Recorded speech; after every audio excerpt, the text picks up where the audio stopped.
In the past, they only appeared in supernatural accidents, with some being gentle and harmless, but others solely aiming to cause harm. Over time, the number of these spirits increased, and they began hunting humans for fun. This forced humanity to hide in order to survive until one day, the spirit dominators appeared. These dominators formed contracts with these entities to fight against these evil specters and malevolent dominators. And the contract is made through an item known as a spectral vessel. Thus, by performing a ceremony, those chosen by the ghosts qualified enter the academy and become dominator candidates. At the second Dominator Academy in Liu City, today is the summoning ceremony, where the contracting spirit will be evoked. Even imagining failure fills everyone with fear, as it could mean the end of their life. It is said that a normal citizen must produce at least 10 children before the age of 30 in the city if they fail. And that is the least of their worries, as it is possible to die during the ceremony if they fail. But suddenly, someone appears, drawing everyone's attention. In this case, the 15-year-old student Lin Feng thinks this is his chance to turn things around. 10 years ago, when Lin was a child, people said he had no talent and that his spectral vessel was a disgrace.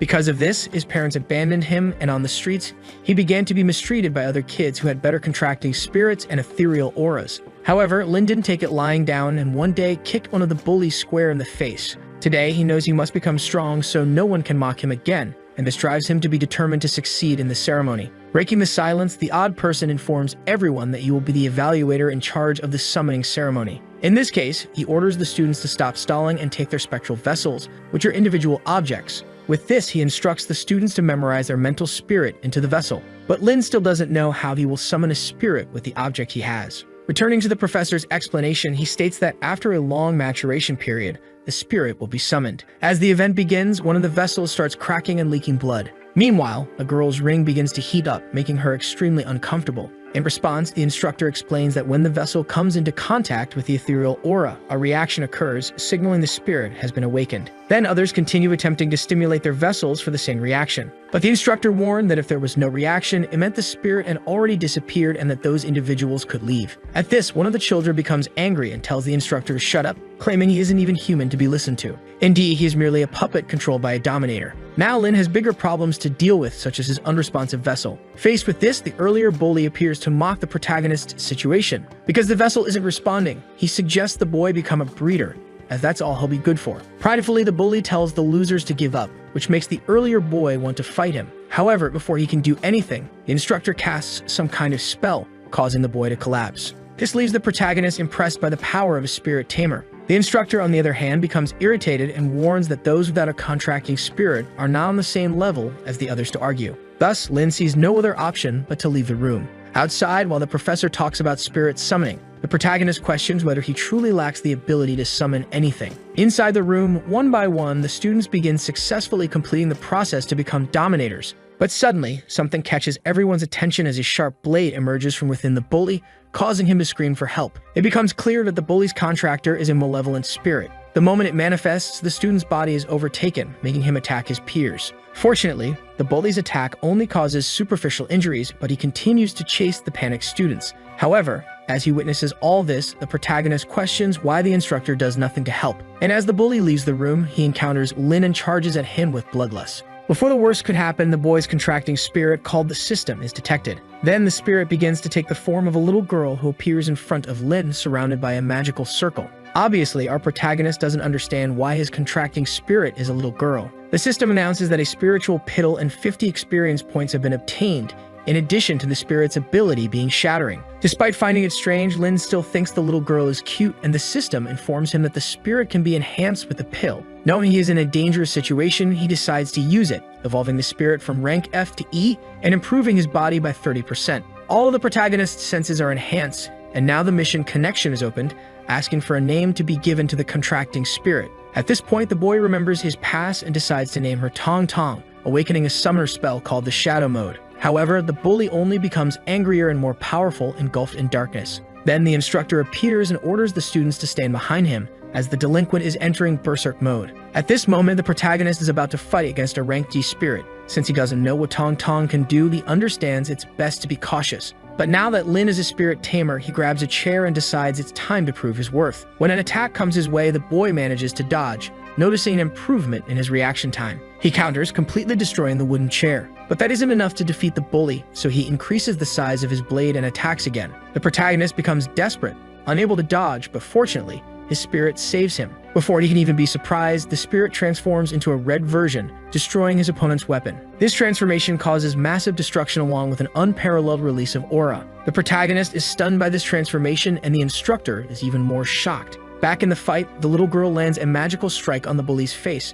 followed by another blow that sends him flying, completely breaking his weapon. This causes the boy to pass out and return to his normal state. With the first battle completed and the protagonist having killed a malevolent specter, he gains stats and another spiritual pill. Thus, he realizes that things are different from what the teacher said, but the rewards are incredible. Without delay, the contracting spirit returns to normal and to her spiritual vessel, as she seems to have used too much ethereal soul. Witnessing all of this, the students greatly admire the protagonist's performance and think they should stick by his side no matter what. The instructor is also very impressed, praising Lin and saying that compared to him, the others are cowards. In any case, that's all for today, and those who remain are now spirit tamers in training. Before leaving, the instructor announces that he will report the incident to the outer city and that they will meet again another day. In his mind, all he can think about is that summoning a first-rank spirit is something extraordinary. For this reason, the instructor starts questioning who Lin Feng really is. After everything he has been through, the protagonist hopes that together with Tong Tong, they can become the best. In the oldest area within Liu City, the protagonist lies on his bed,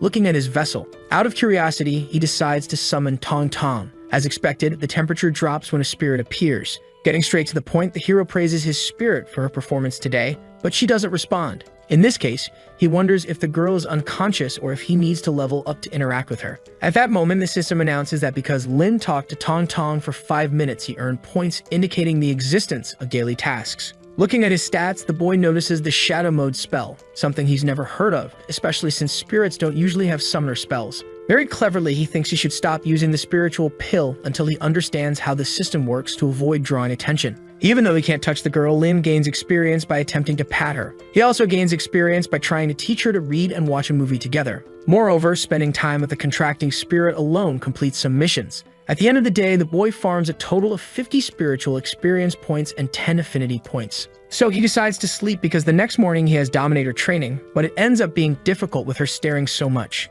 On the second day at the Academy Gate, as Lin passes by, everyone is talking about the boy who defeated a rank D malevolent spirit on his own. Some are even discussing the idea of getting closer to the protagonist in the future. Without wasting time, the excursion leader tells the students to get on the bus. One thing that catches attention is that there are spirits inside the truck. However, for some reason, Tong Tong doesn't react to any of them as they don't seem to have ill intentions. Still, for the others, Lin not reacting is something to be admired. In any case, the person in charge shows up and tells the students to stop being impressed by spirits. This is because the outer city is full of them, but if they don't possess a malevolent aura, there's nothing to worry about. Additionally, the person explains that in the future, the students will learn that humans can be far scarier than spirits. After a long journey at Gate 4 of Liu City, some men order the vehicle to stop. The driver asks for permission to pass, explaining that they are from the 2nd Spirit Dominator Training Unit. This earns them a free pass to continue advancing through the tunnel. From the window, the children are amazed by the city as there is a golden wall just like the rumors said.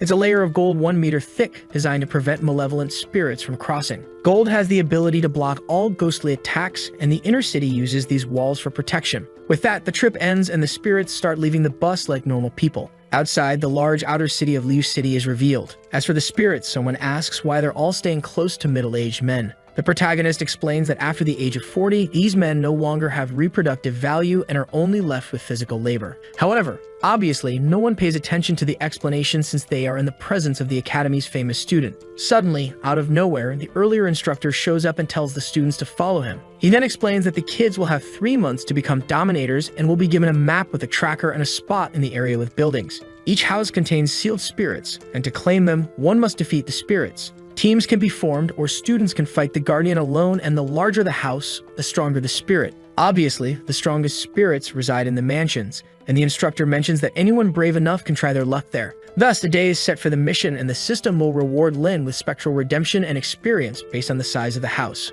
Without delay, a beautiful girl appears and kindly asks if Lin would like to form a team with them. But the protagonist declines without even thinking, saying he's the type who works alone. This leaves the girl very embarrassed because she's never been rejected like that before. Consequently, a boy from the group asks where Lin is heading, and Lin simply walks toward the mansion area. Upon arrival, the hero notices that the atmosphere there is indeed different. Seeking information, he asks an old man how to enter the mansion, but the man only advises Lin to leave. This is because the mansion isn't meant for normal students, and it's been 10 years since anyone succeeded. In this case, the hero asks if no one has tried, but the old man replies that they have. However, all that awaited them was death, as the spirits in this mansion are at least rank C. If Lin survives but the spirit dies, he will have to become a breeder. Hearing this, the protagonist understands the risk is indeed high but decides to use the pill to reduce the rank gap. Tong Tong then evolves to rank D, and Lin receives an 80% physical enhancement. With that, the hero heads for the mansion, leaving the old man completely desperate. But Lin feels confident because with his spirit's malevolent mode, Tong Tong should definitely reach rank C.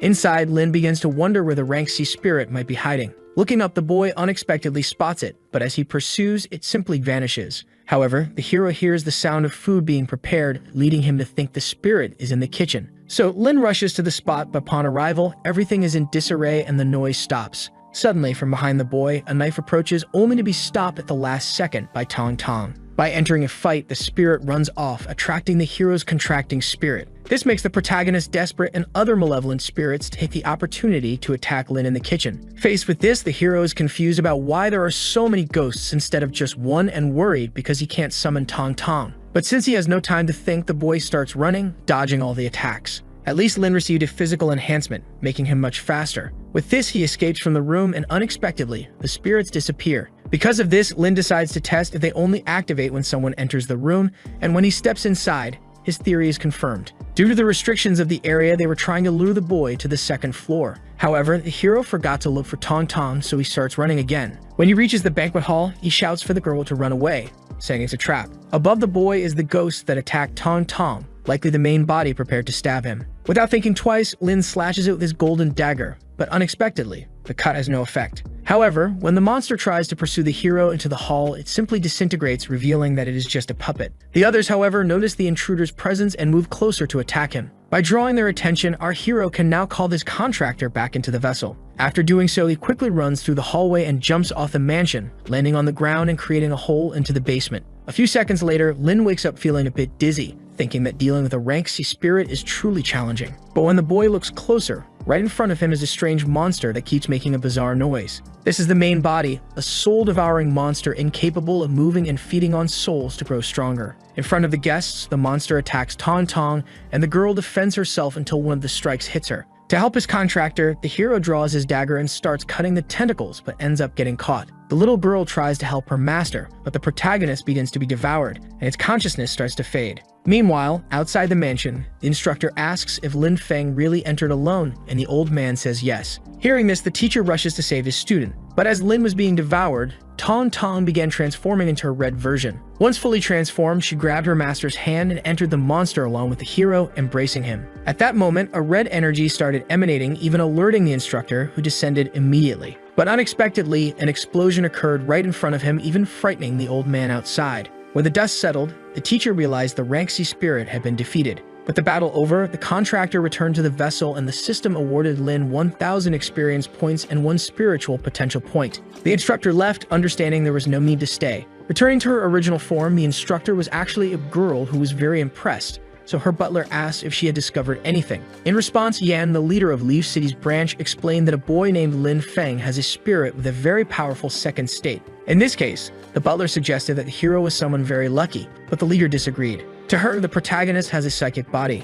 The butler, in turn, was alarmed because people with this composition are usually sent to the barracks right after birth. It is said that people with a psychic body can control multiple contracting spirits, and in the early Chaos era, only these individuals were tamers. But they often didn't live long or were killed by stronger spirits. After 100 years of using blood, sweat, and tears, these people found safe ways to nurture themselves. Back at the mansion, the old man now praised the young boy and handed him a key, saying he had high expectations for the hero. Additionally, he instructed the boy to go to the floor and register to retrieve the spiritual credential. With that, several students gathered in the common area, and some of them thought everyone must be the same. Although they heard rumors that a girl managed to get a house in the noble area, which to them was completely unrealistic. When it's our hero's turn, the secretary asks for his name and key. But when the key is thrown onto the table, the secretary becomes very startled and asks if the boy really defeated the mansion's spirit. Immediately, the rumor spreads, and the students can't believe someone defeated a rank C spirit alone. In any case, the blonde congratulates Lin for being the first under 20 to achieve this feat and hands him the credential.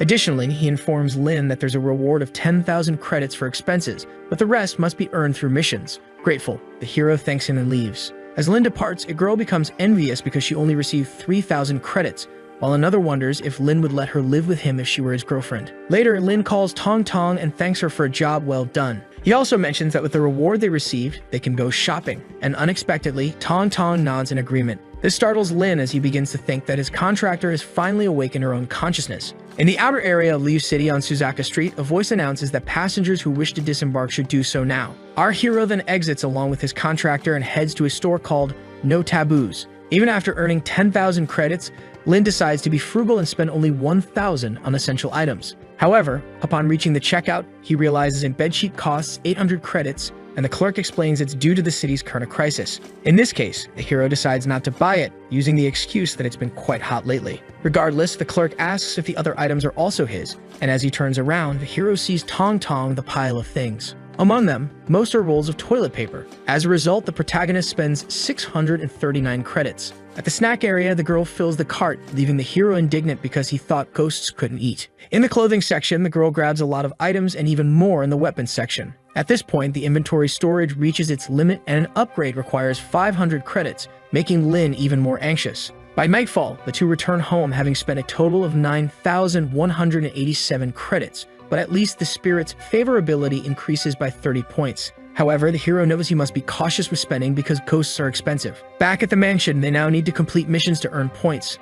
Otherwise, they'll run out very soon. The association requires them to complete 12 missions in 3 months, allowing them to gain rankings for the master title. Lin, for his part, thinks it won't be difficult, but when checking the rewards, he notices all the missions are in City E. Only 2,000 credits are given for eliminating a rank S spirit, which makes the hero want to target a stronger one. Skipping to the medium rankings, there are a few decent ones in the outer city, but the challenge is capped at rank C. However, just as the hero chooses the Water Ghost mission, someone else selects it. Still, it doesn't matter because another good mission offering 15,000 credits involves a ghost stealing rice. The next day in the designated city, our hero notices the place feels very empty for a defense front. Outside Liu City, there are many fortresses defended by spirit masters, though some ghosts manage to infiltrate occasionally. The first defense line is the safest as it has many large factories and warehouses. Jumping to the food handling area of the city, a worker asks if Lin can really handle the problem, and the hero replies confidently. In this case, another worker instructs the protagonist to follow a gray flag to the cave in the mountain.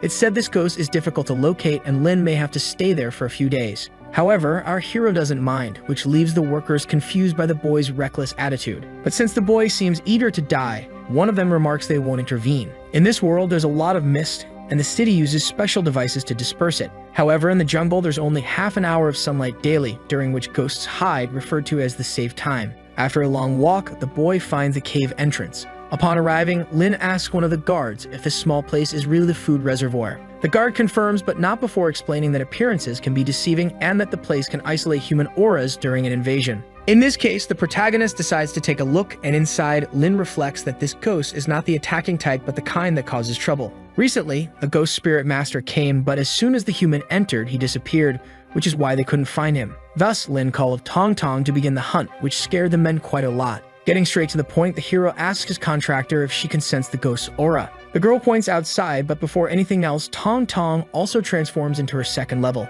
However, now a third eye opens on her forehead, revealing a possible new ability. Without wasting time, she indicates the ghost's position, pointing at the second guard. Suddenly, something green starts moving and making a creepy noise in the boy's pocket. This shows Lin that the hunger ghost was actually hiding in his pocket. The monster then begins to take over the guard's body, possessing him and making him attack the others. Faced with this, the first guard screams, asking what Lao Kai is doing. But the hero simply intercepts him with a kick to the face, sending him flying. Even so, the spirit keeps advancing relentlessly, making the protagonist realize it's a possession. At this moment, the hero's body has already been strengthened twice, so it's certain that normal people would have been hurt. But it seems the boy feels nothing, as if he's gained a high combat capacity. However, Lin has Tong Tong to fight as well. With a quick dash, the girl simply grabs Lao Kui's throat and shoves her hand into his mouth. She then pulls out the malevolent spirit from the guard and throws it toward the boys. With that, the environment turns completely dark, and the first guard thinks they must have been devoured by the hunger ghost's stomach. But the hero knows this is actually the ghost's territory, personal space created and fully controlled by the spirit. Once inside, the territory prevents others from seeing the place, and it's said only powerful spirits have such a domain. Within the spirit's domain, several mouths open with creepy tongues, and one of them grabs the guard and devours him, leaving Lin completely powerless. Another mouth opens, this time at the hero's feet, to devour him. But quickly, he stabs the monster with his golden dagger, staving himself at the last second. However, from within the cut, something begins to make a loud noise along with some red sparks emerging from the ghost's mouth. This happens because the hero's contractor managed to detect and easily break the territory, which left Lin very impressed. With the mission complete, the protagonist receives 10 favorability points and 800 experience points, as well as the talent Devour. However, Tong Tong seems a little worried, so Lin pats her head, saying everything is fine. Later, back in the food handling area, the workers are surprised to see the hero there. One of them asks if the boy acted like a coward and came back with his tail between his legs. But the protagonist replies that he returned because he already killed the spirit, leaving the man in disbelief. This disbelief grows even more when an inspector appears to report that the ghost's aura is gone. In this case, the worker apologizes profusely for not recognizing the boy's power and says the rewards will be transferred to his account soon. By nightfall, the boy receives 15,000 points, and combined with his current total, he reaches 15,800 points. At this moment, a new mission appears to reach rank C in 3 days. If successful, Tong Tong will gain a ghost territory, which is quite valuable. Lin hadn't noticed until now, but when his contractor reached 3 stars, her potential limit increased along with the XP required to evolve. The Devour talent in turn is very useful, but the hero knows he only won easily because the last spirit was relatively weak for rank C. In any case, if they want to reach this level in 3 days, they'll need to increase their tally by defeating several easier spirits. Back outside the city, some young men are discussing the shortage of rank D missions. However, they note that even forming a group of 5, it would be difficult to complete one of these missions. This raises the question of how one group manages to complete and pick up other missions so quickly, this group being Lin's. Ghost after ghost, our hero steadily completes all the rank D missions. And each time, the protagonist gains more experience and increases his favorability with its contractor. Until finally, after long and tiring days, the two stop to rest by a campfire. The system notifies Lin that the spirit can now evolve, prompting him to activate the option immediately. Upon reaching level C, the boy's body strengthens by 50% and Tong Tong gains the skill rip. Additionally, she acquires the Phantom Territory ability, which makes Lin very curious to see how it works. Thus, he wonders how to activate it and decides to test it. At the second defense line of Liu City, the hero prepares to showcase his Phantom Territory against a spirit that should be at least rank B. But before that, other people head toward the temple gate. From outside the temple, someone asks about the identity of the malevolent spirit, as it dares to display its territory in the defense area. Because of this, one person suggests it's a trap, but a bald man among them comments that the 3 are rank B and have nothing to fear. Thus, they agree the bald man will focus on attacking while the other 2 deal with the haunted territory. Wasting no time, they enter the temple, but they find an abandoned place. One of them then informs the leader that the room is empty and there's no treasure there. The other notes that the place isn't large, so the ghost spirit must be behind that door. This leads the group to break down the gate, but they are startled to find a strangely hung piece of clothing. It scares the dominators, but it turns out to be just a coat hanger. Still, the clothing suggests it could be a girl's room, and the bald man starts finding it very strange. In any case, if there were truly a ghost, the spirit would have reacted, so they begin to suspect it's outside. However, before leaving, one of them screams, having found the ghost inside the makeup mirror. In this case, the bald man commands his ghost bone spirit to leave the vessel. Unexpectedly, neither his ghost spirit nor those of the others respond. The bald man quickly realizes this must be a rare phantom territory and that they shouldn't have entered. But it's already too late to escape, and as the door closes, the 3 meet their end. With this, the entire place vanishes, and after some time, other people arrive. Among them, a blonde girl informs her leader that the 3 are dead and that all were rank B spirit masters. The leader, in turn, recalls they've been tracking this for half a month, and now it has finally appeared. In light of this, she suggests the ghost is searching for something, piquing the blonde's curiosity. The girl explains she isn't certain, and the blonde says she'll analyze the corpses with the technical team. If they figure out what it's looking for, they can set a trap. Thus, the leader leaves 3 clones with the group and instructs the girl to notify all masters in the region to avoid taking missions, as the city will be sealed. Back to the hero's perspective, he's surprised to see more rank C missions available. This makes Lin suspect that others may have died, but he decides not to dwell on it and instead tests Tong Tong's new ability. He accepts a mission to eliminate the malevolent forest assassin spirit in Liu City's second defense line. The mission includes collecting the spirit's body within 2 days, and while walking through the forest, the hero sees the lifeless body of a farmer, and several others, indicating this ghost kills its victims in the same manner. Half an hour later, as he walks, Lin notes that the fruit forest is truly enormous. But suddenly, he encounters the same corpse he saw upon arriving. Turning in alarm, he realizes that suddenly there are many identical ones. For this reason, even though it looks exactly like the fruit forest, Lin knows he may have entered the ghost's territory. The spirit then reveals its claws and attacks, but although the hero predicts it, he can't touch it. Brutally, the ghost begins strangling the protagonist, but luckily, Tong Tong appears to save the day. As expected, this is a hanged ghost that uses a special ghost rope, making it impossible for normal humans to grab. Despite that, it can hang people to death, essentially making it immortal when facing humans. The battle, however, is not yet over because the bodies of the actual corpses start being controlled. Our hero then orders his contractor to finish them all, and Tong Tong not only transforms but also generates energy claws. This causes all the bodies dominated by the ghost to simply evaporate. At the end of the battle, the boy obtains a ghost spirit pill and some other items. However, since the ghost didn't even activate Tong Tong's territory, our hero starts to believe that rank C is no longer a challenge for him. Fortunately, he did manage to acquire some items, such as the Ghost Core, which is a type of token resource. Meanwhile, in the outer area of Liu City, some people are discussing a very strong ghost in the region. One of them mentions hearing about it as well and says that the city gate will remain locked for 24 hours because of it. Others express concern about how ghosts are more numerous and reproduce faster than humans. In this case, one of the men mentions the promising young Lin, who managed to secure a place in the mansion on his first attempt. Obviously, no one believes it, but at another table, a hooded figure comments that if the boy doesn't have a unique physical constitution, his spirit's potential must be very high. Therefore, if they can kill him secretly and obtain the ghost spirit, the two of them will definitely become rich. In the hero's residential area, a young boy talks with the hooded figures from before, saying he feels envious of Lin for having his mansion.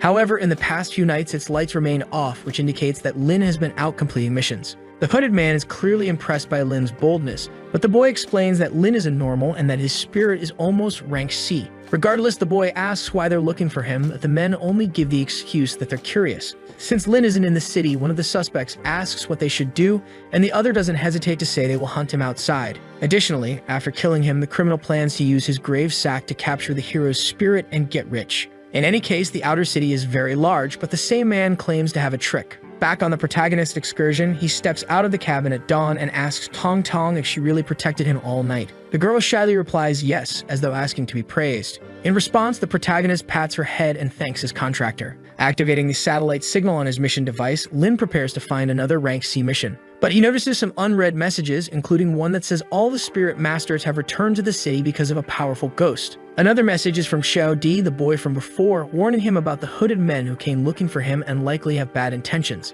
Faced with this, Lin thinks it won't be easy for them to find him, but reality soon sets in. Since no one but him has completed a mission above rank E in recent days, his location becomes obvious every time he accepts one. The system rule is that when a mission is chosen, it disappears from the panel. So once they know the hero has selected a mission, they'll quickly set up camp to ambush him. If that's the case, Lin can't wait to face them. With this, the boy accepts the Xiaofeng Mountain mission and heads to the quarry to eliminate the rock ghost at the city's first line of defense. That's because the association never defined that a mission could be completed before being accepted, so Xiaofeng will only serve as bait for now. Back from the hooded men's perspective, they are relieved to finally locate Lin. Upon seeing this, they rush off, hoping to reach the mountain faster than the hero. Once there, the older man tells the younger one to wait a bit because it seems Lin hasn't arrived yet. However, inside the quarry cave, our hero is already eliminating the monster in the region. At the quarry team's residential area, a man questions whether the explosion just now was caused by the boy. The protagonist responds affirmatively and asks for the rewards, but the man believes there's been a mistake since he recently checked and no one had accepted the mission.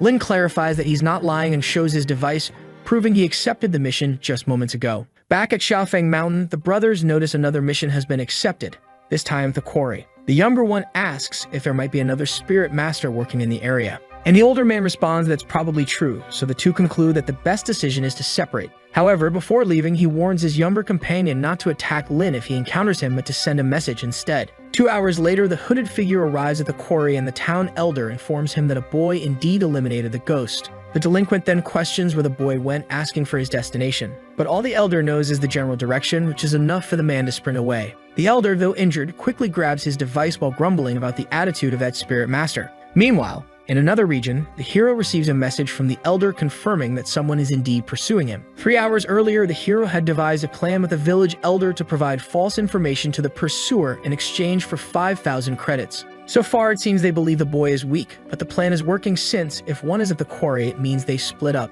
They think the hero has just left the quarry and are likely waiting for him to take the next mission. In this case, the protagonist decides to go along with their expectations, bringing Tong Tong to fulfill their desires. The cold water cave, the next mission, is far away, meaning they can't meet there just yet. While the elder sends a message indicating he's heading to the cave to set an ambush, our hero goes in the opposite direction towards Xiaofeng Mountain to find the younger pursuer, becoming the predator this time. However, this area is dangerous and there's no guarantee things will go as planned. Suddenly, the hero's vessel begins to glow and Tong Tong awakens in her second form. Without delay, she embraces her master, creating a defensive area and leaving Lin very confused. Looking closer, the protagonist notices a red lightning streak in the sky, the source of the danger. After it passes, the girl reverts to her normal form, and Lin realizes that powerful enemies must be passing through. The system explains that this ability is a variant of domain skills called Phantom Shield. Turning to the system's roulette, the hero decides to test his luck and earns the skill Phantom Repair. It's said the host can repair phantom artifacts with the spirit's cooperation and enhance his own tools. The repair skill is directly ingrained in the boy's mind but requires Tong Tong's power to function. Initially, the protagonist obtains a broken phantom cord, so he asks the girl to hold out her hand. She condenses her spirit and Lin instructs her to release part of it to connect the broken cord. The repair succeeds, upgrading the broken phantom cord to a normal one capable of binding ghosts. The hero thinks it's not bad and could serve a purpose in a future battle. At this moment, a group of people greets the protagonist and the boy asks if they're talking to him. The blonde girl from before asks Lin if he saw a red lightning bolt earlier, but she dismisses the question, assuming he would have died if he had. After their conversation, the protagonist suspects the light that frightened Tong Tong is likely the ghost from the outer city. Luckily, it's not heading in Lin's direction, so the boy knows he must act quickly. At the first line of defense, oddly, the corporation has not detected any ghostly fluctuations. A subordinate comments to the leader that it's very difficult to kill 3 rank B ghost masters, even for a rank A. Before responding, the girl simply spits out the coffee she was drinking, complaining it's too bitter, prompting the boy to apologize profusely. She doesn't take it too seriously, and suddenly her device rings with a report of ghost traces. In this case, the leader asks for the location, but before answering, the informant mentions encountering a student along the way. Naturally, this immediately makes the girl consider the possibility that it's our hero. Meanwhile, the blonde girl jokes if the leader will stop secretly eating sweets, but she smiles and replies she won't. Back at Xiaofeng Mountain, the protagonist hides and starts searching for the ghost master pursuer. Thinking they plan to ambush him, Lin figures the delinquent must be in the temple. When he arrives through a hole in the roof, the boy overhears the hooded figure talking to his brother. Lin, meanwhile, is already above the criminal, but unaware of this, the man continues talking, saying he has already found a buyer for the hero, offering 7 million. Unexpectedly, the protagonist discovers that besides wanting to kill him, they also plan to sell his spirit. This audacity makes Lin send Tong Tong into combat without hesitation, but to defend himself, the hooded man summons his rank C spirit. With that, a duel begins between the two spirits, and while they are occupied, the hero takes the opportunity to go after the master. Positioning himself behind the criminal, he stabs him with his golden dagger. However, this causes the criminal's spirit to awaken its ghostly domain. Now with his master safe and everything under his control, the spirit begins attacking, launching hundreds of cats. But with her awakened form, Tong Tong simply focuses her energy and starts expanding, overpowering the cat's spirit. In an immense release of power, Tong Tong's ghostly domain emerges, overshadowing the hooded man's. As the location transforms into an amusement park, the hero thinks that his spirit is truly like a child. However, the place still exudes a very strong malevolent aura. From the park's rides, Tong Tong manages to manifest her attacks as if they were truly alive. The toys charge toward the hooded man's spirit, and a battle between them ensues. Fortunately for the criminal, he manages to escape quickly before being captured. But just behind him was one of the most dangerous ones. Opening its giant, terrifying mouth, a massive toy devours the hooded man. This causes the man's ghostly domain to collapse. Now, the ghostly domains from both sides begin to fade, but upon returning, the hero is puzzled as to why he's no longer at Xiaofeng Mountain. Instead, he finds himself in a mysterious place with a purple atmosphere and a bridge. The hero suspects there is another layer of ghostly domain, but with the sound of a gong, the hooded man's ghost spirit takes off at full speed. Lin tries to order Tong Tong not to pursue it, but unexpectedly, she doesn't follow his command. The cat-like spirit passes by a palace with 2 giant hands on either side. Inside this place, there's a pair of shoes that seem eager to run, but are imprisoned. The protagonist realizes he must not let his spirit enter. This becomes the perfect time to use the repaired ghost rope. Without wasting any time, Lin throws the rope, successfully capturing Tong Tong and pulling her back. This brings both of them back to the normal environment of Xiaofeng Mountain. After all the chaos, the hero asks if his spirit is okay, and she happily shows that she managed to grab the red shoes from the palace. At the same time, elsewhere, the red comet continues streaking across the sky. Suddenly, it changes direction toward a squadron, prompting the blonde to warn everyone to prepare. But unexpectedly, the entity veers away before reaching them, soaring back upward. The girl realizes it's searching for something else. Back on the mountain, this system notifies that the ghost can evolve again with a ghost spirit pill, and Lin doesn't hesitate to accept. With this, Tong Tong advances to rank B, gaining the ability Swallow, which absorbs energy and items from opponents, while Lin's strength is doubled. Additionally, the system gives the hero a new task, to choose a second ghost and form a bond with it. Among the vessels the protagonist currently has, there are many options, but by intuition, Lin decides to choose the shoes that Tong Tong brought. However, the first task that appears is to return the shoes to their owner. The problem is that the other part of the set tends to reunite, and Lin must survive the process. Later that night on Xiaofeng Mountain, the hero finds it strange that he hasn't found the hooded man's corpse. He suspects the man might have been devoured by the palace earlier, considering even the shoes were there. In any case, he finds the communication device but realizes he now needs to prepare a place to fight. This is because the owner of the shoes must have noticed and is likely heading toward the area. 10 minutes later, the hero positions himself at the edge of the mountain summit. From there, he can clearly see the surrounding areas. While waiting, Lin informs another pursuer that he found the target at Xiaofeng, luring the man to the location. And in this case, all the boy could do was take a nap while the man came running toward him. However, despite the night being full of monsters, the hooded figure manages to defeat them all and continues advancing. But to his dismay, a very powerful person was nearby and sent a message to Lin. This person is the guild leader, and recognizing the situation, she alerts the others. Without wasting time, she informs them that the 15-year-old Prodigy boy is being pursued by a ghost master. The blonde, on the other hand, considers the day a disaster, and since the distance is still far, the leader also reminds her about the message board. Back on the mountain, the leader's message reaches the hero, and she nudges him to wake him up. Opening his eyes, Lin asks if the instructor came to talk about the malevolent spirit, but the leader asks if he actually saw it. In response, the hero confirms he did, but the real issue is about a ghost master coming after him. From his demeanor, Lin reveals he already knew this, which leaves the leader concerned because she wouldn't be able to protect him. Regardless, on the communication radio, the hero's plan is a success as the other hooded figure has just arrived. In this case, the instructor asks what the boy plans to do and jokingly tells him not to get captured. Noticing Lin's calm demeanor, she asks if his spirit is already at a high rank. Without hesitation, the hero confirms it is, leaving the leader utterly impressed by his rapid growth. She concludes that Lin likely possesses a hidden state body that only appears once every 100 years. Getting to the point, she asks about the plan, but the hero simply says she'll see when she watches.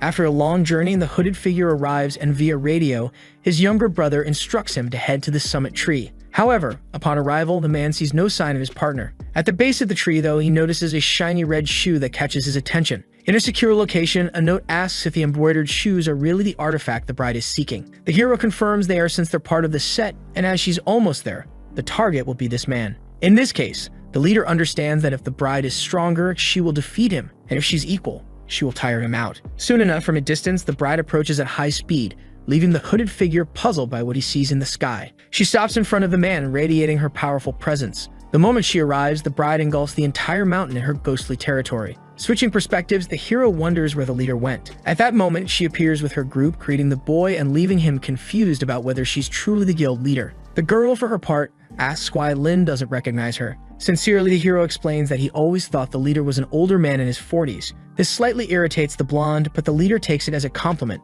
Changing the subject, thanks to the boy, the malevolent spirit has revealed itself, and now the leader can eliminate it. However, the one benefiting the most is the hero, as he will complete the mission, defeat the bride, and keep a shoe in his inventory. In any case, the mission begins, and after a warning not to summon spirits right away, everyone enters the place. Noticing the vibrant colors and lights everywhere, the hero thinks this would indeed be a great place for a wedding. The leader, however, orders everyone to stop so she can scout the area. She summons one of her puppets, but as it begins to fly, immediately disintegrates. Understandably shaken, the leader commands the others to hurry and summon their ghosts. Unexpectedly, none of them can sense or summon their spirits. Realizing this, the girl immediately understands that the group needs to leave as quickly as possible. However, just as with the others, the gate slams shut, and no amount of force can open it. At that moment, everyone hears a scream, and the earlier hooded figure is thrown from a hall to the gate, hitting the ground and staining it with blood. This catches the hero's attention, but the presence of the rank B spirit, a bride in a wedding dress, captivates him even more. The blonde asks what they should do now,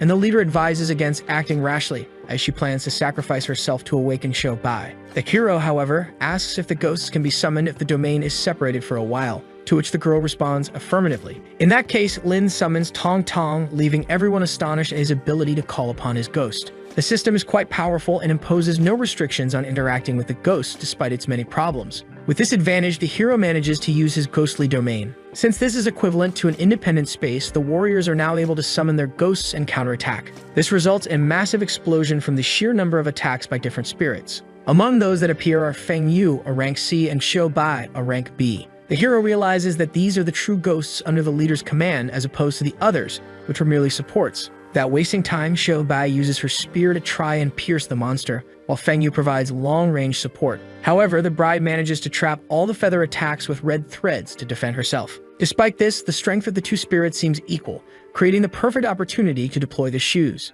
At this point, the hero shouts for everyone to stop attacking immediately, leaving the leader very confused. Regardless, the warriors cease their attacks, and unexpectedly, the monster does not counterattack. With this, the hero removes the remaining shoe from his inventory and starts walking toward the spirit. He informs the ghost that he has found her shoe and is willing to return it. The ghost accepts, completing the mission without the need for a confrontation. Watching this unfold, the leader asks if the boy is truly planning to take the bride as his second ghost. She warns that capturing and controlling a malevolent spirit would be an extremely dangerous task. Back to the ghost, she puts on the missing shoe, and an explosion of energy occurs, leaving everyone astonished by the immense power. From within the massive aura, the fully formed rank version of the bride in her wedding dress emerges. Faced with this, the guild leader orders everyone to stay alert as the ghost's energy has doubled in strength. Even the hero is now concerned, but the spirit simply walks forward as everyone braces for the worst. Xiao Bai prepares to attack, but before anything happens, the group finds themselves outside again. They are visibly relieved, but the leader notices Lin is missing, meaning the ghost's domain is still active. This is a very bad situation, but the blonde knows that boy isn't ordinary.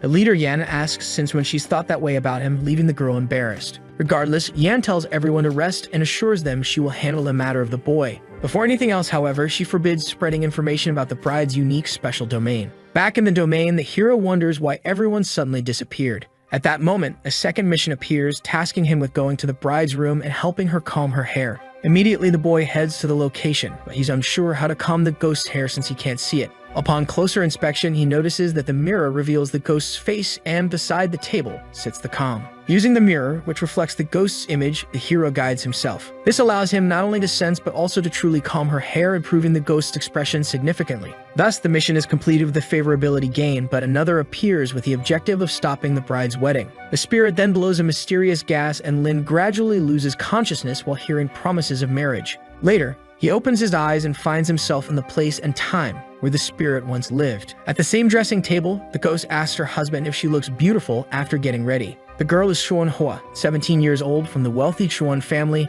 and with a smile, she asks if the boy is surprised by her appearance. Extending her hand, she gives the same cone to her husband. But the hero questions what she called him, prompting the girl to interpret it differently, saying that since they are married, casual names are no longer appropriate. In this world, Lin Feng is Lin Zimo, 18 years old, the third son of the Yang Zhou Academy family, and a childhood friend of the girl. Faced with everything, the protagonist wonders how he will stop this wedding if the girl wants to get married. At another moment, a relative of Lin Zimo is completely opposed to the marriage between the two. This is Xuan Yu, 20 years old, the eldest son of the Xuan family, and he opposes the wedding because the bride should be from a large family that could help the other. To be honest, the day before, General Guang Wei had already been sent to propose marriage to Xuan Hua. Xuan Yu tries to argue that, despite being 48 years old, the general isn't a bad option, but now the hero understands what stopping the wedding truly means. Regardless, an invitation letter was written, and the eldest brother innocently handed it to his younger sibling to read. However, the letter actually spoke of the girl's laments about being forced to marry the general against her will. She explained that she had tried to escape and leave her family but was locked up by her parents. She expressed her wish to meet the boy in another life. Furthermore, because of the general's high authority, she begged the boy not to intervene. Lin thinks the girl's situation is very similar to his own childhood. To him, no matter how times change, humans remain greedy, using their children as tools to fulfill their parents' desires. However, this time, the hero decides to make a difference and not let the same happen to Xuan Hua. On the appointed day, the wedding ceremony begins with a musical group arriving to escort the bride. Among the staff is our hero, disguised to infiltrate the event. Lin is there because he wants to see with his own eyes what kind of general would force a marriage. But as the carriage's curtain lifts, the boy notices that inside there is only an empty suit of armor. In this case, the hero asks an attendant nearby why the groom isn't present. The man responds that the groom died 3 days ago, leaving the protagonist completely confused. Still, a wedding was a wedding, but this one was about to become a ghost wedding. Amidst all this, a priest prays to the sun and moon gods, as well as the ghosts and spirits of the Yellow River, to cleanse the oil and light the lamp.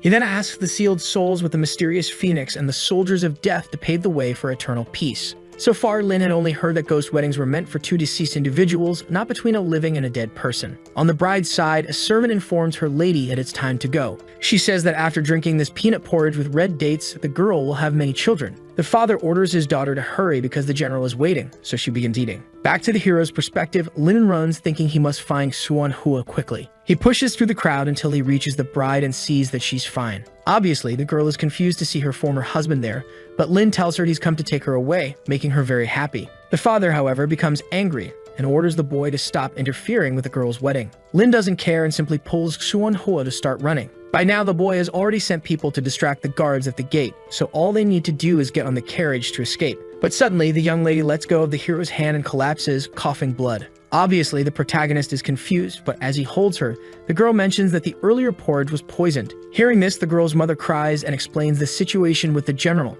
saying only souls can marry him. The father says the process only took this long because of the mother's insistence. However, the hero yells at them, calling the situation absurd. He then demands to know where the cure is, grabbing the father's robe and ordering him to act quickly. At that moment, some guards appear and easily restrain the boy on the ground. In response to the earlier question, the man states that the arrow flower poison is incurable. Still, Suan Hua isn't sad because someone cared about her. For this reason, before dying, she realized her former husband was with her and was able to pass on. Thus, some attendants began bringing the coffin that had been prepared in advance. The hero, meanwhile, spares no words in cursing the miserable family that ruined their daughter's life. But for the father, it was a child's duty to sacrifice herself for the sake of others, and he remarks that if the boy were 20 years older, he might understand. In any case, the patriarch cannot allow outsiders to know about this. Two men then grab the boy and drag him to a well, throwing him down right in front of his beloved. Later, the ceremony begins as if the girl had died 2 days earlier. Alongside the general, who had passed away 3 days before, they all welcome the bride. However, atop the coffin, people begin to see something very strange.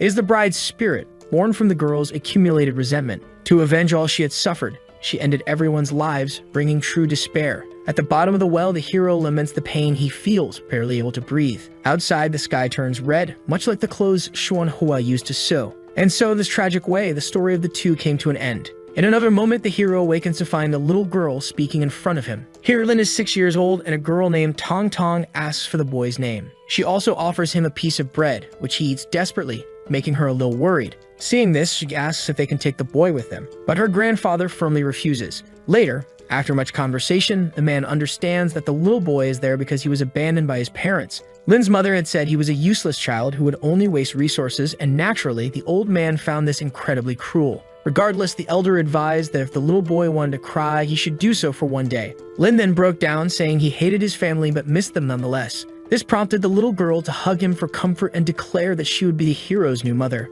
Returning to reality, the protagonist realizes he is being hugged by his spirit and the illusion fades. However, they are still in a ghost domain, but since the current Suan Hua is unaware, Lin doesn't allow Tong Tong to attack. The bride begins to walk away, so the two decide to follow her to see where she is going. The ghostly territory has now completely transformed into a place filled with lights. Ahead, they see the wedding shaman's soul bells. As expected, marriage is the girl's heart demon because even after becoming a ghost, the scene keeps repeating in the domain. Thus, the hero decides it's time to break this cycle of pain. Quickly, he commands his spirit to destroy the ghostly carriage. However, the girl cannot pass through the main area, revealing the presence of a barrier only Suan Hua can cross. But it isn't just one barrier, the entire place is distorted by a ghost spell. Upon closer inspection, the bells capture Lin's attention, and he realizes they are controlling the ghost's spirit, drawing Suan Hua to the carriage. She continues moving toward it, and as a heart demon, Lin knows she is determined. He places himself in her path and shouts for her to stop, asking if she has forgotten her past. For a few seconds, the ghost pauses but then passes through the protagonist. She keeps moving because, with her current favorability, Lin lacks the power to convince her with words.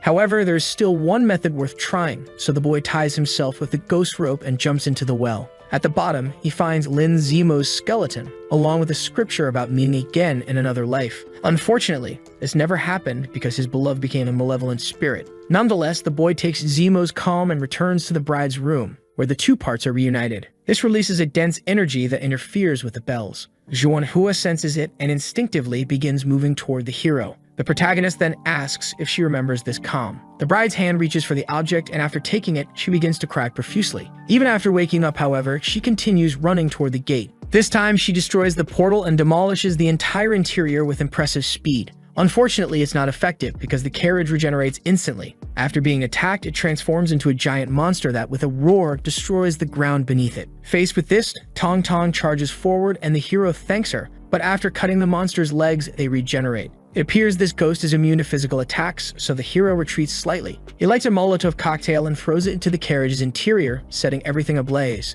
With this, the ghost is seemingly defeated, but from the charred remains emerges an even more powerful version. Our hero is quite worried, but Suwon Hua unleashes an impressive fire ability. When the carriage ghost attacks, the bride counters by setting it aflame. In this case, the hero orders Tong Tong to assist the bride by restricting the monster's movements. Once the spirit is restrained, Suwon Hua uses her ropes to wrap around the carriage and completely incinerate it. Thus, the mission is a success and favorability with the bride increases by 20 points. This now makes it possible to bind her as the second ghost. The system prompts the boy to offer his blood and lift the bride's veil. With no container to store the blood, the bride begins licking the hero's cut finger. This makes the protagonist think she might be treating him as her groom. With the bond established, the boy earns another chance to spin the roulette and now has an A-rank spirit on his side. With the domain still active, the hero starts analyzing his new ghost. Her stats are excellent, but some abilities stand out, such as an arrow that brings the phantom territory along and moves at high speed. Additionally, the boy now has a dual territory, which could provide a significant advantage against future enemies. Without wasting more time, he spins the roulette and gains the skill Break Phantom Pattern. Suddenly, the boy hears a strange sound that grabs his attention. The sound is the galloping of a horse, and the hero wonders if it's a human or a ghost. He decides to leave, taking Suwon Hua with him, but when the phantom territory disappears, Lin finds himself in a new location. In this case, the protagonist assumes the bride used the flash ability after hearing the sound of a potential malevolent spirit. Since she chose to use the ability, it suggests they need more information to handle the situation. Regardless, the location is near Liu City, prompting the hero to decide to return. At the Coastmasters Association, Yan is very surprised to see the boy alive. This is because there had been no information about him for the past 3 days. As for the bride, Lin proudly announces that he resolved the situation. This, of course, leaves the leader astonished to be in the presence of such a talented boy. Shigen suspects this is the result of his hidden spiritual body, but Lin humbly attributes his success to her cooperation. Setting aside the gratitude, Yan asks for a more practical benefit. She invites Lin to join the Ghostmasters Union, but the idea of having to work doesn't appeal to the hero. In this case, she explains that his position would be as a special member, requiring him only to participate in major missions in exchange for considerable authority. Authority doesn't sound bad to the hero, as it would help him uncover information about Suwon Hua's enemy and the mysterious temple. He accepts, which makes the leader very excited. Unexpectedly, she asks if she looks pretty, and blushing, the boy awkwardly says yes. With that response, she pushes him against the wall while explaining the benefits Lin will receive. But as always, a random person shows up to interrupt, though they quickly realize their mistake and leave. Returning to the main topic, she informs Lin that joining the union requires level recognition conditions. Even though the boy is already very strong, since he's still in the internship period, he can only become a recognized member after the ranking event. With a smile, Yan asks her future companion to prepare, saying she'll be rooting for him. At night, in the mansion area, before sleeping, the boy reflects that tomorrow is the ceremony. Suwon Hua is resting at the moment, but Lin believes that with Tong Tong, everything should be fine. However, just as he's about to fall asleep, the girl's spirit emerges from the comb, scaring our hero. And with a somewhat strange expression, she lay beside the protagonist and spent the entire night staring at him.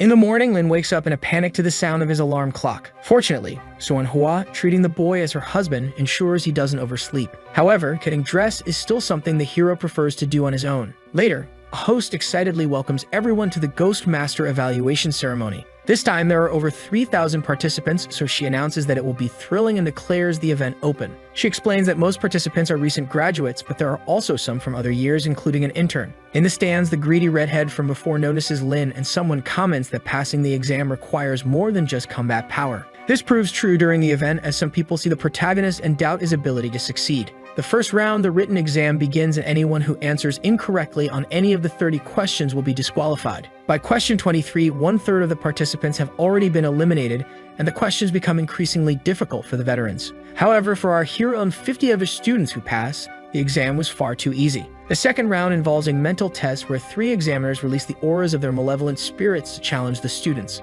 The first examiner summons a rank D spirit, and while many tremble in fear, Lin remains unaffected. Next, a rank C spirit is summoned, and the master tries to encourage the students. However, most begin to collapse under the aura's pressure, including the senior class Prodigy. The blonde who falls is Luna, the genius of Class 1, and everyone had been certain she would pass. But as if a rank C wasn't enough, the final examiner, Elder Gu, steps forward. From his chest emerges a rank B spirit, sending the audience into a frenzy. As a result, even more students fall, leaving only 9 to advance to the next stage. This is the most anticipated moment as the students ascend the classification stage to summon their spirits for analysis. The first to go is Maiqian 2, but his rank F spirit results in disqualification. Next, Gao Shang steps up, revealing a rank D ghost, which is well above average. Then it's the hero's turn, the only remaining student. As Lin ascends the stairs for the test, some murmur about rumors of him possessing a unique physical body. Confidently, Gao Shang bets that the intern won't pass, even claiming he'll lead an armored vehicle if proven wrong. However, Lin focuses on making an appearance without drawing too much attention. He summons Tong Tong, but the moment the audience sees her, they immediately sense her immense aura. The boy rooting for Lin hopes the spirit is at least rank C. But when the machine generates the result, everyone is shocked to discover the intern's ghost is rank B. Expressions of envy and astonishment are evident in the crowd, while the supportive boy beams with pride. The host is ecstatic, announcing that this is the first time a student has reached rank B, and the device confirmed it accurately. However, as everyone celebrates, someone sneaks up behind the hero and stabs him. Maiqian 2 shoves the protagonist aside, captures his spirit, and seals it. As Lin processes the situation, the man removes an artificial mask, revealing himself as the hooded figure. With a sinister grin, he declares his intent for vengeance for his brother's death. This is Hishan of the Oil Gu Corporation, now wielding a rank B malevolent ghost. The hero realizes that not only did this man survive, but he also returned far more powerful. The host declares a state of emergency as the audience descends into panic. Elder Gu intervenes, stating that Hishan's forced synchronization with a malevolent spirit will drastically shorten his lifespan. Another examiner joins the fight, but is easily defeated due to his inferior spirit. Not only him, but all others are also taken down. And as if that weren't enough, the attacks are laced with poison. As the final strike heads toward him, the hero reflects on how hard the hooded man worked for his revenge. But today, Hishan will fail because the hero still has Xuan Hua at his disposal. And being an A-level spirit, she simply wraps Hishan in her threads and explodes him into pieces. Obviously, the examiners are left in disbelief at what they are witnessing, but one of them notices that she is also a malicious spirit. The elder, in turn, finds it strange that the ghost can kill without even needing to open a ghostly domain. However, after analyzing, everyone realizes that this is the bride who sealed the city, causing their despair to grow even more. In the stands, the red-haired girl hugs the boy with bowl-cut hair, and the two cry for their lives. Nonetheless, what the bride does is release Tong Tong from his imprisonment, and the system gives the boy a corpse-wrapping bag. Thus, the hero thanks Xuan Hua for her help, and her level is accidentally revealed, leaving everyone in silence. In this case, the two in the stands understand why the malicious spirit did not attack. Amidst expressions of surprise and concern, the host asks if this is the boy's second ghost. Therefore, since he can no longer hide his trump card, Lin responds affirmatively, leaving everyone silent once again. But after this moment of calm, the situation shifts and the audience shouts, declaring the boy a hero. From all directions, Lin receives countless praises, and some even suggest that the boy should become the Academy's director. Without further delay, the host announces Lin Feng's rank as an A-class Ghost Master. And standing in the center of the arena, everyone enthusiastically chants the name of our hero. The next day, however, the protagonist is overwhelmed by several people insisting on becoming his disciples. This has been happening for 7 days, and during all this time, the hero hasn't been able to sleep even once. Because of this, he realizes he can no longer stay in the city, and in the meantime, he uses the ghost territory. The problem, however, is that despite being alone, the atmosphere and the words of resentment are far from pleasant. At this point, the protagonist needs to go shopping, but he knows he will be surrounded, even though he has money to spend.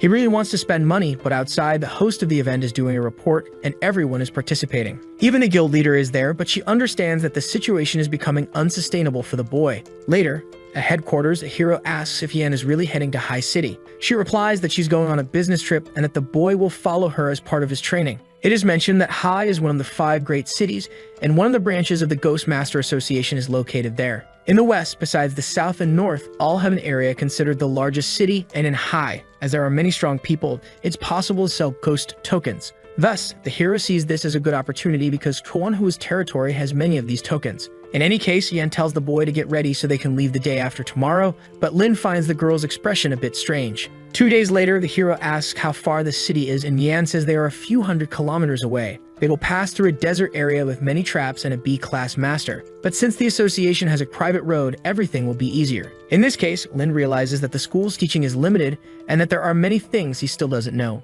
But in any case, now his next goal lies in High City. 5 hours later, the pair arrive at the junction of the desert area from Liu City to High City. Then our hero jumps out of the car and the leader informs him that they have arrived at the port. With that, the two head toward a giant submarine to continue their journey across the sea. Indeed, the water is safer. Even though there are water ghosts, their number is much smaller than on land. Inside, Yan explains that the distance is greater, but the trip will be safer because the gold-painted submarine prevents ghosts from sensing humans. Thus, the journey proceeds without major issues through the sea surrounding the desert. At this moment, the radio announces that they are about to arrive at the western port of Hai, so everyone needs to prepare to disembark. But our hero falls asleep and his head accidentally lands on the leader's chest. This wakes him up very embarrassed, but just in time to leave. It is said that High City has 8 million people and many strong coast masters. The spiritual individuals from the eastern area reside there, and the association also publishes far more missions than in Liu City. Moreover, since this is a place the leader knows well, she says the boy can stay in the room. Inside her residence, while serving tea, the girl asks to see the phantom tokens.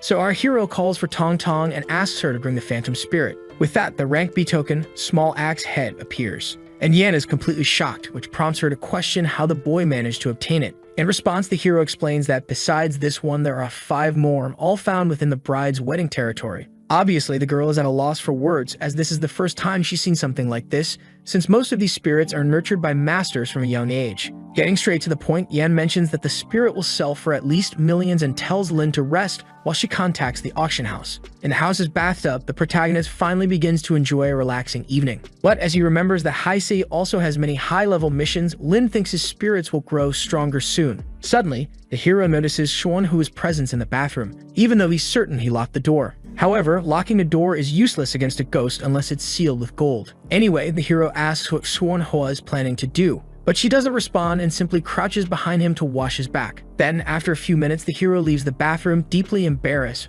with a mission of bathing with the ghost completed. Yan quickly notices this and becomes confused about what made the boy's face turn so red. After that, Lin goes to bed and once again, his ghost is lying next to him. Still, for him, waking up to such a beautiful face isn't bad, so the protagonist gives her a goodnight kiss and gains favorability. Somewhere near High City's defense area, a bald man says, "Well done," to the rank B evil spirit that had been troublesome but was finally defeated. However, another member of the Ghost Masters group comments on the sound of a horse's gallop. Then, everyone leaves the house, but before anything else, the bald man warns them to prepare for battle because it's likely not human. Without wasting time, everyone activates their spirits to face the approaching rider emerging gradually from the mist. However, they didn't expect to encounter an S-rank General Coast spirit. As a result, they are terrified, but the bald man remains confident that they can win with their accumulated coast territories. He couldn't be more wrong, as everything is destroyed with just one charge from the headless spirit. At the same moment it broke their defenses, the ghost finished them all with its sword, leaving no survivors behind. Back at the leader's building, the hero realizes he slept and woke up naturally, but now it's already afternoon. However, as he becomes aware, he notices his 2 ghosts are with the leader beside his bed. This naturally startles the boy, prompting Yan to apologize for scaring him. She comments that the hero looks so comfortable sleeping that she didn't wake him for the morning meeting, but during that time, Xuan Hua already prepared 5 breakfasts. With that, in front of all those wonderful dishes, the hero asks if Xuan Hua made them. With a happy expression, Yan simply enjoys the meal while praising the girl. Getting to the point, the leader informs that during the auction, all the rank B spirits sold for about 20 million. As a result, our hero spits out what he's eating, as he never expected to get rich so quickly. However, with auction fees, taxes, and agency work deducted, the hero will only keep 13 million, which he has no issue with. Thus, the girl tells the protagonist to eat at ease, as she still has something to handle at the agency, which makes Lin curious. Then she explains that near Liu, the heads of a small group of ghost masters were severed by an evil spirit. At that moment, a man named Zhu appears, apologizing for not showing up earlier and telling the girl she doesn't need to worry anymore. He is the co-leader of High City's Ghost Masters Association and assures Yan she can leave this responsibility to him. However, the girl states she didn't come to the city for a vacation, but since she has no information, Zhu insists she shouldn't go. Anyway, the man says he's already arranged everything and mentions that he'll show the recording of the decapitating ghost. Then the recordings begin in the mist, and the hero quickly notices the sound of a horse, the same one he had heard in Xuan Hua's territory. For now, with just a few seconds of video, the spirit finishes everyone off and leaves. In this case, the hero suggests that the horse is the ghost of a master, but upon reviewing the video, the boy notices that the rider has no head. and it is precisely Headless that the association calls him. But since the information has already been collected, Zhu comments that he will send his daughters to track him. Leader Yan agrees to let this man handle it this time. However, upon further reflection, the hero realizes that the honor is the same as the general who was married to Xuan Hua, making it possible that this is the malicious spirit of the carriage. Moreover, even after changing cities, he continues to pursue them, so the system opens a mission to annul the girl's engagement by destroying the marriage certificate. After recalling that the ghost territory forcibly activated the marriage mode, the hero believes he will find the certificate in the domain. Then, inside the ghost territory, everyone starts searching until the protagonist finds a red paper. On this paper, there are ghostly words leading Lin to decide to simply tear it apart. However, the marriage certificate regenerates like the ghost carriage, but with Xuan Hua's firepower, the object is burned and the mission progresses by 50%. But since it wasn't fully completed, the hero believes there is another bond with the general, and he needs to face him to win the girl's freedom. Faced with this, Lin goes to a cave to complete an A-rank mission. Now that the girl's marriage certificate has disappeared, finding her won't be easy, but the general can easily destroy an A-rank master. That's why the hero is in this cave. He needs to grow stronger. Meanwhile, in the northern part of High City, a team led by Zhao finds other lifeless bodies. Thus, the man asks Ling and Yu how they interpret the situation. Ling, in turn, comments that the master was defeated about an hour ago, while Yu says they can track the spirit by the energy of the horse's hoof prints on the ground. In this case, Zhu becomes excited about the progress, and an hour later, the group continues their pursuit. During the journey, Yu orders the car to stop because the ghostly hour is growing more intense, indicating that the monster is near. Thus, Zhu orders all the lights to be turned off and informs the group they will have to adapt to moonlight to fight. Then he announces that 5 teams will split up and surround the area, prioritizing trap setup and avoiding rushing in.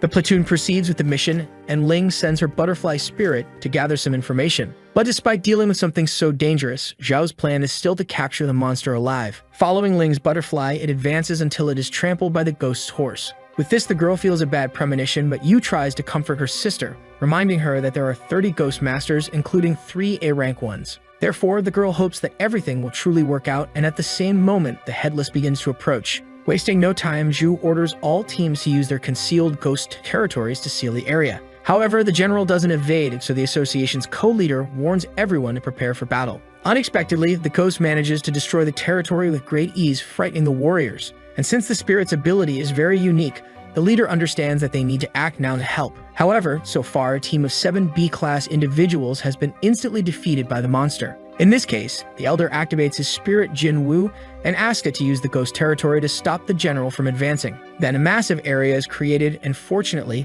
the monster can't break through as easily. This is expected from a territory formed by 3 A-rank masters, so the man believes the coast is cornered. Shouting loudly, Zhu orders Wei Ming and Adi to attack the general with him while sparing the horse. But suddenly, the ghost's speed begins to increase, and the warriors start telling the leader they will need help. From within the general's cloak, he releases a spirit that attacks the co-leader's neck. Thus, the monster manages to slice the bird's spirit in half, leaving everyone desperate. And, as if things couldn't get worse, the general opens his own ghost territory. What leaves you terrified is that all this release of power will cause the interior to collapse. As several are eliminated by the monster, the leader tries to escape with some warriors. But it was already too late to prevent the destruction, and several ghosts start emerging from a crystal portal. From inside the truck, Ling tries to warn that other team members haven't arrived, but the leader says they can't wait any longer. Therefore, they step on the accelerator while Team 3's car is being targeted. Unfortunately, they couldn't go any faster due to the risk of overturning, so the ghosts ended them. And with terrible luck, a car fell right onto the cab of the leader's truck, causing the engine to stop and the truck to crash into a tree. In this case, the plan now was to quickly hide in the storage area because it was a place painted with gold. Inside, the little girls ask if their father is hurt, but he simply tells them to keep quiet. However, there was a hole in the gate of the truck's storage compartment. So Ling decided to peek through the gap, but saw the general's horse at that very moment. This made the girl think they were doomed and wanted to die right there. However, unexpectedly, the general ignores them because someone far more important to him appears. Meanwhile, the protagonist opens the storage area, finds the 3 of them, and calls them to escape. In a very clever move, the hero avoids confrontation and simply uses the girl's flash ability to escape with the survivors. In the 13th defense zone of High City, everyone is treated, and while Ling expresses gratitude, her father complains about losing his second spirit. In response to the thanks, Lin says it was nothing and that he was just passing by coincidentally. But suddenly, Zhu grabs him, crying, and asks the boy to request Yen's help for the mission in exchange for any rewards. 3 hours earlier in the Ghost Cave, Lin defeats a rank B spirit and obtains a used ghost territory fragment that can be used to strengthen his own. However, This was the first time our hero had heard of such a thing. Additionally, Lin obtained the ghost cloak, which conceals presence and matches others. Despite being a bit ugly, the hero decides to try it on, and since it changes shape, it's quite convenient. In the cave, the ghost's aura is denser, as expected, showing that this is the perfect place to farm. So our hero progressed from the outermost part to the deepest, defeating everything in his path, until they defeated a rankest spirit, obtaining 2 more ghost territory fragments. However, this time the fragments were blue, and in addition, Lin obtained ghost grass, whose purpose he doesn't yet understand. The first thought that comes to mind is that it's used to feed ghosts, but the hero dismisses this idea. With that, the system notified him that Tong Tong could evolve with the help of a pill, and upon accepting, the girl advanced and Lin's body was strengthened threefold. Additionally, Tong Tong gained a new spell called Mutation, and her favorability increased significantly. Lin, in turn, was aware that all these rewards were thanks to the association, and there were only a few days left for Xuanhua to ascend to rank S. Later, as expected, there was another exit, and since walking at night wasn't convenient, the hero thought of getting a motorcycle. The Flash ability can teleport, but only within a small area and at the cost of energy, so Lin thought it would be good to get the general's horse. After all, during this time, wilderness areas have many bad paths. However, suddenly the hero hears a different sound. And upon going to the location, Lin saw the headless general and all the destruction he was causing. As expected, it wouldn't be a simple enemy, but since the boy didn't have enough information, he decided to return to the city. However, at that moment, the co-leader's truck appeared and crashed into the tree, and seeing this, Lin thought that if he didn't intervene, it would be discovered by the ghost. In summary, that's what happened, and thanks to the hero, both Zhu and his daughters were saved. Then in the infirmary, Zhu pleads with Yan to help since she has a physical body. But the girl only has an S-rank ghost spirit that is currently unusable, so she asks Lin what he thinks. Upon hearing that name, Zhou is surprised to see the prodigy of Liu City right in front of him. However, not only him, as his daughters were also very surprised, and Yu in particular blushed. Because of this, the co-leader offers the boy 1,000,000 credits to help, but Lin says he cannot be bought with money. In this case, the man asks what Lin wants, whether it's a house or a position, but Yu suggests including her in the negotiation. However, obviously, as the overprotective father he is, Zhu gets very irritated. Nevertheless, Lin says he can help under 3 conditions. The first condition is that the co-leader will also work. The second is that the entire strategy will be devised by the hero. And the third is that all the loot will belong to him. For Zhao, the first 2 conditions are understandable, but the third one is hard to accept. As Lin expected, the co-leader also wants the general's loot, so the boy offers an A-rank spirit to compensate for what was lost in return. This, of course, shocks both the man and his daughter, especially since the spirit has no owner and is not a malicious entity.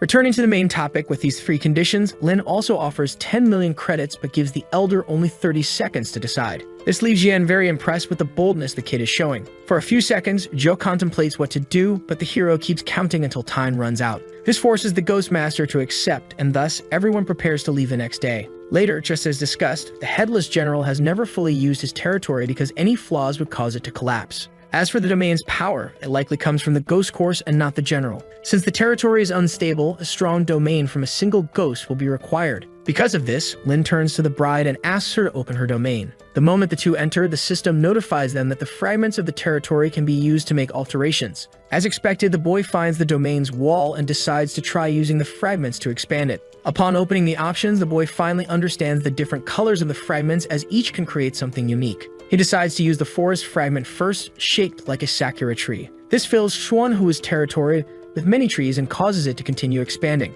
Additionally, the boy expands it with a swamp, a snowy mountain, and a river. Sitting together on the bridge over the lake, the boy asks Xuanhua if she likes it, and she seems very happy. He then decides to try using the ghostly algae he obtained earlier. Throwing them into the depths, the protagonist asks if her spirit can control the algae. Fortunately, Xuanhua is able to do so, and the trap is set. If everything goes according to plan, the Headless General will be caught like a rat in the trap. In the city center, people despairingly comment on the news about 20 Ghost Masters being eliminated. One man, in turn, asks if the leader managed to escape because he has a crush on his daughters, but his colleague, of course, thinks he has no chance. In Area 13 of High City at the defense station, Ghost Masters use the half-hour safe period to advance. Inside the car, Ling suggests that her father recruit Lin, but Zhu says it's impossible since the boy is already with Yan. Yu, on the other hand, shows up just to call her father old and suggests that he can step down as co-leader if he wants, which doesn't please him much. In the main car, Yan informs the group that they'll rely on 15 elite team members, but she gets a little annoyed because Lin seems distracted. In this case, Yan jealously asks if the boy is thinking about the twins, but Lin assures her he is paying attention. Moreover, he says that what he's thinking about is the battle, prompting the leader to comment that although the plan is good, they'll still need to be careful. Regardless, Yan jokes that she'll be sad if Lin gets hurt, and the blonde driver asks the leader to be more discreet. Later, the hero orders the car to stop, and the group finds more dead ghost masters. The leader, therefore, comments sadly on how ruthless this battle is, while the blonde sends her spirit, Feng Yu, to investigate. The twins also get to work with Ling aiding in reconnaissance and Yu analyzing the corpses. However, the blonde's spirit approaches the co-leader, prompting the girl to ask if Feng Yu has discovered something. In response, the spirit shows a black feather, which frightens Zhao because it's part of his own ghost. Then the blonde informed that the phantom spirit captured by the headless general was in that direction. All the masters set off until, by night, they found another eliminated group. The people had just died, and Ling believes the headless general must be nearby. Yu, on the other hand, points to a black dot moving in the field. Faced with this, the group tries to locate it. Despite the darkness, the hero's vision is 3 times better than that of a normal person. Therefore, Lin informs them that the headless general is heading toward Food City. Hearing this, Yan comments that they can't let him reach it because the place is full of people, but the hero reassures her, saying he has a plan. Thus, he summons Xuanhua and asks her to release her aura with intensity. Then, upon sensing it, the general changes direction, and Yan takes the opportunity to warn the group to summon their ghosts before entering Xuanhua's territory. Afterward, as Zhao hasn't fully recovered, the hero calls Yan and Xiao Yun to join him. Shortly before the general arrives, the phantom territory is activated, and inside, the leader is impressed by how much the place has changed. When the monster appears, however, the hero uses Tong Tong's stealth ability. Since he hasn't started attacking yet, the protagonist states that they'll observe before acting. Lin still needs to confirm his hypothesis about the general's phantom territory and the phantom horse. As such, the ghost enters the main hall, destroying everything and leaving the hero quite irritated. But when it finds nothing, it stops as expected, because it's there defying Xuanhua. Yan, for her part, finds it strange that the general is searching for someone while on horseback, but Lin explains that the ghost doesn't want to lose its advantage. To him, the moment the general dismounts will be the right time to attack, and after finding nothing in the girl's room, the ghost begins to act. Lifting its cape, the spirit summons many others to search around the territory, so the hero tells Zhu to ambush the smaller ones. The co-leader catches the message, but you can't help being impressed by the number of spirits and the fact that the territory remains unchanged. Back to our hero, he calls Xuanhua to act, so she flies off, drawing the general's attention to the lake. And once the phantom horse steps off the grass and into the water, the hero believes it will be time for the general to dismount. However, unexpectedly, the general not only manages to walk on water, but also runs even faster than before. That's because he thinks Xuanhua and Lin are trying to escape. But at this moment, the hero is just waiting for him. Although the general is strong, the water is the hero's territory. Yet suddenly, he reconsiders what's happening, because no movement is seen on the water's surface, even though Lin had set the seaweed as a trap. Moreover, Xuanhua acts strangely and descends to the same level as the general. Faced with this, Yan notices that Lin's spirit hasn't used any abilities yet and that the general is slowing down. In this case,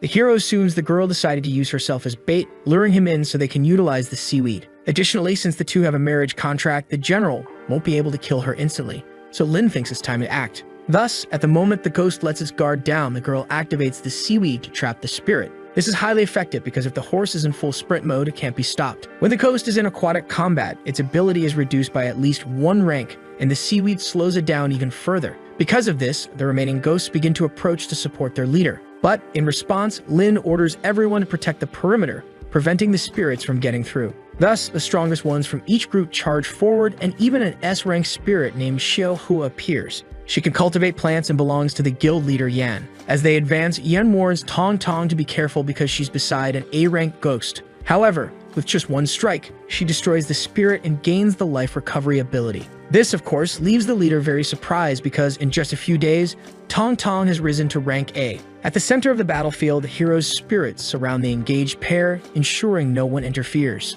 And the more Tong Tong fights, the more experience she gains, which leaves Xiao Yun impressed with the capabilities of Lin's ghosts. To her, they exceed their ranking in strength, and knowing that the hero will become very famous if he wins, she also thinks Yan will gain fame. Meanwhile, in the main battle, the general's subordinates continue to fall, but the ghost stubbornly refuses to dismount from his horse. To address this, Lin orders Tong Tong to force the ghost off the horse. Finally, the spirit leaves his horse behind and steps forward for a direct confrontation. At this moment, Xiao uses her flower pollen ability to blind the enemy. Then, everyone joins forces to attack the general with all their strength. However, the ghost retaliates and with a single move, manages to throw the allied ghosts far away. Even though he is hit, he remains unharmed, prompting Yan to think there must be something in his armor that reflects damage. Because of this, Xiao Yun questions how they can harm him as the general moves forward to finish off Tong Tong. But before the worst can happen, she uses her mutation ability and enters combat mode. This puts her on equal footing with the ghosts, but if they don't figure out how to cause damage,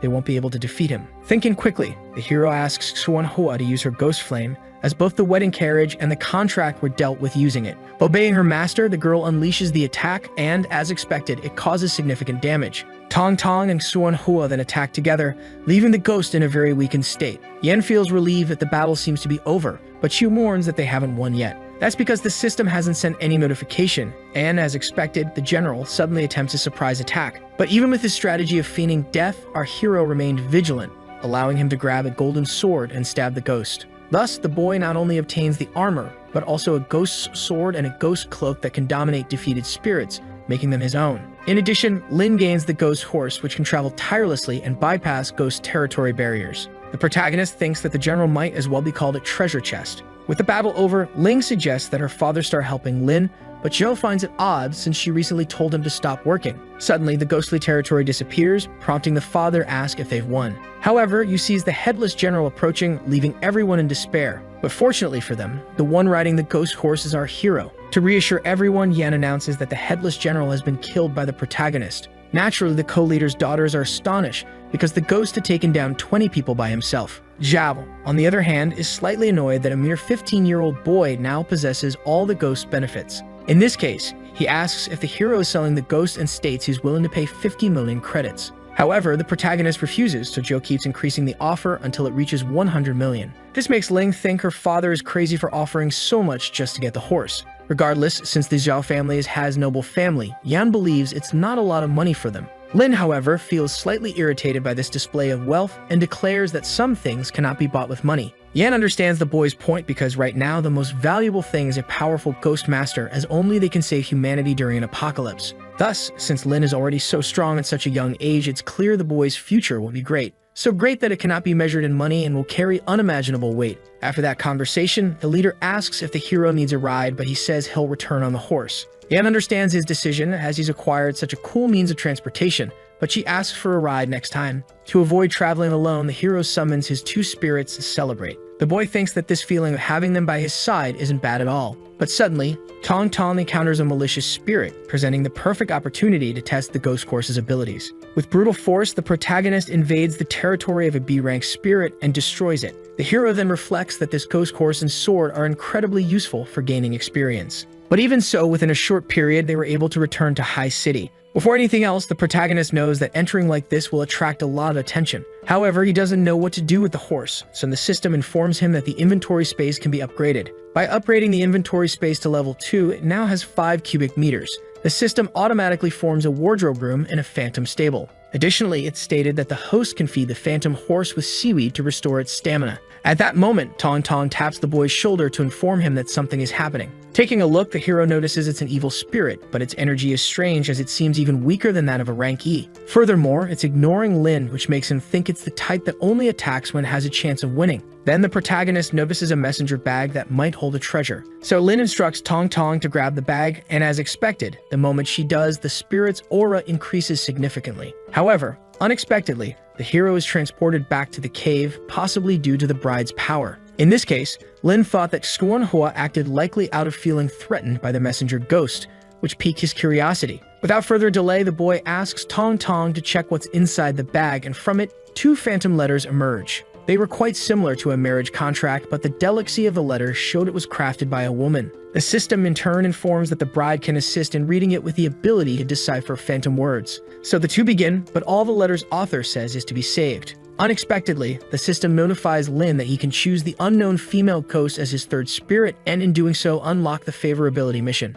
Naturally, the protagonist becomes very interested and learns he'll need to complete 3 missions to bind the contract. However, as a twist of fate, the first task is to write a reply letter and deliver it to the postman who stole it. In this case, the hero asks his ghosts if they can defeat the postman, but they're not certain. Regardless, the protagonist starts writing the reply letter first, and without much delay, the postman appears, running at high speed. The ghost aura is completely chaotic, so the hero plans only to put the letter in the bag and return it. Fortunately, at the moment this happens, the postman simply takes the bag and leaves happily. In High City's inner district at the City Lord's mansion, some people are shouting about needing to report something. It's about the headless general from the previous night in the second defense area, but Liu Ru, the third maiden of the city, had already heard about the boy long ago. Liu Yunxiao, the City Lord, does not agree with leaving such a genius to the Ghost Masters Association. At a bar in High City's center, someone shouts about something being very frustrating. Because of the headless general, they couldn't even leave the city to earn money, so the two complain about the association. In this case, the bartender mentions hacking the Ghost Masters Association's internal authority,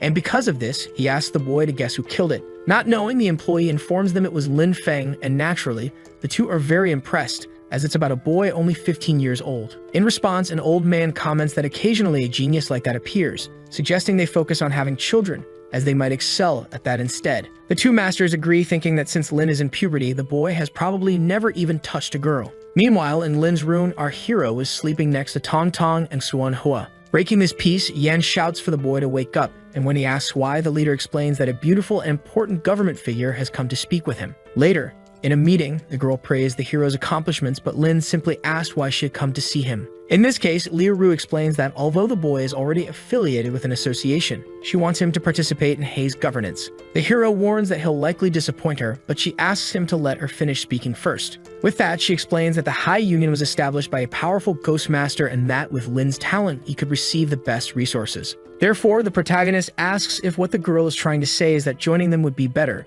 She says yes, because the conditions the protagonist would have wouldn't be those of a mere vassal. Since the girl's father is already 86 years old, she will soon become the head of the city, but her abilities are insufficient. That's why she says she needs to find someone strong to be her husband, which leaves the hero startled. Originally, the girl's father had other suitors in mind, but he agreed to this because it involved a powerful master, and thus Lin could claim half of the city. In light of this, the hero understands the City Lord's seductive plan, knowing that 99% of people would accept it without hesitation. However, he decides to ask why the big sister chose him, which makes her blush embarrassed by being called that. To explain himself, the hero reminds her that he's only 15 years old and that this is a respectful way to address her. However, the girl doesn't think the age difference between them is significant, and extremely flustered, she decides to leave, which makes Lin wonder if he did something wrong. After the conversation, Yan asks what the protagonist did to make Liu turn so red, but when he explains, the leader unexpectedly becomes jealous. At the same time, in the limousine, the driver asks if her lady needs a towel, but she shouts that she doesn't, because all she can think about is how no one told her the hero's age. Thinking about this, the girl feels guilty for taking advantage of someone younger,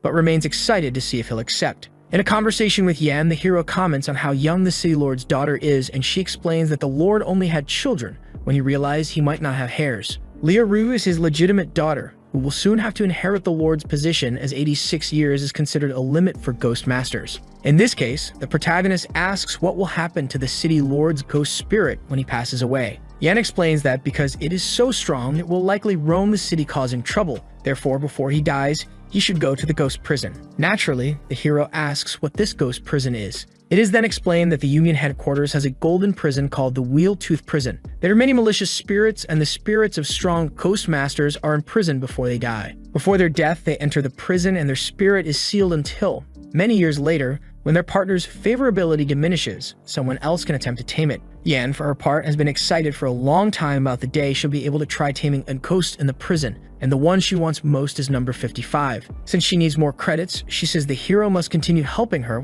while avoiding anyone trying to seduce him. Suddenly, the system announces that a ghost letter is about to arrive, requiring the recipient to be alone. Thus, our hero heads to an open field and waits, impressed by the speed of the response. A few seconds later, the postman appears running at high speed, but since Lin will be receiving the letter, he hopes not to be attacked. Fortunately, the postman stops and delivers the letter peacefully. However, he doesn't leave without requesting payment for his service.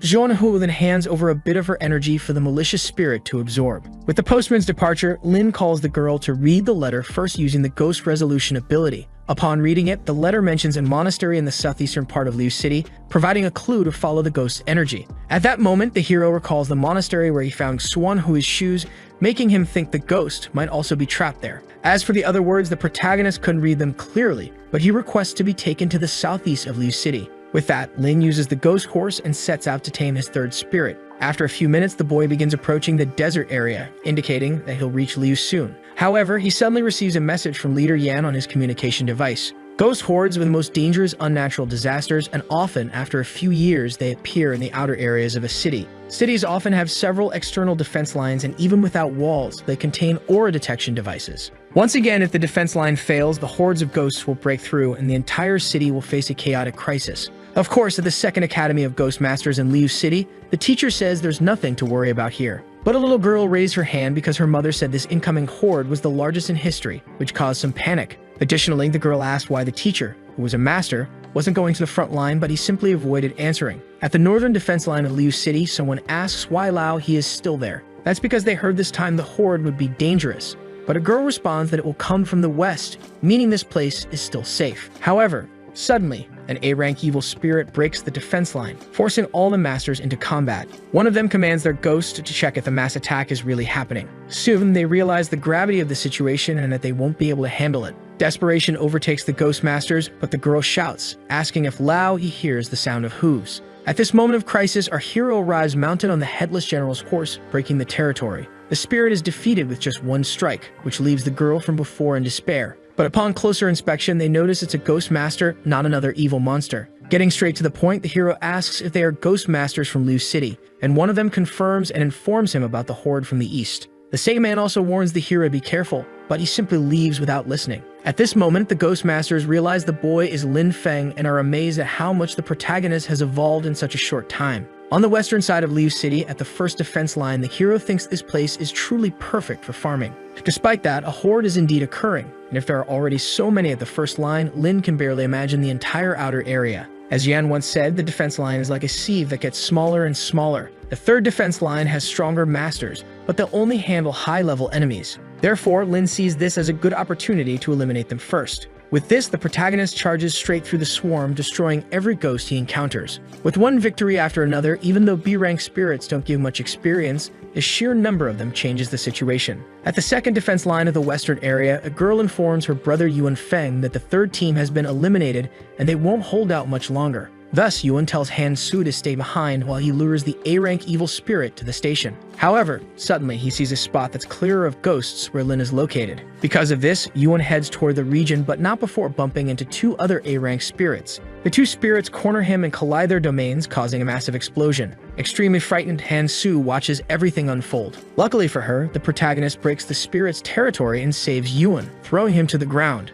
As soon as he lands, Lin leaves immediately, and other warriors arrive to check on the group leader's condition. Yuan, however, only asks if anyone managed to see the Ghost Master's appearance, but everyone says no. Returning to the hero's perspective, he finds it strange that there are so many strong monsters in the second defense line. But on his device, he finds a hole in the defense, which leaves him no more time to think. With this, the protagonist continues defeating every ghost he encounters. Eventually, the system informs him that Xuanhua now has enough to evolve to S rank. In this case, the hero decides to upgrade her, which grants her the fog ability and significantly boosts many of her stats. Thus, our protagonist is ready to head to the outer area. At the third defense line, someone shouts, asking Fei Leo if the association's reinforcements have arrived yet. But while defeating a ghost, the S-rank master explains that even if no reinforcements come, they'll still need to defend the city. Suddenly, a report comes in about an S-class evil spirit approaching from the west, increasing Fei's stress even further. In another region, however, Lin walks through a strange bamboo forest and finds it odd that the ghost territory isn't breaking. But soon he encounters the owner of the domain, who is none other than an S-rank malicious spirit. Despite being a malicious spirit, the hero finds the panda quite cute, though it is still violent. In this situation, the boy orders Xuanhua to use the mist and Tong Tong to kill the monster using mutation mode. However, the cuts reveal that the monster is actually a stuffed toy, but since it is a puppet, Lin questions what the small orb in the middle is. Quickly, the hero realizes that this is the main body, which is evident given the ghost's energy is still active. However, the monster becomes even stronger and expands its territory in a surreal way. The domain grows so much that it reaches the protected zone and begins killing ghost masters there. In this case, one of the warriors asks Fei to handle the malicious spirit, while he manages the situation locally. Back at the confrontation, the monster makes an admirable expression, but Lin says it's useless because its weakness was exposed long ago. Thus, he orders Xuanhua to finish off the panda, and she complies. With that, the system announces victory, leaving Fei confused about what's happening. But soon he sees two ghost spirits and the silhouette of the hero, leading the old man to think he is the alliance specialist. Finally, the half hour of safe time ends, allowing everyone to catch their breath. At the first western base, someone reports the casualties and Fei thanks the protagonist for his help. That's because they would have suffered far greater losses without his support. Nevertheless, the old man asks why only the boy is there as the Union sent 2 teams. The hero explains that he is a special lone member and that the official team has yet to arrive. Naturally, the other masters are amazed that the boy isn't part of the main team, and Faye asks for the hero's name, to which he replies, Lin Feng. With that, the 2 warriors become excited and praise the protagonist as they had already heard a lot about the savior of the city. Faye also commends him for always returning to his hometown whenever it's in need. For that reason, he asks to befriend the boy, and half an hour later, the hordes return with full force. In fact, they come back even more aggressively this time, prompting Faye to check through binoculars. What's worse, the detection device indicates not 1 but 2 S-rank spirits are present. In this case, the old man begins to panic as he isn't fully healed and has few allies to fight with. Meanwhile, a ghost master arrives to inform them that the south is also in crisis and that 2 bases have already been destroyed so far. This makes the situation even more desperate, leading Faye to think they are truly doomed to lose. In light of this, he calls Lin over to send him away on his ghost horse. The old man insists that a genius like the boy cannot die even if the entire city is destroyed and pleads with the hero to leave. After all, to Faye, as long as the protagonist survives, he can avenge them in the future. In response to this concern, however, the hero asks to analyze the situation first. After observing the 2 malicious spirits alongside the ghost hordes, all Lin can think is that this place is full of XP. In this case, the protagonist asks if the old man can handle an S-rank spirit on his own, to which Faye confidently responds that he can. Thus, the boy announces that the rest will be up to him. Then he jumps into the war, leaving the old man desperate, but Lin doesn't care because he's confident he will win. At the eastern defense front, the hordes begin attacking, but the ghost masters defend from the wall. Lin, on the other hand, says he will leave the white one to Faye, but all he needs to do is hold it off for a bit. Feeling underestimated, the old man declares that he will fight alongside the boy. Back at the wall, the shooters work at high speed to reload their ammunition. The second round of fire is launched, and on the front lines, Faye opens his ghost territory. This causes his domain to clash with the S-rank spirit's domain. However, the malicious spirit is too strong, so other ghost masters attempt to assist the elder. From atop the wall, a warrior warns that Lin is approaching the Black Reaper, but another finds it dangerous that he hasn't opened his domain.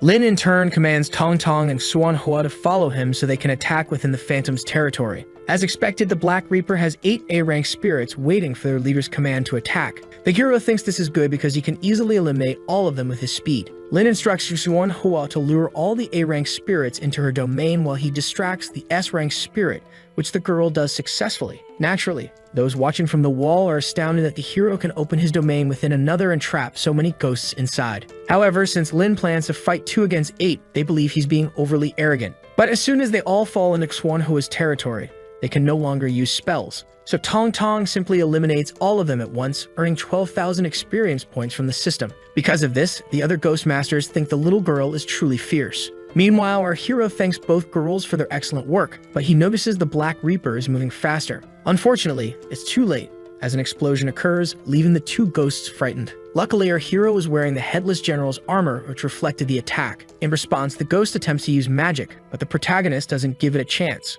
With a precise strike from Xuan Hua wielding a golden sword, the spirit is defeated. This is because her flash ability, combined with a powerful sword, can catch anyone off guard. In the old man's group, someone asks about the situation and Faye reports that it's dire on their side. He admits they won't be able to hold out for long, but Lin is already heading toward the next S-rank spirit. Even if he can't break the territory, creating weaknesses is already enough. The old man, however, finds the hero's audacity to approach absurd. This is because his territory was destroyed, and since the spirit is stronger than a normal S-rank, he believes they stand no chance of victory. However, while Faye is commenting, our hero is only paying attention to the system. Naturally, this irritates the old man, but Lin is merely waiting for Tong Tong to evolve to S-rank. As soon as the girl evolves, the White Reaper stops attacking, as if sensing her aura. At this moment, it's impossible not to notice the magnitude of Tong Tong's power. Wasting no time, the hero orders Xuan Hua to destroy the Phantom territory. After the domain is dismantled, Lin reveals that both his ghosts have ascended to S-rank. Naturally, the old man cannot fathom how the hero evolved so quickly.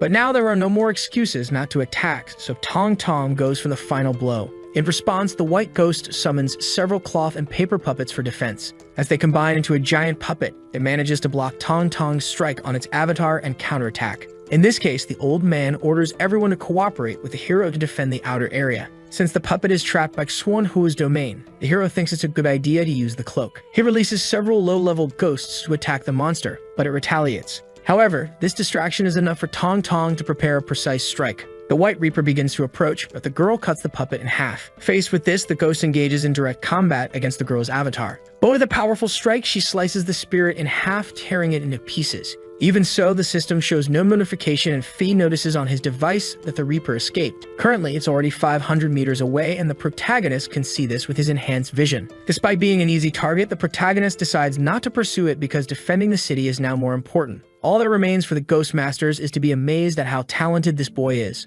Thus, Fide, along with another, approaches to praise the hero for making an S-rank ghost flee. The old man says it's an honor and a blessing for humanity to have a genius like him around. However, humbly, the protagonist replies that compared to the elder who has protected the city for so many years, he has done nothing. Suddenly, someone reports on their device that something terrible has happened. It's said that the southern area's defense has fallen, the outer city has been invaded, and some coasts have reached the Golden City. So the hero thinks this attack might be coordinated because the coasts breach precisely at the weakest point. However, at the moment, the most important thing is that a horde is coming to completely destroy the city. In this situation, some masters panic because their wives and children are at home. But Fei knows they cannot abandon their posts because if they move to the center, the number of ghosts there will only increase. Thus, the protagonist states he will handle it, giving the warrior a bit of relief. Therefore, he asks Lin to protect his wife and children. But as the hero proceeds, he thinks that hordes are not natural, but rather caused by S-rank strategies. For this reason, he believes he might find answers in this city, but right after entering, everything seems quite normal. Suddenly, someone sends a message to Lin, asking to be saved from an evil spirit at the mall. The protagonist then rushes and, unfortunately, realizes the hordes have already moved toward the city's center. After some time, Lin manages to see a massive ghost territory in the area. The territory is covering the entire outer city, and it crosses the hero's mind that this could be a spirit stronger than S-rank. As soon as he crosses the territory, Lin realizes how cunning the ghost is because the domain doesn't differ much from the city, making it harder for people to notice they've entered it. And when he reaches the school's location, even the inner city is already falling. In the mall's storage room, the red-haired girl asks if Ping called for help, and the boy explains about Lin but says he might be outside. Regardless, this horde is unprecedented, making Ping think there's no way they can be saved. Meanwhile, another boy trapped there starts to panic. However, Lin is indeed looking for the boy, but the mall is enormous. Back at the storage room, the frightened boy asks why Yejin's father isn't coming since he's in A rank, but the girl cries and explains he's on the front lines. At that moment, someone knocks on the door, and the red-haired girl starts to hope it's Lin. Outside, the hero is indeed knocking on a storage gate. However, where the children were, the one who knocked down the gate revealed itself as an evil spirit. Meanwhile, where the protagonist was, he found a mother with a child, leaving him extremely surprised, especially because that woman was his own mother. 8 years ago, Lin returned home very excited to see his grandpa and Tong Tong again. But unexpectedly, the old man was doing something very strange, which startled him. To ease the situation, the old man explained he was just cutting the girl's hair. And Tong Tong trusted the old man's skills, though she said she'd want Lin to try next time. After being abandoned by his parents, Lin was integrated into life in the warehouse district of the outer city and became part of Grandpa Hu's family. Grandpa Hu does mechanical repairs along with collection and recycling, and he has a good reputation for helping retired people create mechanical limbs. Thus, even though he's not good at household tasks, he managed to take good care of the two. And although Tong Tong is also an abandoned child, her personality is cheerful and happy, perhaps due to Grandpa's influence. Despite being poor, they all enjoy the warmth of family life every day, and the protagonist almost forgot his painful past. Until the day Mr. Jin knocked on their door, demanding an explanation about the sensors that should have been replaced last week. However, now the car was destroyed, and the man blamed Grandpa for it. Obviously, Hu denied it, stating his work was of high quality and that the sensor, most of the time, only prevents the car from moving. But upon being exposed, the Ghost Master only became angrier, so Grandpa offered to check the car. However, in response, Jin simply threw Hu to the ground, saying he no longer trusted him. Furthermore, Jin declared that a Ghost Master's word was final, and the other affirmed the old man would have to pay. At that moment, the children were returning with groceries and planning to surprise Grandpa. But when they arrived, they found Grandpa lying on the ground, injured. Faced with this, they asked why Hu was hurt, and Lin asked if it was those guys. Then the old man explained that those bastards used their position to intimidate honest people. Yet the old man smiled, saying it was okay because even he didn't know where he had kept his money. Later, the bullies admitted they had crashed the car while drunk, but they knew who had money since he did all of Liu's work. Thus, suddenly, they managed to see the old man passing by, and this is a good opportunity to break into his house and search for valuable items. Quickly, they began looting everything, and the two little ones were completely restrained. However, after searching, all they found were bags of fragments that weren't worth much. For this reason, one of the Ghost Masters suggested taking the girl because he knew of a factory in the south that might buy her for 1,000 coins. But obviously our hero wasn't going to let that happen, so he grabbed the man's arm and bit him. This caused the man to punch Lin away, making him pass out without a chance to fight back. Thus, little by little, our hero's eyes began to close until he saw the girl disappear. Later that night, Lin was being treated, but the boy felt very guilty for not being able to protect Tong Tong. In any case, the old man said they would rescue her if the information was correct, so the hero confirmed the details about the southern factory. Then, sometime later, in that area of the southern city's factory, who sent Lin through the pipes with a flashlight to investigate. And so, our hero went until he reached a ventilation shaft where he could see Tong Tong and a nurse below. Quickly, the men tied the girl to the bed, but Lin got anxious about it and dropped his knife from above the vent, which stuck into the bed beside her. With this, it became obvious to the adults that someone was up there, so one of the men ordered to alert the boss.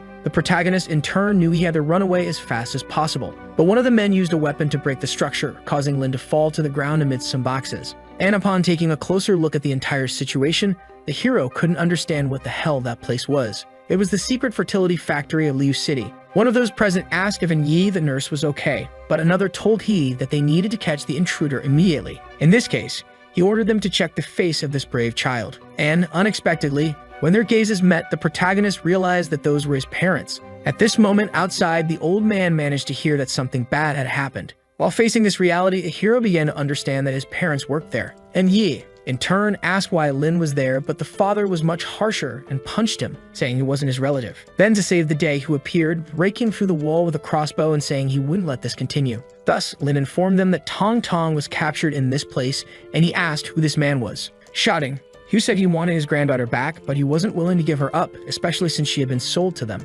Thus, a shootout began, and wisely, the old man ordered the hero to grab the girl and leave. Unexpectedly, Tong Tong started climbing to the second floor, and Lin followed her. However, the boy's biological father ordered his subordinates to follow them as well. Thus, the children reached the rooftop, but they no longer knew what to do. This was because now they had nowhere else to run, as they were cornered. Lin, in turn, tried to stay calm, saying he would come to save them. But, unfortunately, the old man was defeated and was just a trigger pulled away from meeting his end. With no choice, Hugh offered all the money he had in exchange for the freedom of his 2 grandchildren. But all he did was kick him, saying he didn't want money from poor people because if they kept making children, one day they'd produce one with a strong body. Thus, the man asked the children to come to him, saying he wouldn't harm them. Furthermore, he told them not to step back as it could be dangerous. But in this moment of distraction, Hugh seized the opportunity to charge and grab the man's face. However, the old man was kicked away and now truly defeated. Even so, he was very angry about getting hurt, so he opened fire on the old man. But,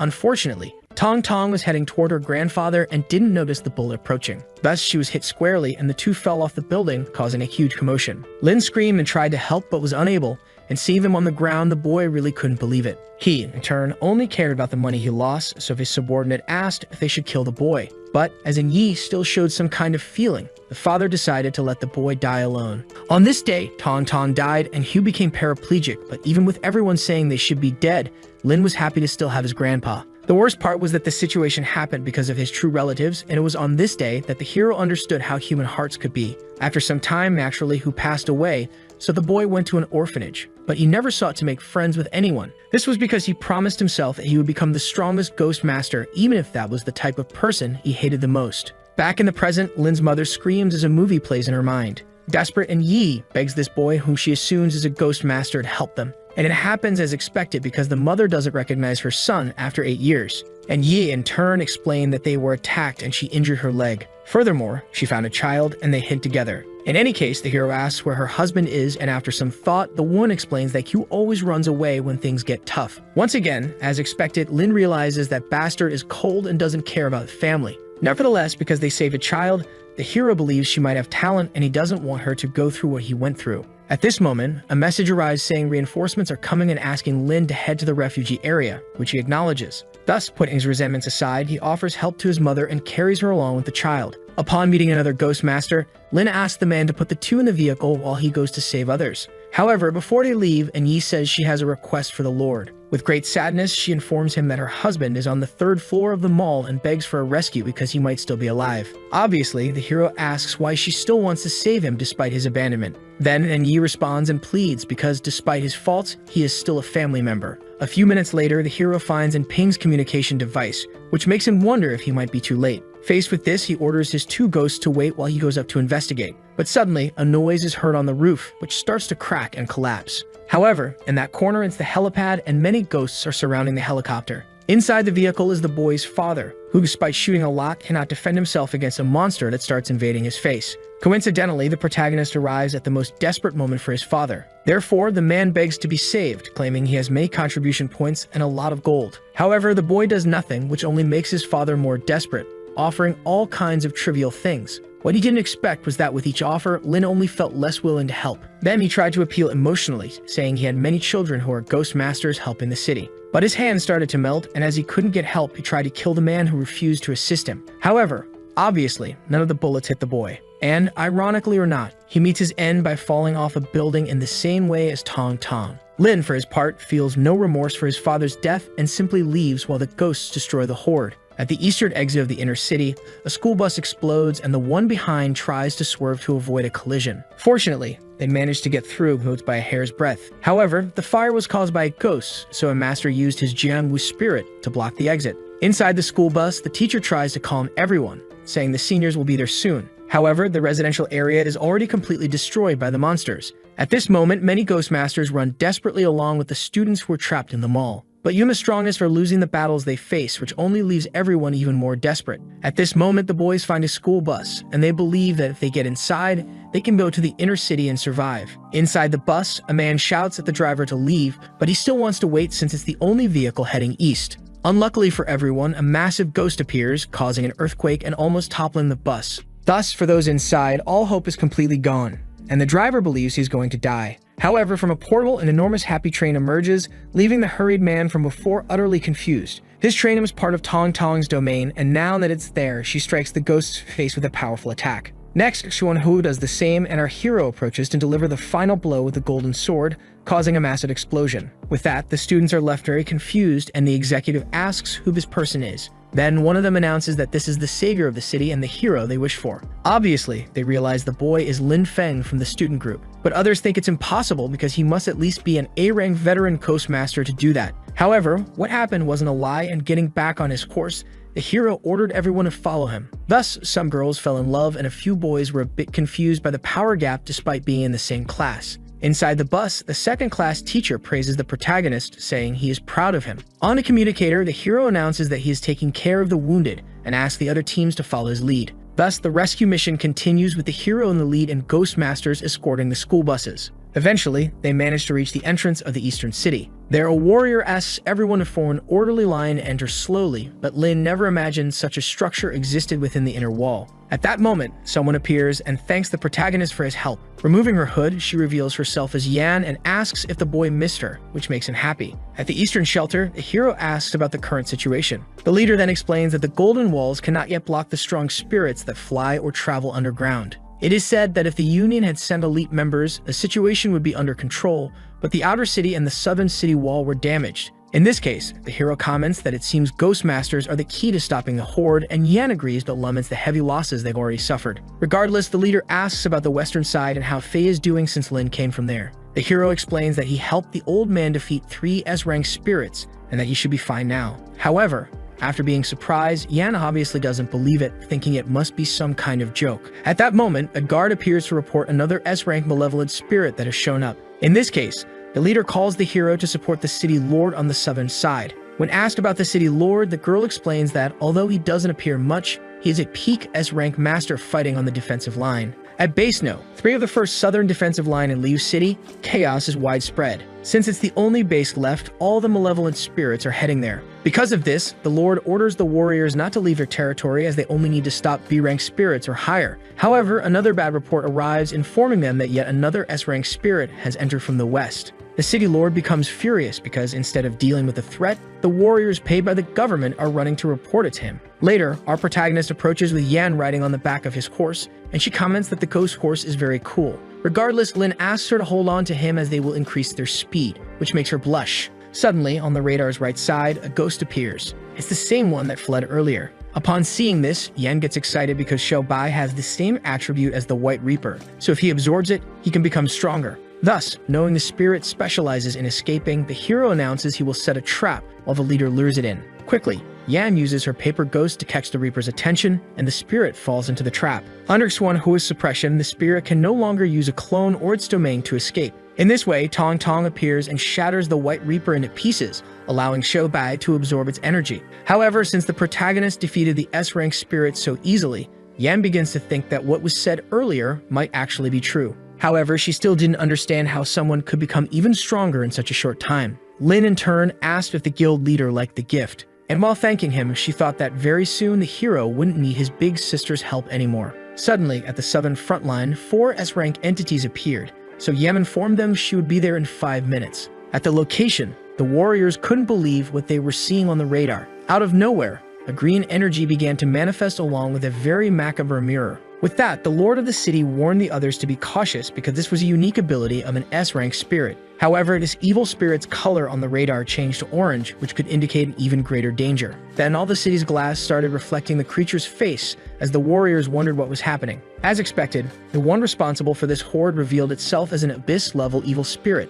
Lin asked what the change from purple to orange meant, and the leader explained that the orange color signified an abyss-ranked spirit. This in turn was the rank 1 mirror ghost, and currently, the Ghost Master team didn't have anyone capable of dealing with it. At that moment, however, the messenger informed the city lord that at least Yan and Lin Feng had arrived. And to the boys, the same messenger warned that the situation was critical and they should find the lord. When they met the man, he asked if the leader had any insight, and she said yes, but asked if he had a plan. The strangest thing was that the mirrors hadn't participated in the previous battle but had now evolved. This meant it had gained combat experience from other evil spirits. Apparently, the master of this order of ghosts was the mirror ghost, and it was the key to defeating the others. But as such a powerful evil spirit, Yan questioned why it hadn't opened a ghost territory. And that's when the Lord revealed that, unfortunately, the entire city was already covered by its territory. Obviously, Yan was shocked because that meant they were inside it too. And since retreat was impossible, the city lord advised that the best plan was to wait for reinforcements to arrive. As it had just evolved, it was still considered the weakest in the Abyss ranking, so at the lord's level,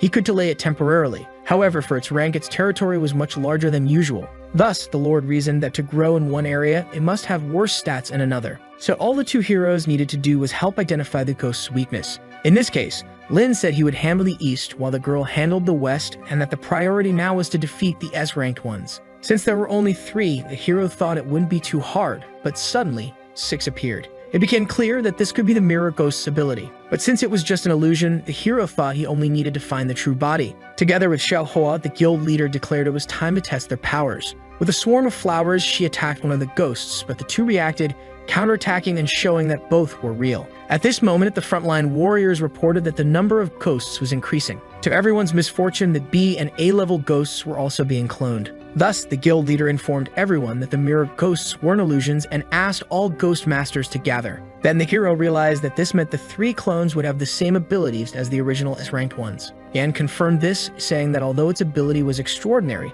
they still couldn't lose hope. Instead of slowly looking for a weakness, the hero suggested it would be easier to simply kill them all. This way, he opened his ghost territory and started defeating several monsters but received no rewards. However, the moment he destroyed one, the system awarded points, showing it was the original body. This meant the clone might lack certain conditions such as items, energy, or even stats. In this case, the protagonist asked Tong Tong to activate the ghost eye and prioritize killing the main body of the spirits first. She complied, and upon destroying an S-ranked ghost, the clone's body also vanished. In Xiaohu's ghost territory, a battle is underway, but Xiao Bai appears and destroys both the original body and the clone of a monster. Seeing this, one of the warriors shouts to the lord that Lin Feng and the others are incredible, as they have already destroyed 6 level 6 spirits. However, upon turning around, he notices that the lord is not well, as he can no longer hold the domain for much longer. In this case, the assistant uses the device to inform Lin and Yan to return and help. When they arrive at the city under the lord's domain, the place looks completely different from the mirror world. Moreover, even the lord's spirits are being cloned to fight against each other. Unexpectedly, in front of our hero, clones of Xuan Hua and Tong Tong also appear. The situation with the clones obviously leaves the protagonist very surprised. From atop a house, a city lord explains that this ghost mirror can clone any spirit, including its special abilities. It seems the ghost spirit won't attack directly, but will use this method to deal with enemies. In this case, the hero orders his 2 spirits not to use special abilities and to attack directly instead. The ghost horse's territory-breaking ability, however, is now useless and might even be disadvantageous, so Lin stores it in the inventory. He also advises the leader not to enter the territory first, as there's a trap there, which he will explain later. Thus, being the originals, the girls easily destroy their clones, but unexpectedly, doing so also grants experience. However, the hero starts to believe that the clone spirit's combat ability isn't very strong. In this case, the city lord warns not to underestimate the enemy, as the first wave is merely testing their power. Soon, the clones appear again at incredible speed, and even though they lose, they grow stronger. The protagonist notices that this time the ability is closer to reality, though the ghost weapons cannot be perfectly formed. As a result, the clones are destroyed once again, but the fact that it grants XP again makes Lin think the spirit is expending energy for this. From the City Lord's perspective, his ghost takes a few more hits and now his territory is on the verge of being destroyed. In this case, the hero asks Suan Hua to open a similarly sized territory. However, since the girl's territory is also covered by the ghost mirror, this means it can clone spirits again. Regardless, the protagonist asks Tong Tong to use her mutant form and Suan Hua her fire so they can see the extent of the cloning ability. With just one strike, Tong Tong destroys 2 clones and Suan Hua eliminates another 2 imitations. The hero realizes that the cloning time is becoming longer, which means using this ability is exhausting the ghost. Still, he believes the Abyss rank spirit is nearby, controlling everything, but the Lord warns that the clones have appeared once more. As expected, ghost weapons cannot be cloned. However, in this 4th wave of cloning, twice the number of ghosts appear, prompting Lin to think the battle must end quickly. In this case, the hero orders his spirits to use everything they have to eliminate the fakes. Seeing this, the City Lord is confused by how Lin's contracted spirits possess so many forms. Without delay, Suan Hua handles 8 clones at once while Tong Tong's avatar destroys everything in her path. As if dealing with her own clones wasn't enough, Suan Hua also attacks the City Lord's clones and destroys them. This frightens the man as the boy was even able to destroy his clones. At the same time, Lin orders Tong Tong to use her ghost eye to locate the mirror's main body. After scanning her surroundings, she finds a green point in the mansion, prompting her to fly there and break down the gate. However, in response to this attempted attack, the ghost merely flies away and hides elsewhere given the vastness of its territory. In this case, Lin orders Suan Hua to use her dual territory, which she does. Breaking part of the ghost mirror's domain, the ghost is forced out of hiding. Previously, the clone's protection gave it time to accumulate ghost territory, but now that all the clones are dead, it cannot escape. Thus, Suan Hua appears behind the spirit and cuts it in half with her golden sword. Thus, the situation was resolved and the floating mirror cracked and fell from the sky. Lin, on the other hand, was very satisfied because on this trip alone, he managed to gain 20,000 XP points. At this moment, the guild leader appeared and asked if the mirror monster had already been defeated. The City Lord laughed heartily and announced that thanks to Lin Feng, they had emerged victorious. It was now even possible to see the ghost hordes retreating, and so the crisis in Liu City was finally resolved. Later, the population cheered when our hero appeared, and they were overjoyed that Lin had saved the city alongside the Lord. Because of this, everyone organized a celebration, tossing our hero into the air repeatedly. However, among the crowd was the boy's mother, who began to recognize the name of the person being glorified. As everyone celebrated, the little child within Yi asked if she knew this big brother, but she had the good sense to realize she could no longer belong to Lin's family. Thus, she simply told the boy to strive to become like him in the future, and the boy agreed. A City Lord, in turn, announced that even though the crisis had been resolved, there was still significant damage, so Yan suggested assigning missions for reconstruction. Now, regarding the mirror ghost, Lin tried to explain the situation, but the Lord stated that, if not for him, he would have died. Therefore, besides deserving the item, the Lord invited the boy to a celebration later.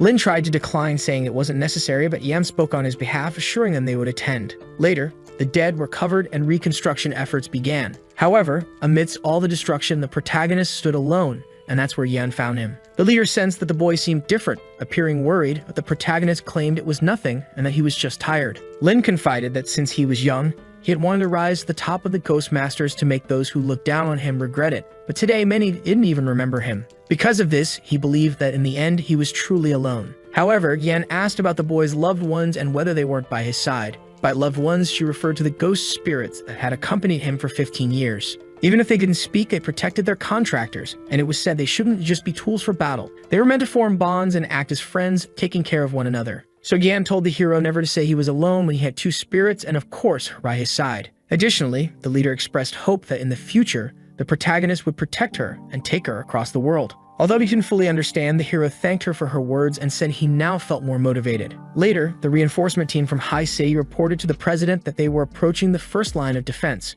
But what Kim Jong, the president of the Union, found strange was that they hadn't encountered any ghosts along the way. In this case, Yang Bai, an S-class member, mentioned that, according to a forum post, the ghost horde had retreated. Obviously, Cao Zhang found this even stranger since the city had nearly been destroyed not long ago, so he asked if someone incredibly powerful had appeared. In response, one of the masters reported that the person responsible for defeating the Abyss-level spirit was Lin Feng. However, as the leader had never heard of him, Yang Bai explained that he was a genius from the city, but was still only ranked A. In this case, they decided to keep moving forward, as they would learn more upon arrival. In Liuru's private mansion in High City, the young lady spent her time watering some shrubs. Suddenly, a servant arrived announcing that something major had happened, prompting the young lady to ask what it was. Unexpectedly, the news was about Lin Feng and his recent achievement in driving back the horde in Liu City. For Liuru, this was obviously shocking, and the servant commented that Lin was truly worthy of being her partner. However, the fact that the hero was such a genius made the young lady think that if she didn't secure him now, she never would.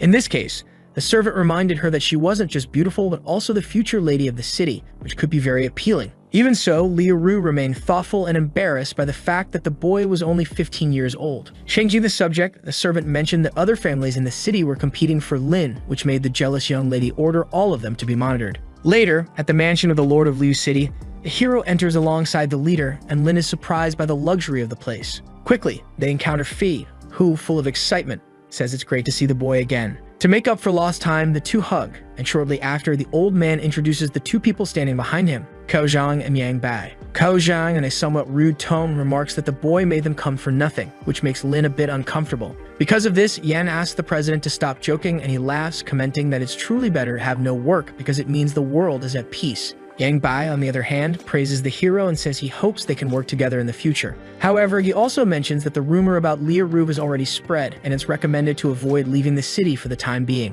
Lin understands that the other competitors are seeing him as an obstacle, which will lead to trouble. In this case, the hero feels a bit stressed about being dragged into this competition against his will. At the dinner table, the city lord announces that tonight's party theme is Lin Feng, who was responsible for restoring peace. Thus, to thank the boy for his contribution, the lord personally grants him 1 billion credit points. Additionally, he offers a larger mansion and the opportunity to choose 3 ghost equipment items from the ghost storage. As if that weren't enough, Lin is also given the title of Guardian of Liu City, and the celebration begins. At the end of the party, everyone leaves in high spirits, and Yan carries the hero as it was his first time drinking alcohol. However, upon arriving at the leader's house, the girl becomes much worse from the alcohol, while Lin manages to regain some normalcy. In this case, he places Yan in her bed, but unexpectedly, she pulls his arm and kisses him. This was meant as a reward for the hero, and seeing him blush, the leader asks if the boy didn't like it. Wasting no time, Lin takes the initiative and kisses her back. That wild night continues with many advances from our charming hero. By the next morning, Lin wakes up with quite a hangover. After getting dressed and heading to the kitchen, the hero asks if Xuan prepared breakfast, but since Yan woke up early, she made it herself. She asks the protagonist to eat, and he thanks her. However, as soon as he takes the first bite, reality sets in. Yan, meanwhile, asks how it tastes, and to avoid any early morning conflicts, the boy says it's delicious.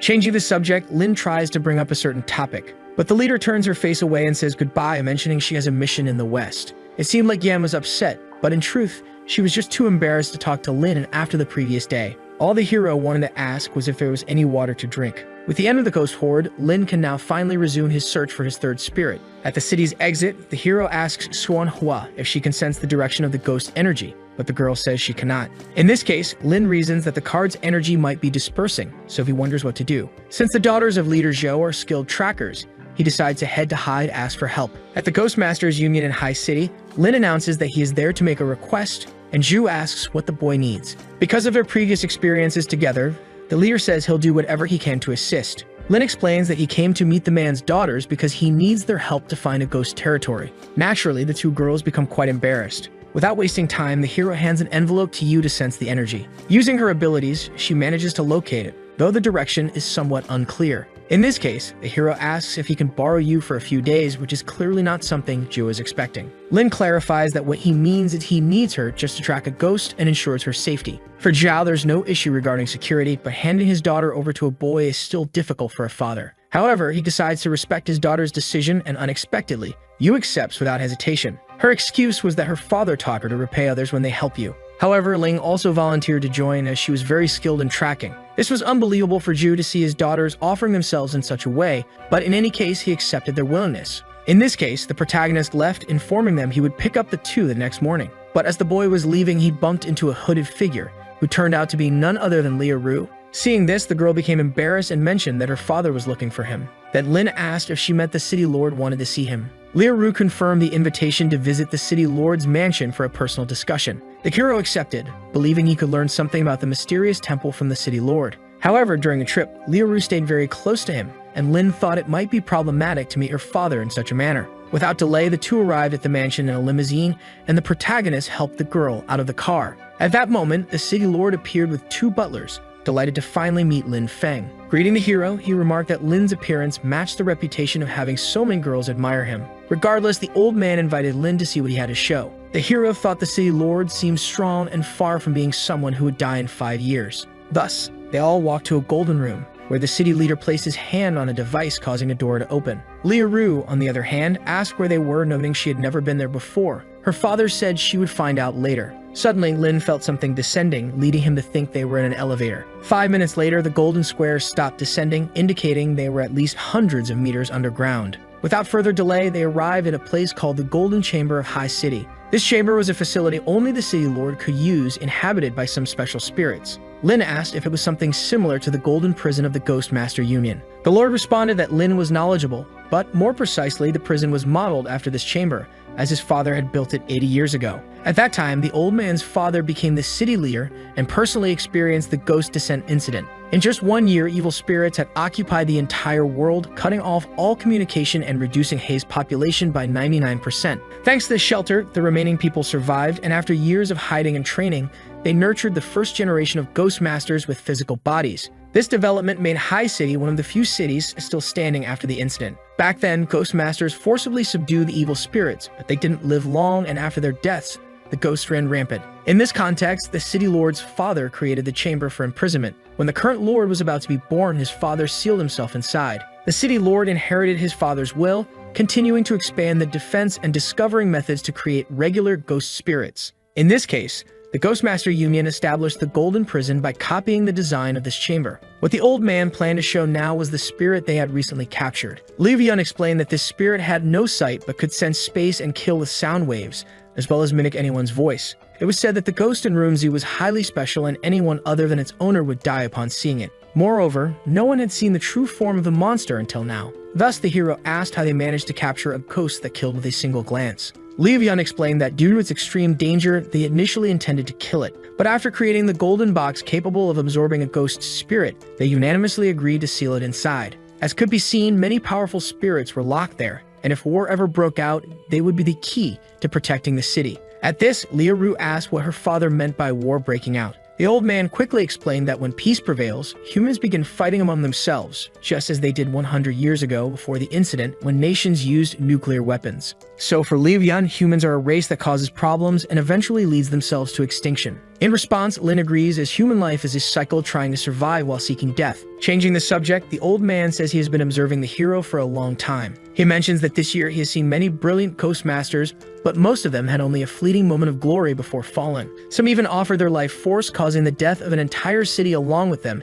in an attempt to tame a high-ranking spirit. However, even though the boy is young, the old man sees that he is the most outstanding so far. In this case, he decides to ask Lin about his thoughts on Liu's proposal, which makes her spit out her drink. Lin, on the other hand, says he's still not certain about the suggestion. Thus, the Lord understands that the boy doesn't want to marry, but mentions that in the past few days, he has considered changing the plan. He says that if the hero becomes a G-rank master and agrees to marry the girl, he will grant him all the ghosts in the region. In this way, the old man will help Lin reach the rank of god, and when the time comes, Lin will become the lord of the city. Obviously, Liu doesn't understand what her father is saying. The old man explains that even though she's part of the family, she is only an A-rank master. For years, he has been building an army, but he knows how many forces are targeting the city. The Union wants to directly control Hei's power, and every family is also after the position. It is said that after Liu Yun's death, if there isn't a strong ghost master to lead, all the factions will fight for the position, causing a war. This makes the girl realize she has been naive. For the hero, the logic is sound, but since he has the system, he doesn't need help from others,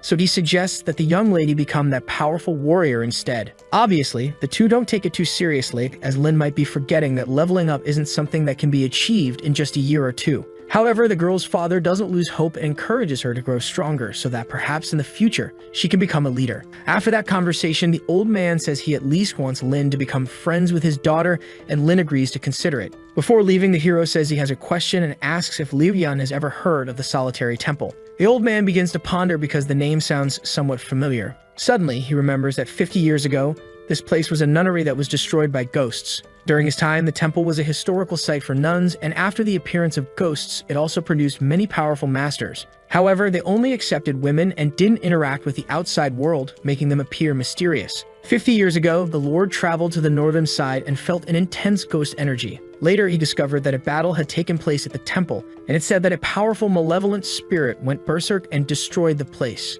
Hearing this, the hero realizes the temple really existed, so he asks what happened afterward and if anyone still goes there. It is explained that the spirit might still be there since a place where hundreds of people died is one no one dares to step into. The next day, Zhao meets the protagonist and informs him that he will leave his 2 daughters in his care. The hero assures him not to worry and asks the girls to hop on the horse. They do so with great excitement and smiles on their faces, leaving Zhao heartbroken. Without wasting time, they leave, and along the way, the hero asks if either of them can sense a direction. In response, Yu says she feels it toward the northwest, and the hero acknowledges it. Meanwhile, Lin thinks about the temple and, considering his power level, believes he should get a bit stronger before trying his luck. In this case, he remembers that when Tong Tong leveled up, he received 2 lottery chances from the system. Using them, Lin gains the ability to transfer critical damage, which is almost equivalent to an extra life. Additionally, he gains the ability to connect minds like telepathy, which also provides mental resistance. In another region, the mailman ran happily but noticed that his recipient was at the solitary temple.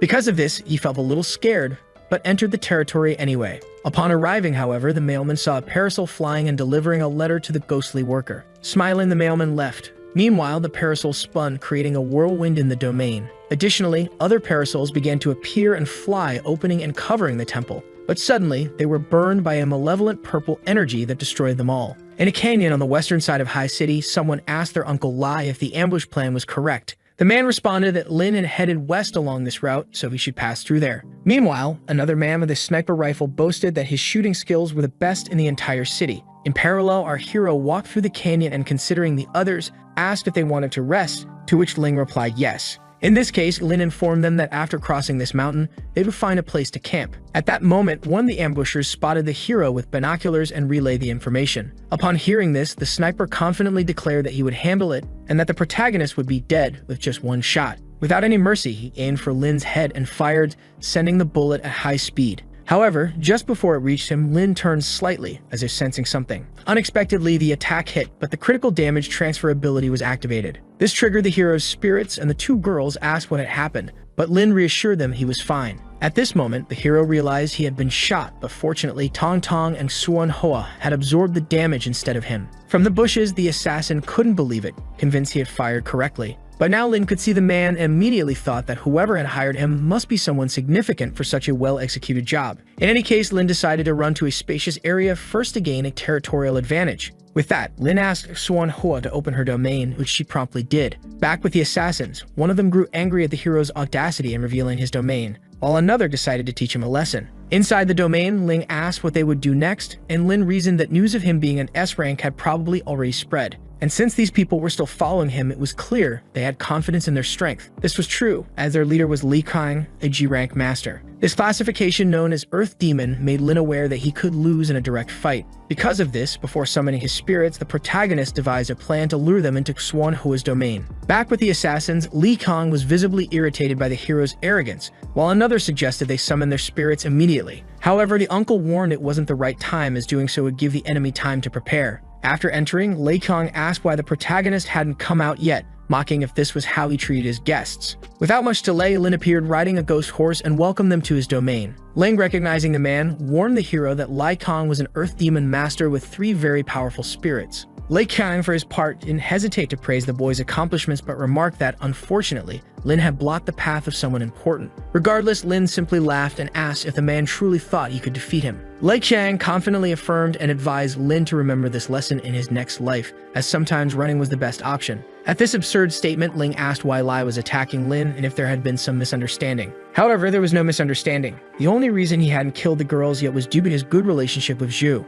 Nevertheless, since they had decided to follow the hero, the Ghost Masters declared they would kill everyone and summon their spirits. Unexpectedly, the spirit containers didn't react, and seeing the worried expressions on their faces, Lin mocked them. Without giving them a chance to respond, Suan Hua appeared behind the men and finished them off, leaving the sisters in shock. Lin, however, explained that if he hadn't killed them, it would have been him who died. With the situation resolved, the three mount the horse again to head to a safer location. However, there was still one person alive who hadn't joined the fight and was shocked by Li's death. Since Lin Feng might also be an Earth Demon-level master, he decided to report this to the young master. Later, in a deserted city as it gets late, Lin announces that they'll rest soon. After Tong Tong eliminates a malevolent spirit inside a tree hollow, it becomes the perfect spot to camp. Later, Lin prepares a barbecue, and since the girls haven't rested for a day, he offers them some as well. However, Ling is curious about how the protagonist manages to carry so much food, especially since the bread is still warm. The boy explains about his storage space and how much he can carry and store, which amazes the girl. By the way, Ling mentions that it's been a while since her younger sister went to the bathroom,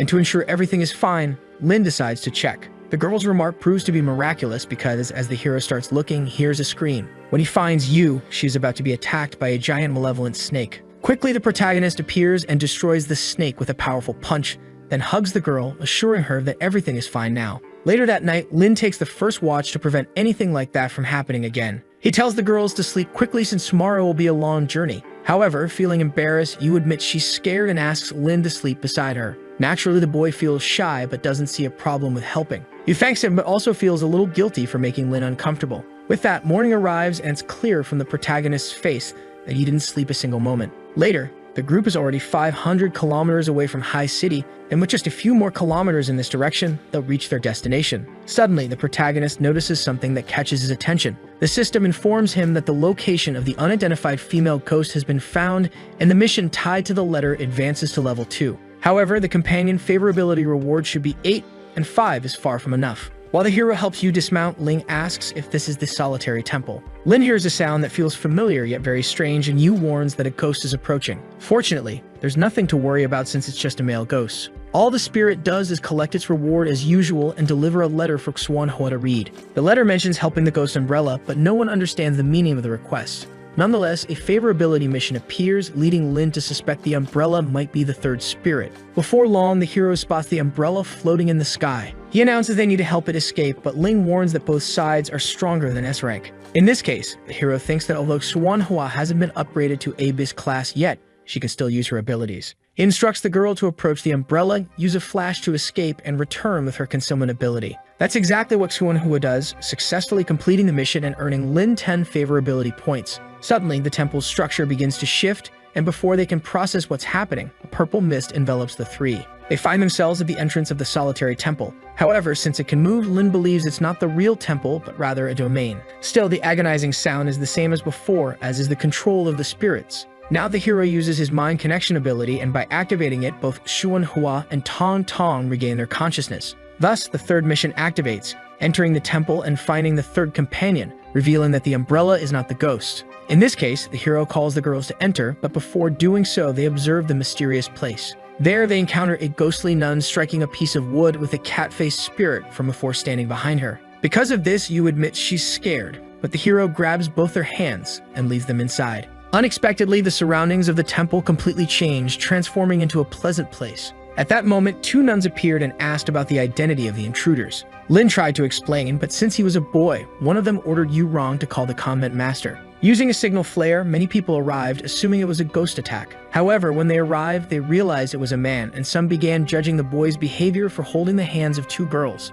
Nevertheless, a nun informed them that the convent master was already on her way. Lin was surprised when a woman named Xingqiu appeared before him, revealing herself as the master of the solitary temple. The convent master quickly asked if the hero happened to be a ghost master. He replied affirmatively while thinking she looked different from how she had appeared earlier. Curious about the others, King Shu inquired further, but Lin had yet to come up with a perfect excuse. Ling stepped in, saying they were cousins and that the boy had saved them while they were running. However, despite their slight resemblance, the convent girls believed the hero was actually a pervert. In any case, King Chu stated that men were not allowed in this solitary temple and ordered them to leave. But given how difficult it had been to get there, Lin appealed emotionally, mentioning the many ghosts outside and that they were far from home. Yu joined in claiming to have heard that the temple accepted people with nowhere else to go. In response, a monk prayed for the children, but others doubted that the master, given her personality, would make an exception. Unexpectedly, King Shu asked Sin Lion to arrange 2 rooms for them. This caused great surprise as the temple had never accepted boys in all its years.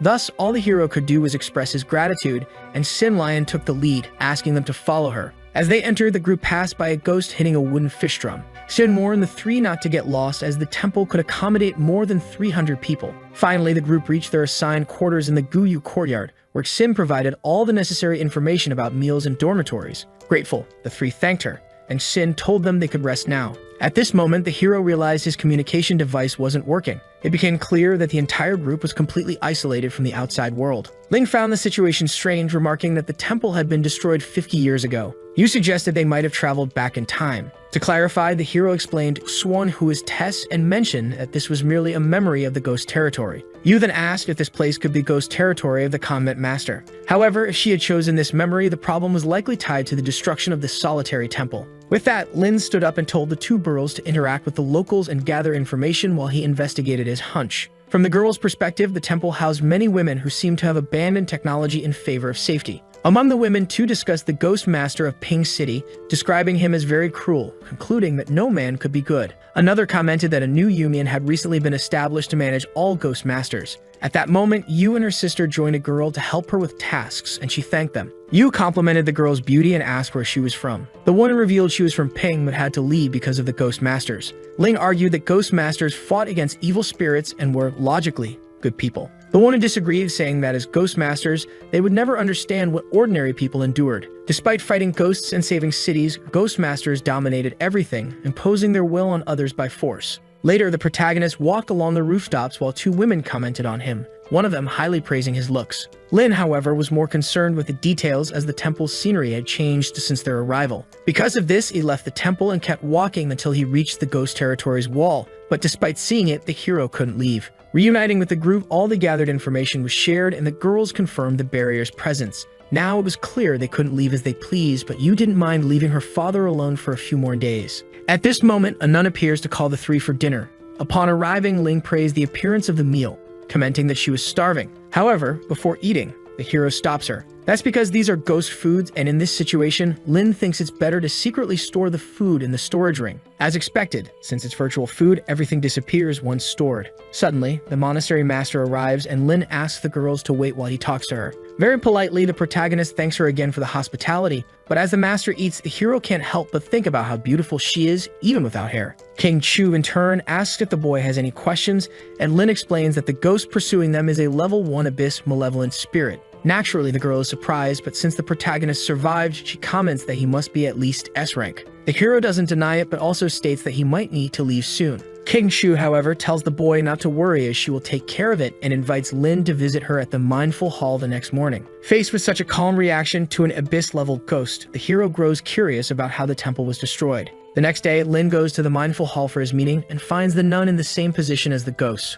Wasting no time, the protagonist greets her, and she asks him to sit. To satisfy his curiosity, Lin points out that the Buddha statue is on the other side and asks why she is striking the wooden fish while looking at the wall. Unexpectedly, the nun replies that in this era of burning souls, it's better to rely on oneself and cultivate the mind rather than seeking God. Regardless, Lin asks why the monastery master wanted to meet him. However, she doesn't say a word, and even after an hour, she remains silent. It gets to the point where Lin questions if sitting there is part of the mission. After 2 hours, King Chu praises the boy's patience, but the hero says he simply can't interrupt someone so focused. In this case, the monk tells him he can leave and return at the same time the next day. Even though he doesn't know what the nun is planning, Lin remains determined to find out. The next day, he asks her sister if she has seen the hero, and immediately, she tells her about his visit to the Mindful Hall. At the hall, everything happens the same way, with the only difference being that King Shu spends a bit more time striking the wood. Again, she turns to him and tells him to continue coming at the same time. On the third day, the sound of the wooden fish becomes slightly different from usual,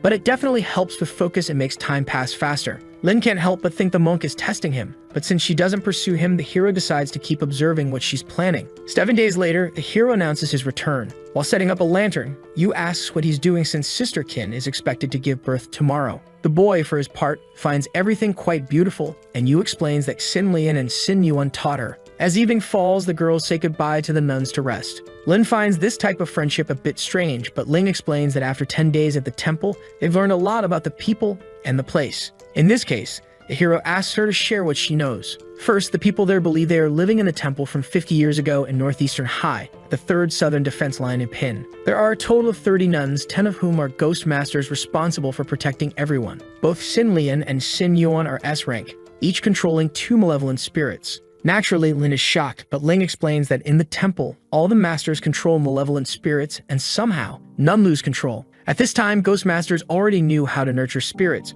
but it was very common for contractors of malevolent spirits to die young. So far, no one has been devoured by their own ghost, which might be related to their cultivation, as is the case with the master. For Lin, striking the wooden fish might be a type of cultivation method, and participating in the process could end up strengthening the mind. In this case, the hero asked if you knew where the master came from, and the girl replied from Sin Yuan. She was an orphan adopted by an old master, and after proving her strength, she had to take over the role when the elder passed away. Xin Lion added that the master had 3 spirits, but so far they had only seen the abyssal level 1 spirit. For Lin, the power of a ghost master from 50 years ago was terrifying, and now as a nun he couldn't even guess her ranking. The next day in the same hall, the protagonist found it strange that Xing Chu wasn't striking the wood as usual. At that moment, a favorability mission appeared, instructing him to follow the master for 10 days. Unexpectedly, it suggested the possibility of forming a 4th ghost bond, this time with the head of the monastery herself. King Chu seemed quite pleased with the boy's resilience since he kept returning. The hero thanked her and she asked him to follow her. He complied and they ended up on a stone path through a bamboo grove. There the convent master said they had arrived and placed her hand on a stone, activating a magic circle. When it opened, the door was revealed, glowing with bright golden energy. Most unexpectedly, the golden glow turned out to be the shine of pure gold. King Shu explained that this place was the oldest palace as it housed 3 consecrated Buddhas made of pure gold. After the destruction of the world by evil spirits, the nun's master collected vast amounts of gold and turned this place into a shelter for temple residents. Lin was amazed by the existence of another antique golden chamber. Suddenly, the nun asked the boy what he thought a spirit was. She explained that she had been studying the ghosts there since they first appeared, noting that this world contained more than 100 types. To illustrate, she summoned her ghosts, which the protagonist found quite terrifying. Continuing, Xing Chu explained that even though it was a subdued ghost, when she approached it, her hand froze. Furthermore, anyone touched by the ghost, including herself, would die. Thus, the nun had always been curious about the nature of ghosts, but had yet to uncover their composition or causes. Today, the master had brought the protagonist here to show him something. She opened a box and took out a scroll depicting a beautiful woman in a flower garden. After letting the boy take a good look, she began to put the scroll away. With a few glances and some frightened expressions, a conversation took place, though its contents remained unknown. In the end, Lin concluded that the disaster 50 years ago was caused by a drawing and that this might hold the key to solving the illusion. King Shu asked if the boy was willing to help, and he said yes. The nun thanked him but warned that mastering the ghost drawing wouldn't be simple and would take time to adjust. To begin, she decided to let the protagonist enter the drawing this time to start understanding it. However, the hero still didn't know what this drawing world was. The nun explained that it allowed one to see the ghost's special territory and some memories left behind by the drawing. Before anything else, she handed her cousin's token to the boy to ensure nothing happened to him. Lin wasted no time and passed through the scroll as if entering a portal. Upon entering, the ghost drawing world revealed itself as a true apocalyptic scene.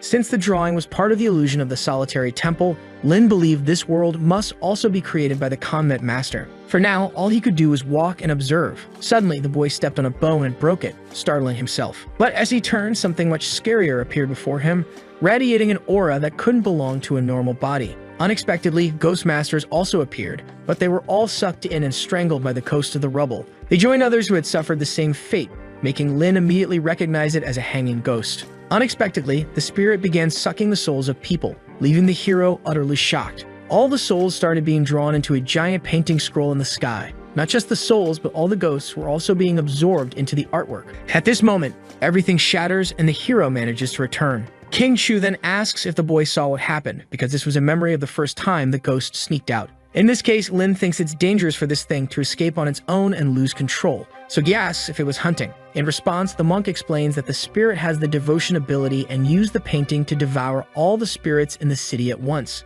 However, this is the same ability Tong Tong has, which makes the hero think that all this terror makes sense. Additionally, the ghost also has fusion, which when combined with devotion, allows it to acquire its opponent's powers. By combining his abilities, it creates a new technique, becoming a specter with unlimited potential. It is said that the most horrifying ability of the painting is its spiritual marking composition. The protagonist states that he has seen this before on a card but notes that it wasn't the same. Low-level spiritual markings can only send messages, but those created by the painting can alter the flow of spiritual energy. Thus, they function like a self-repairing and self-modifying enchantment, almost like a sentient plan. And this is precisely the painting's secret, using markings to strengthen its own domain and create new spells. Faced with this, King Shu praises the hero's ability to understand, but Lin thinks she's the remarkable one for creating something like this. The hero even considers that if the monk creates another specter, it will become an endless cycle, but still nothing compared to his system. Getting straight to the point, King Chu says this is the summary and asks Lin to face the ghost tomorrow.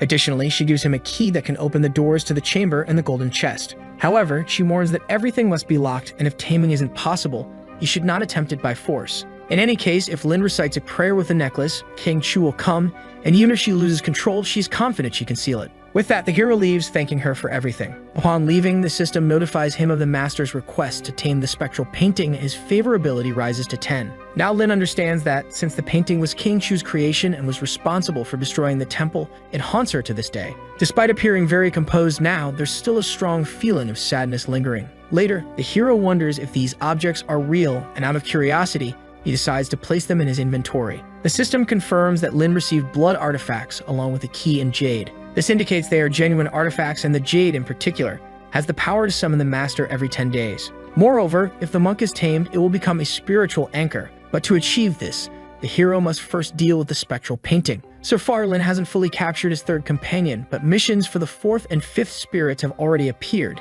even though the system limits him to 3. At that moment, Yu appears, very happy to see the hero return, and he remarks on her good mood. In response, the two girls say they are happy because they received gifts. Without wasting time, the protagonist tests to see if they're real. Seeing that they are, Lin realizes the two have formed a strong bond with Sin Lian and Sin Yuan in recent days, which is why they were chosen as masters. In this case, the hero tells them they deserve these spiritual anchors, and that each will gain a new companion once they leave. However, Yu feels sad, thinking that her friends will become spirits. This contrasts with Ling, who believes it's better this way since they'll always be together. Thus, the girls thank the protagonist, acknowledging that if he hadn't brought them, this wouldn't have happened. That same night, a thunderstorm scares the girls and keeps Lin awake. Yu tries to reassure them, saying there's nothing to fear since they're already inside the domain. But Ling notices something strange about the lightning's glow. Lin silently agrees because since morning, he's felt that something big is about to happen. In this case, he gets stressed and goes out, despite Yu's protests, to investigate. When he opens the door, the presence of a terrifying ghostly energy becomes undeniable.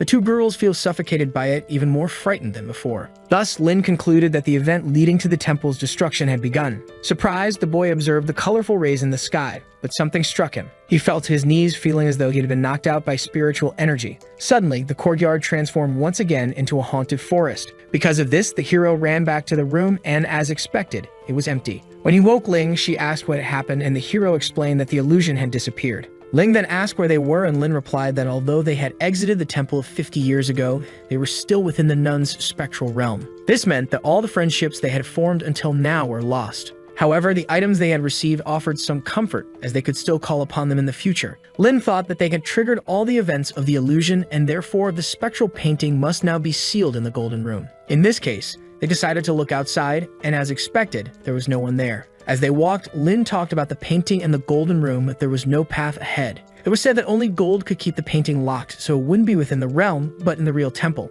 Because of this, the system reappeared, reminding Lin of the mission he had almost forgotten, to find the ghostly companion in the solitary temple. Thus, the hero asked if you could track the ghost who had written the letter. With that, the girl's spirit pointed in a direction they all followed until they found the umbrella's location and completed the mission. However, a new mission appeared to save the umbrella's duplicate within the temple. Logically, the umbrella was the female ghost who wrote the letter, and she had duplicates. Additionally, as their bond was already at 33, the ghost wasn't hostile. Upon entering the location, Lin noticed another barrier. The protagonist collected the umbrella and asked Xuan Hua to use her ability to get them out. She did so, bringing everyone outside and completing the umbrella mission. However, the girls asked where they were because it was very cold despite being summer. The hero also found it strange because, judging by the scenery, it was autumn, yet they had only spent about 15 days inside the temple. In any case, the three spotted a car and decided to approach it for information. Inside the car, 3 men were discussing their recent hunt of a B-rank ghost and were pleased as their city ranked among the best. Suddenly, they saw a horse approaching at high speed. This naturally shocked everyone, not only because of its speed, but because it was a ghost.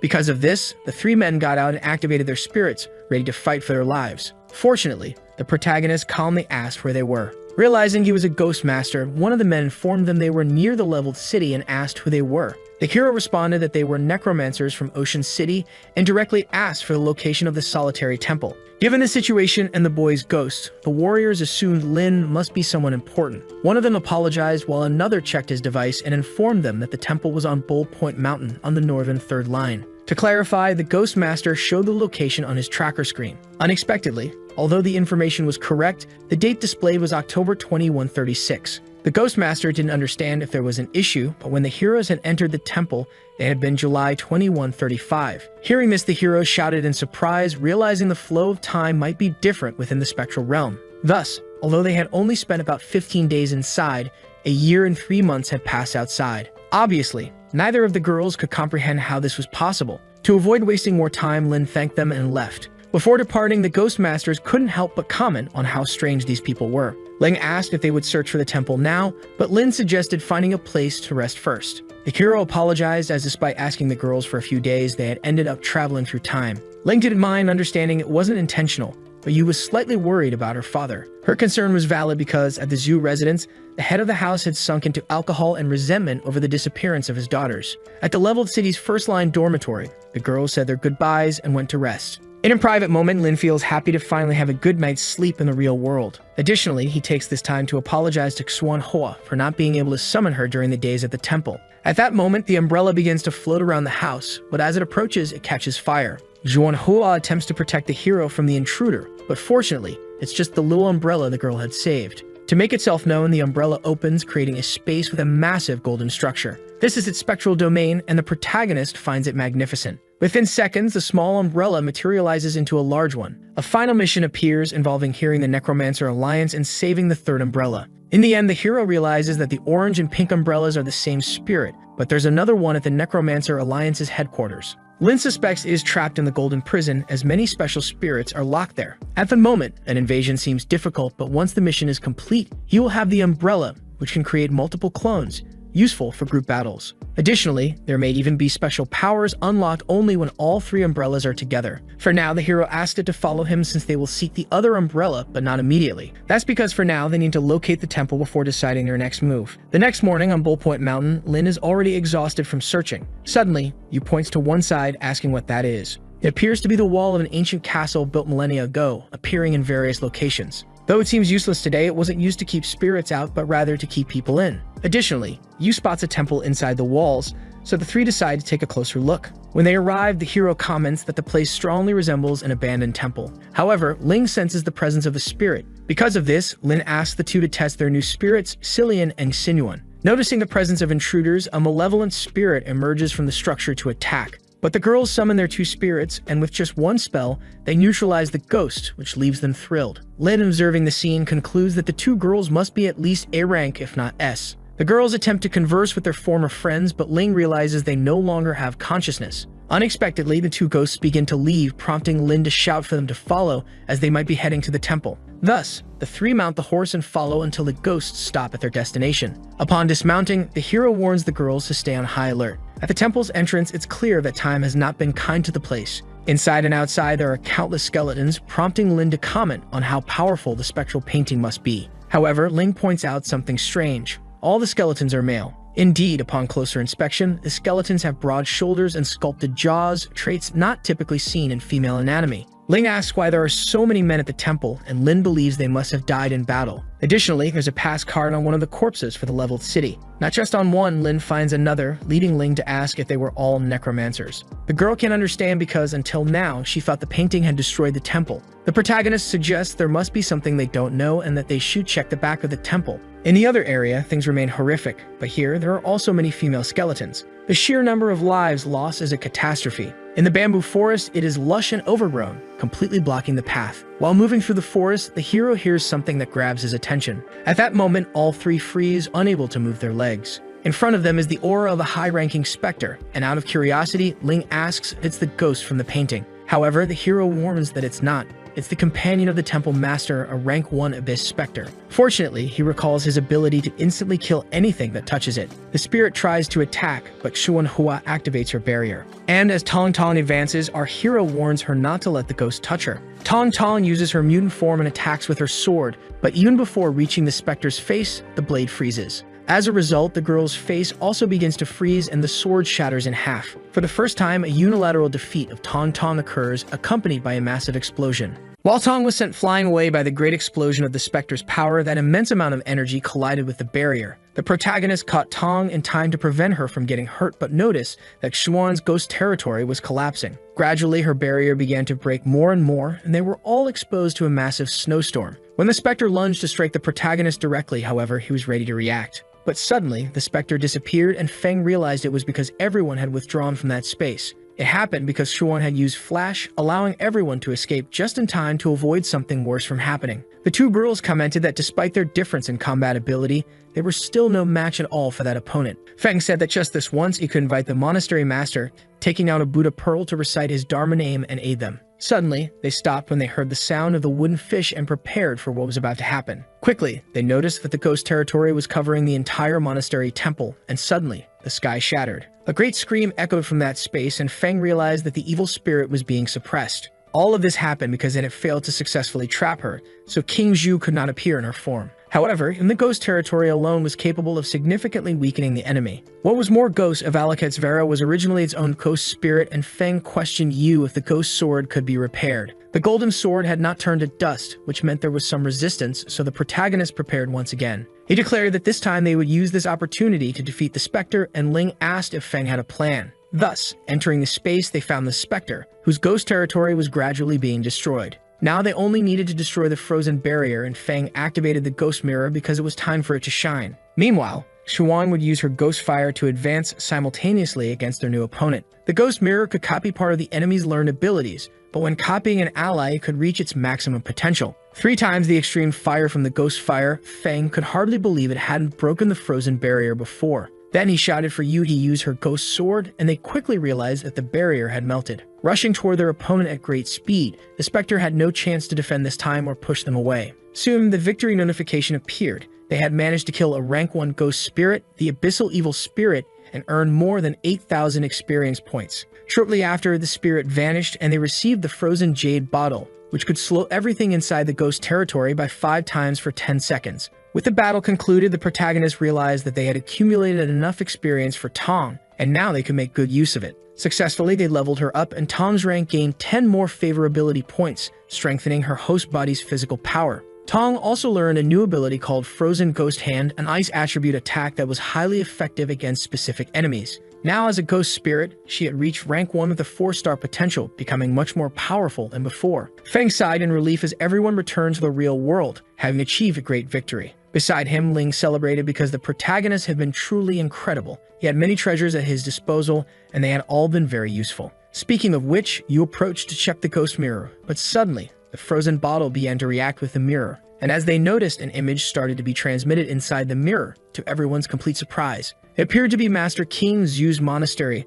They could see a man shouting and running after a woman, claiming she was seeking death. Quickly, he grabbed the woman, asking where she thought she was escaping to, forcing her toward a hooded man, stating to Tao that they had brought her back. The woman demanded that he let her go, but Tao laughed at the pretty girl, saying it was a pity because she needed a lesson in how to talk to them. Before Tao could slap the woman, the nun master approached, asking who they were and why they were bullying the girls. Immediately, Tao got excited because that nun also seemed very desirable and invited her to come with them as well. However, Tao's face suddenly began to freeze, and everyone was shocked when the man turned completely blue. They realized it was an evil ice spirit that had frozen its partner Tao at an astonishing speed. It seemed that the monastery master was a ghost master, and she was as powerful as a rank A or an even greater ghost spirit. However, this particular one had a terrifyingly ghostly aura, and the nun once again questioned who those 2 men were. She was pressuring them to explain why they were bullying those girls in such a manner. Quickly, the men bowed to the Lord, begging to be heard, as they were only following orders. Those people were everything they wanted and were acting under orders from the Wei family, explaining that they were a family of ghost masters. They were people from the northern and eastern regions. No one could rise against them or offend them in any way. Recently, Wei Bufan had gone to Ping City and ordered them to find a wife worthy of his presence. Beside them, another woman screamed that it made no sense. They were forcing the women and not even treating them as humans. They had already captured several other girls, all of whom were being tortured and imprisoned by the Wei family. Whimpering, the men begged for mercy, saying they only did it for Wei Bufan, who was a damn pervert. They were only responsible for capturing people. They could do nothing beyond that despite any resistance. They were merely responsible for capturing people and had done nothing to them beyond that. The rest was in the hands of others. While holding the man, the nun noticed that the cloth on his wrist was her cousin's handkerchief. She then demanded to know the origin of that handkerchief, and the man nervously hesitated before responding. The night before, at the Wei family's mansion, a girl took her own life after suffering immense humiliation. That handkerchief seemed quite nice, so he took it, which only shocked the girl even more upon hearing this. Sensing her fury, he continued pleading, insisting that he had nothing to do with it. Wei Bufan was the only one to blame. Meanwhile, at Wei Bufan's mansion, the specter had frozen multiple people while others struggled to escape safely. The nun continued aiding the kidnapped women, sighing in relief that they had been saved in time. However, it was a shame they had arrived too late. Some of them had died despite their attempts to save them. The women expressed their gratitude for being rescued, and one of them asked if Wei Bufan would die by her hands as well. The woman glared furiously before confirming that was indeed the case. He would never harm any of them again. Meanwhile, the Wei family patriarch, Wei Bubei, was even more enraged, demanding to know who was responsible for killing his younger brother. He intended to make them pay. At that moment, Bubei overheard something about the temple where Bai Cheng had previously interfered with the monastery. One of his men confirmed this, explaining that the night before, a girl had taken her own life in Bufan's mansion. She had been the monastery master's cousin, and she had gone there for revenge, ultimately taking Bufan's life. Realizing that it was merely a nun who dared to provoke him, he was ready to ensure everyone knew the price of offending the Wei family. Meanwhile, the nun acknowledged that this operation could lead to retaliation and thus needed to inform all the guards about their checkpoints. Those who had witnessed their group entering Bufan's mansion had died, so they believed no one could know who was responsible for all this. The nun stated that the Wei mansion was vast. It was inevitable that something would slip through, so they could not afford to be careless. For now, she could hide in the secluded temple, but she lacked the materials needed to do so. Thus, she sent her specter to the valley to collect 6 wondrous body sounds, instructing it to be swift. Meanwhile, several men were preparing to invade that space. They were all men of Bubei. He never expected they would need to take advantage of the thunderstorm to infiltrate through a secret passage in the mountain so quickly. But now that everyone was attempting to get through, they all had to be ready for the attack. The completely isolated temple was being overwhelmed, and soon nothing but insects would remain in that space. Meanwhile, watching the events unfold through the ghost mirror, the group of protagonists was utterly surprised. You noticed that the storm was the same one from the previous night and was now inside the secluded temple. Feng agreed that it seemed to be the case. The destruction from before must have been solely caused by the Wei family. Even Ling was surprised that something like this had truly happened, and at that moment, the image in the mirror changed once again. Meanwhile, the specter moved through the storm to fulfill the orders it had been given. To its surprise, however, it saw a great thunderstorm in the distance. It was Bubei's group invading the temple and causing chaos inside. The girls were pleading for help as destruction unfolded, with many people being attacked. Before Bubei, the nun could do nothing. The ghost spirit had gone on a mission, and the other had been lost. The third had to deal with multiple attacks at once, wondering how it was supposed to protect the entire temple alone. Bubei laughed loudly because the monastery master had finally fallen, and one of the other nuns helped the master stand up. She said, "You shouldn't feel so confident. If he hadn't arrived in secret, the monastery wouldn't have lost in any way." Winning was the only thing that mattered to Bubei. No one could care less about the method as long as the goal was achieved. They were all going to die, including the girls who belonged to him, so the master told her companion, Xin Lian, to run and release the spirit from the painting using the key. Even though Xin didn't want to do it, the master shouted for her to hurry, and so she ran off in a panic, tears in her eyes. Meanwhile, some of Bubei's men noticed something was wrong because a massive painting started to appear in the sky. A great pressure emanated from that painting, and something began emerging from within,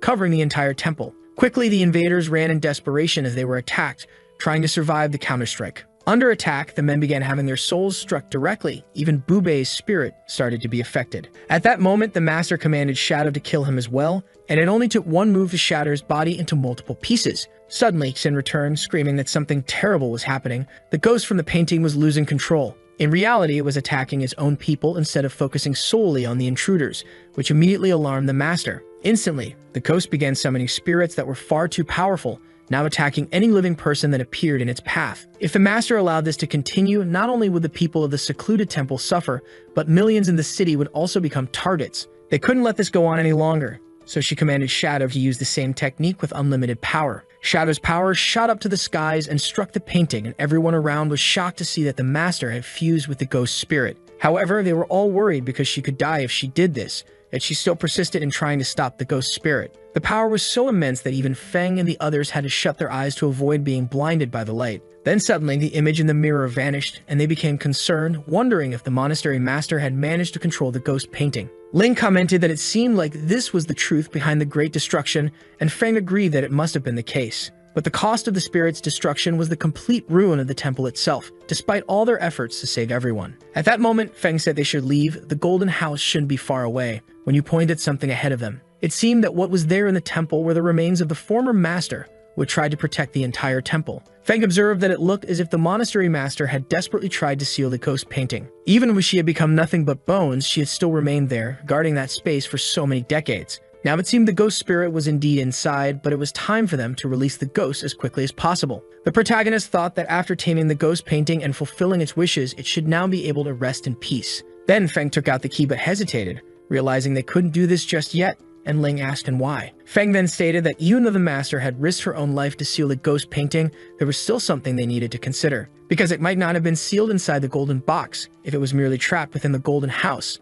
then opening it with the key would release it instantly. Lane agreed that his observation was correct, and Yu mentioned that even though the master had feared the power of the ghost painting, this was different. She questioned whether they could truly face the ghost with their current combat abilities, and Feng pondered over it. Even if it couldn't be killed because of the handkerchief, they also couldn't just let the ghost simply escape like this. Ling said that if the ghost of the painting were to be released, it would only go out and cause the deaths of many more people. Thus, the efforts of the monastery master would end up being wasted, and Feng had to agree with that. So the key would be to tame the ghost spirit of the painting without releasing it into the world or making direct contact with it. Feng wondered how they could do that, as most of the golden house was hidden inside the mountain. The space was too confined, just a cube, but then the protagonist suddenly had a new idea. Feng asked the girls to come and help him measure the outer dimensions of the golden house, and they agreed even though they didn't know what he was thinking. Ling asked why he was trying to measure the space, and Yu added by asking if he had found another way. Feng responded that if he couldn't stop the ghost of the painting from leaving the golden house, then they should simply build another golden house.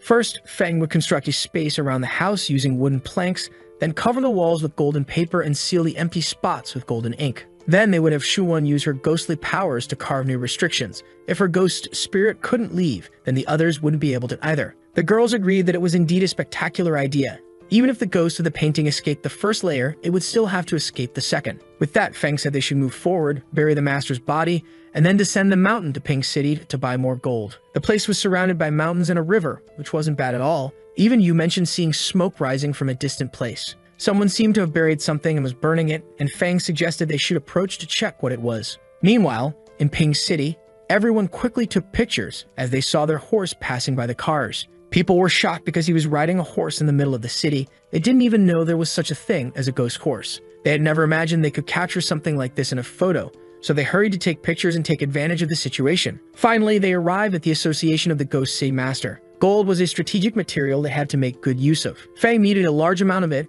and he couldn't buy that much with just money, at least not under these circumstances. It wasn't as if they were living 100 years ago when gold was a jewel that could be seen in every piece of jewelry around the world. It was safer to buy it directly from the master of the association, so that was how they ended up entering the association's lobby. It had been half an hour since they arrived, and even Yu didn't know why it was so difficult to get information about the president at this point. Lin explained that this was just how the association operated, and soon an assistant approached to apologize, saying that the president wasn't there that day. Therefore, they would have to return another day, and Feng sighed, but they had no choice but to reluctantly agree. Even so, deep down, the assistant was annoyed that people like them thought they could speak to the president personally. After all, not just anyone could do that. She would make sure to teach them a real lesson right away. However, suddenly, several people started shouting for President Lei, and a woman approached to speak with him. Ying asked the president if he had not heard about the new great hero of Leaf City whose fame had been spreading. Lei greeted Miss Ying, and she continued speaking, questioning whether the esteemed president of Ping City shouldn't care about the rise of new talents. Furthermore, she said he should focus on supporting people instead of clinging to his social status and bullying others in this manner. Her words made the president nervous,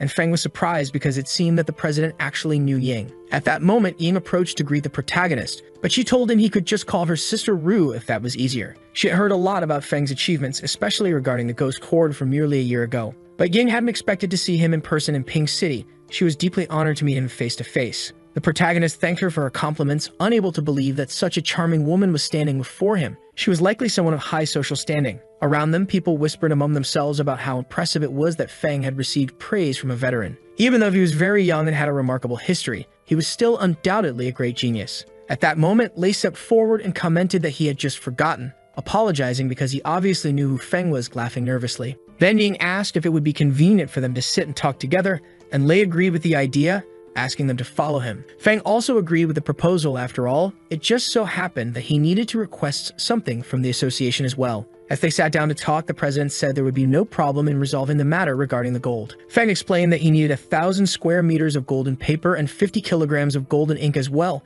asking if President Lei might have something like that. Lei froze in shock upon hearing this, saying that the alliance indeed had large reserves of gold, but this was far more than expected. If he was in a hurry, they could help obtain more from the 6 great families, and Ling asked about the details. The president agreed, explaining that Ping City was similar to Hai City, which was managed alongside the 6 great families. Their reserves were much more abundant, but that demand was overwhelming even for the association. The protagonist wasn't sure about the price of gold, so he asked if President Lei could at least help with the calculations. Lei then considered the 1,000 meters of golden paper and the 50 kilograms of golden ink, estimating that it would probably cost around 2 billion contribution points. He couldn't even believe that Feng might have that many contribution points to offer, and he encountered that simply using contribution points might not work. That was because the 6 major families were not lacking in contribution points, meaning they wouldn't find much value in such an offer. What they truly desired was something more useful, like a spiritual weapon, or something similar. The protagonist reflected that he did have a few billion points, but it wouldn't be enough, so they could sell that ghost spirit from the other game guy they had. The one they had obtained in Xuan's ghost territory.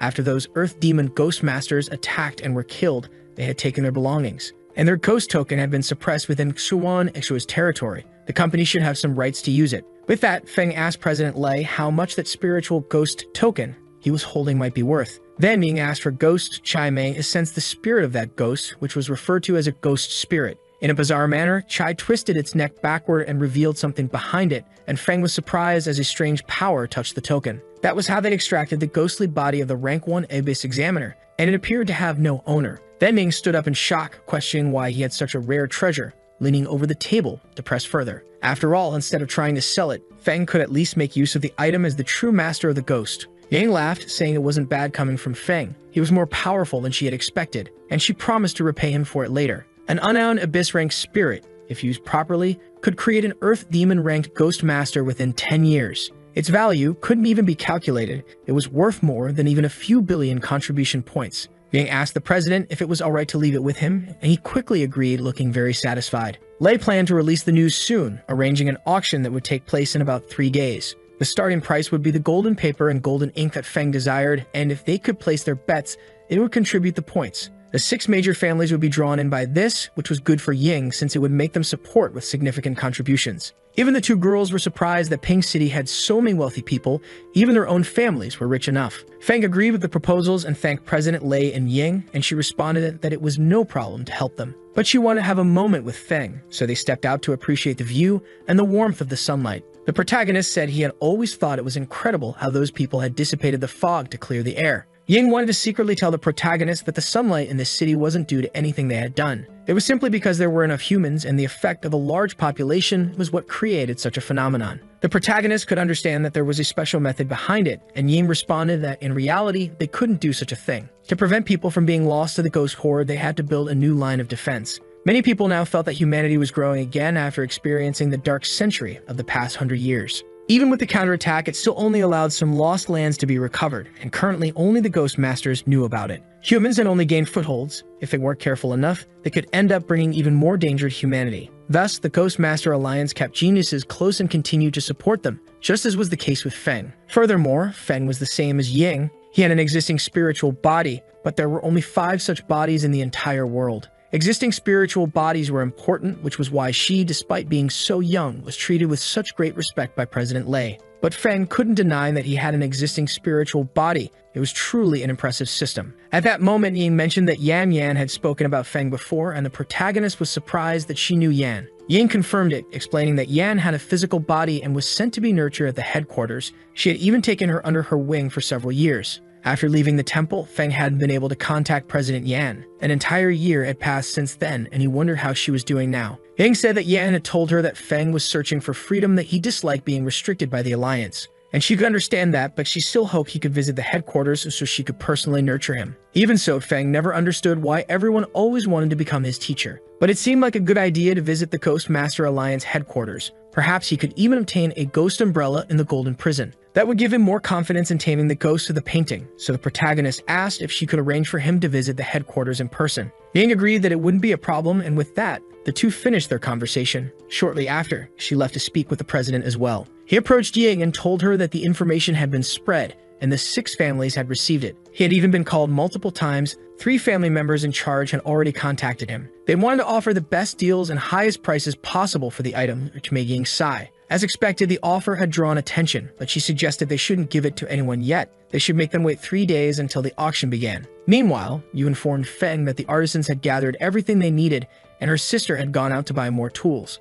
They had also secured the 5 oldest and most experienced artisans, and with their help, they could recruit 30 more people even faster. That was great news for Feng because 30 people should be enough to complete the construction of the Golden House. He asked if they were aware of the request, and the artisans explained that they had heard about a solid wooden house construction. Or at least it was supposed to be around 15 square meters, built within 3 days with golden paper applied to it. If that was the case, there was no need to worry, as they had already drawn up the design. Feng checked the sketch blueprint for the construction and agreed that it wasn't bad at all. It was well prepared so far. Then he told Yu that he planned to visit the Alliance headquarters that night with Yang and would return shortly before the auction. Yu agreed and told him not to worry about anything. She would stay there and keep an eye on everything to ensure it was all completed. Feng asked if they could really handle everything alone and still make their way to the temple, and Yu confidently responded that it was obvious they were ghost masters after all, and she was an S-rank master herself. Laughing, the protagonist also asked if she always knew how to find and gather people so quickly. He was impressed by her efficiency. She laughed as well, explaining that she had offered the old artisan about 5,000 contribution points. It was quite a hefty price per day. That way, they could earn a commission of 500 points daily, and the construction would probably be completed in about an hour. The protagonist chuckled. He never knew she could be this clever, and he patted Yu's head, impressed by her. Blushing slightly, she responded that she would be the first to have them prepare the materials, and they said their goodbyes. Suddenly, when he looked back, he found Tong staring at him with a slightly annoyed expression. From her expression, the protagonist could tell that Tong seemed jealous because he had patted Yu's head. However, she was still looking at the protagonist quite seriously as she stepped closer to him. So he ended up laughing and patting her head as well, chuckling because deep down she was just as cute. In the future, he promised that he would only pat her head from then on so that she wouldn't be so sulky. Later, Yang met with the protagonist, asking if everything was ready, and he agreed that everything was prepared. That was good enough for her. Now they could just move forward since they needed to arrive by the next day. Thus, she ordered Chai Mei to open the ghost territory so they could proceed, and Feng felt an immense pressure as she activated it. And yet she was using it to speed things up. It was no wonder she was so fast. It was quite similar to the ghost territory and teleportation to the secluded temple, but Xuan and the others still couldn't do the same. With that, she led him into the territory and Feng followed Ying, feeling amazed at how beautiful it was. As they walked through the territory, Feng asked if they were actually moving, and Ying confirmed that they were almost at Ping City. She guided him onto a ship, where they sat down to talk and drink for a while. Ying said that Feng would spend the night in ship's cabin later. He could get some rest during the night until they arrived. The protagonist agreed and then asked if he could take a look at the golden prison before that. He wanted to obtain an S-rank evil spirit from there and wanted to know what the requirements were to acquire one. She responded that it wouldn't be a problem, but since they were already inside the ghost territory, she was curious about why he wanted an S-rank evil spirit. She asked if, by chance, that S-rank spirit had a special ability. When Feng confirmed it, Ying stated that he would need the Alliance's contribution points to get a ghost from the prison. But in exchange for doing this for him, he would also have to do something for her, which made Feng feel a bit nervous, though he still thanked her. The protagonist blushed as she leaned in closer, asking about what kind of student Yan was when she was still under her guidance. Ying then told him not to worry too much about Zhu Yan, but she understood why he might care about her. She explained that as far as she knew, Yan's parents were the most famous ghost masters in High City. She had been sent to the Alliance to begin training, but those with physical bodies who had been trained since childhood had obligations to fulfill. All of it was to serve the Alliance once they reached adulthood, and her freedom was definitely not as great as Feng's. Among those people, Yan was the only one with top qualifications. She worked very hard, though she could be a little silly at times. And she was also quite beautiful, which made many people seek her out. She was truly a heart stealer. She had heard that many famous geniuses had gone to the Zhu family to propose marriage to her, so Feng should be careful. Feng nearly choked on his drink upon hearing that, and then Ying said she was starting to feel sleepy and would call him for training the next day. In his cabin, Feng checked his messages, where Yan asked him if he had received what she sent. She had also heard that he had arrived in Ping City, which startled her since he had disappeared for an entire year. She hadn't expected him to leave without saying anything. She continued sending many messages, asking if he had any plans to return because she was in High City. Then she asked if Ying had already found him. She would definitely want to recruit him to the headquarters, though he didn't have to agree with her.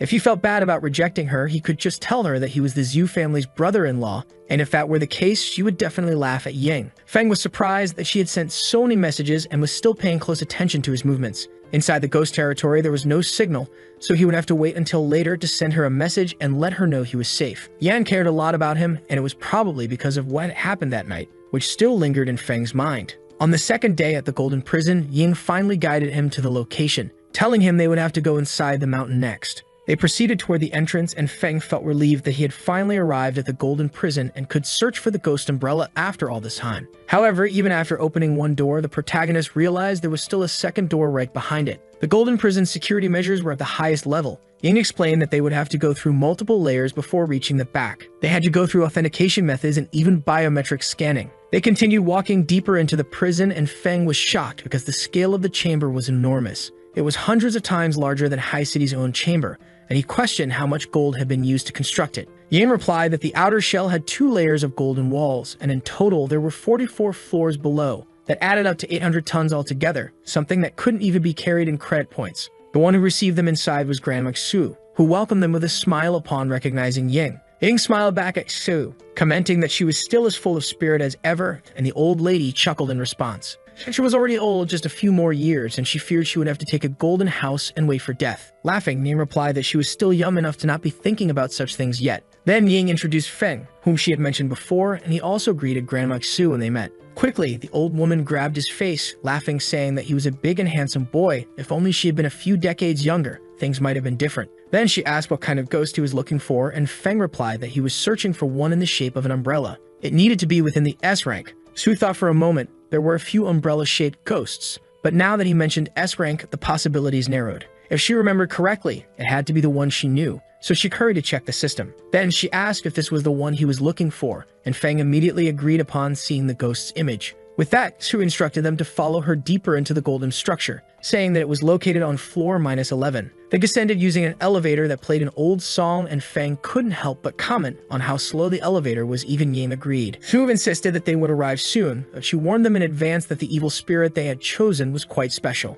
Even as an S rank, it had nearly killed an Earth Demon rank Ghostmaster. It was only luck that another Ghostmaster arrived in time to defeat it. Ying asked if it was really that powerful. It wasn't easy to find something between S rank and Earth Demon rank. Xu admitted she wasn't sure, but the record stated that another orange umbrella had escaped back then and had become quite famous. She didn't know what kind of connection there might be between them, but Feng could now understand after listening carefully. The ghost umbrella from back then had been a combined form, and after being defeated, it had split and weakened to S rank. And in this case, if all 3 umbrella ghosts were combined into one, it could become even more powerful than before. Beyond that, Xu explained that this ghost was extremely threatening to any kind of person. Only a few people with physical bodies had tried to tame it, but they had all failed to achieve anything along the way. Even if you tried to tame the ghost, it wouldn't be an easy task, and she wanted to know if Feng was really sure about this. When Feng confirmed his decision, Xu opened the doors, revealing that the evil spirit was inside a floating box in the middle of the chamber. She told him to be ready because she was about to release it, and without hesitation, Xu opened the case to let the umbrella ghost out. In no time, Feng successfully received the ghost umbrella,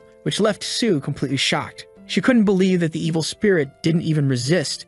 It was as if it had known Feng from the beginning. The ghost umbrella already had a high favorability toward him, allowing him to bind it right away. Due to its unique nature, before favorability reached 150, the 3 umbrellas couldn't merge. At that moment, the system asked if Feng wanted to bind the umbrella ghost, and the protagonist reflected, finally understanding how things worked. If he wanted to merge all 3 umbrella ghosts, he needed at least 150 favorability points -50 for each ghost to be safe. With that in mind, Feng realized that he should bind it first, and soon he successfully completed the binding. Thus, he became the host of the 3rd ghost spirit, gaining a 10% increase in his lifespan. The ghost spirit was an S-rank entity with a wide range of skills and powers, making it far stronger than before. Xu reflected that it was quite strange. She had never seen such a peaceful process in all her years of life. Ying said that Feng had made her even more interested, and he asked the two if he could take the ghost umbrella with him. Ying immediately agreed because she had spent enough credit points to exchange for it and take it. Then Xu approached to give him a golden pouch as a gift. He could store the umbrella inside it for now. He agreed and thanked her,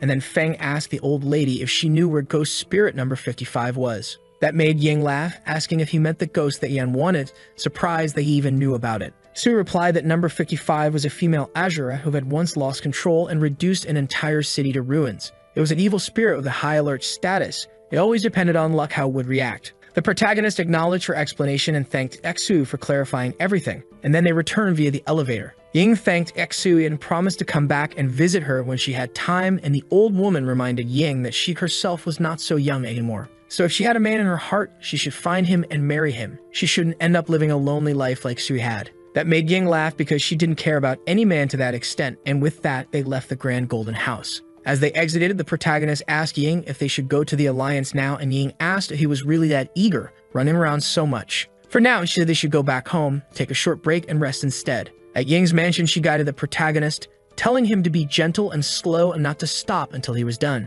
Meanwhile, Feng asked if it was really okay to use that liquid thing for bathing as it didn't seem very pleasant. She laughed and agreed. The mud beneath the mountain was rich in mineral traces, especially gold. The protagonist froze in surprise, and Ying commented that he seemed unaware, but gold wasn't just useful for its antioxidant properties. It was used to protect the skin, but it also had other effects, such as calming and soothing. The protagonist sighed. There were people who didn't even have enough gold to save lives. And yet, she was using gold to protect her skin. It was almost funny if it weren't so tragic. After spending enough time handling the gold, Ying said it was enough and thanked him for helping her. Feng stepped away, saying he would go rest, but Ying asked if he wanted to bathe with her instead. Obviously, the protagonist refused and left, thinking that he always felt that both normal women and ghost women in this world were dangerous. Back in his room, the protagonist realized he should use this time to do some research on the ghost umbrella. Taking it out in his room, the two entered his territory and Feng greeted the ghost. It seemed to be the same as the previous two umbrella ghosts, and the umbrella gestured quickly. The protagonist wondered if they would transform into human forms like Tong and Swan, but he continued talking to it. Aside from its umbrella form, he wanted to know if it had other forms, and Feng noticed that the umbrella was writing something. The umbrella wrote combine, and Feng asked if it meant that it could only obtain a human form after merging with the other two umbrellas.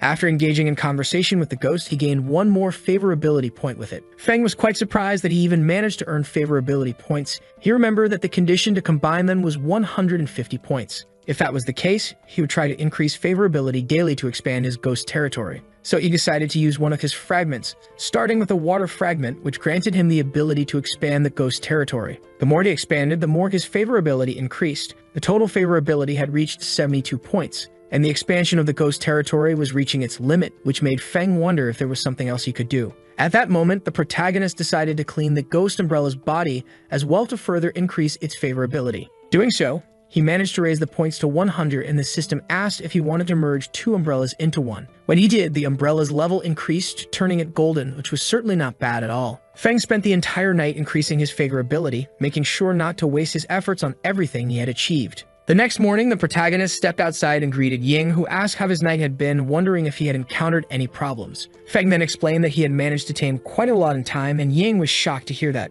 She had thought it would take at least a week to tame an evil spirit of such a high grade. But in reality, he had accelerated the process too much, which made Ying laugh. Feng truly wasn't an ordinary person. Then she said they should head to the headquarters. The palace in the mountain behind the Golden Prison was the meeting hall. The base below the entrance hall was the headquarters of the Ghostmaster Alliance itself, known as the safest place in the world. But it could also become the most dangerous of all, which was why there were very few people around. The small city at the foot of the mountain had been stabilized to support the basic needs of the headquarters. Thus, they descended toward the headquarters, where Ying asked Feng what he thought, as it didn't seem bad at all. The protagonist agreed that it was as expected of the headquarters. He noticed several statues nearby. One of them was Lei Wen, the ghost master who had killed 2 nightmare-ranked ghosts at once and saved an entire eastern region. Suddenly, someone ran toward them upon seeing Ying, realizing she had arrived just in time to be there. The person urged her to hurry because Yi Feng and Liang Kang from the Tianji class were about to enter the stage of life and death. Ying tensed up because those brutes were just a bunch of arrogant, ignorant brats in her opinion. She wondered if humanity was really doomed to rely on people like them, and Ying asked if it was okay to take a look.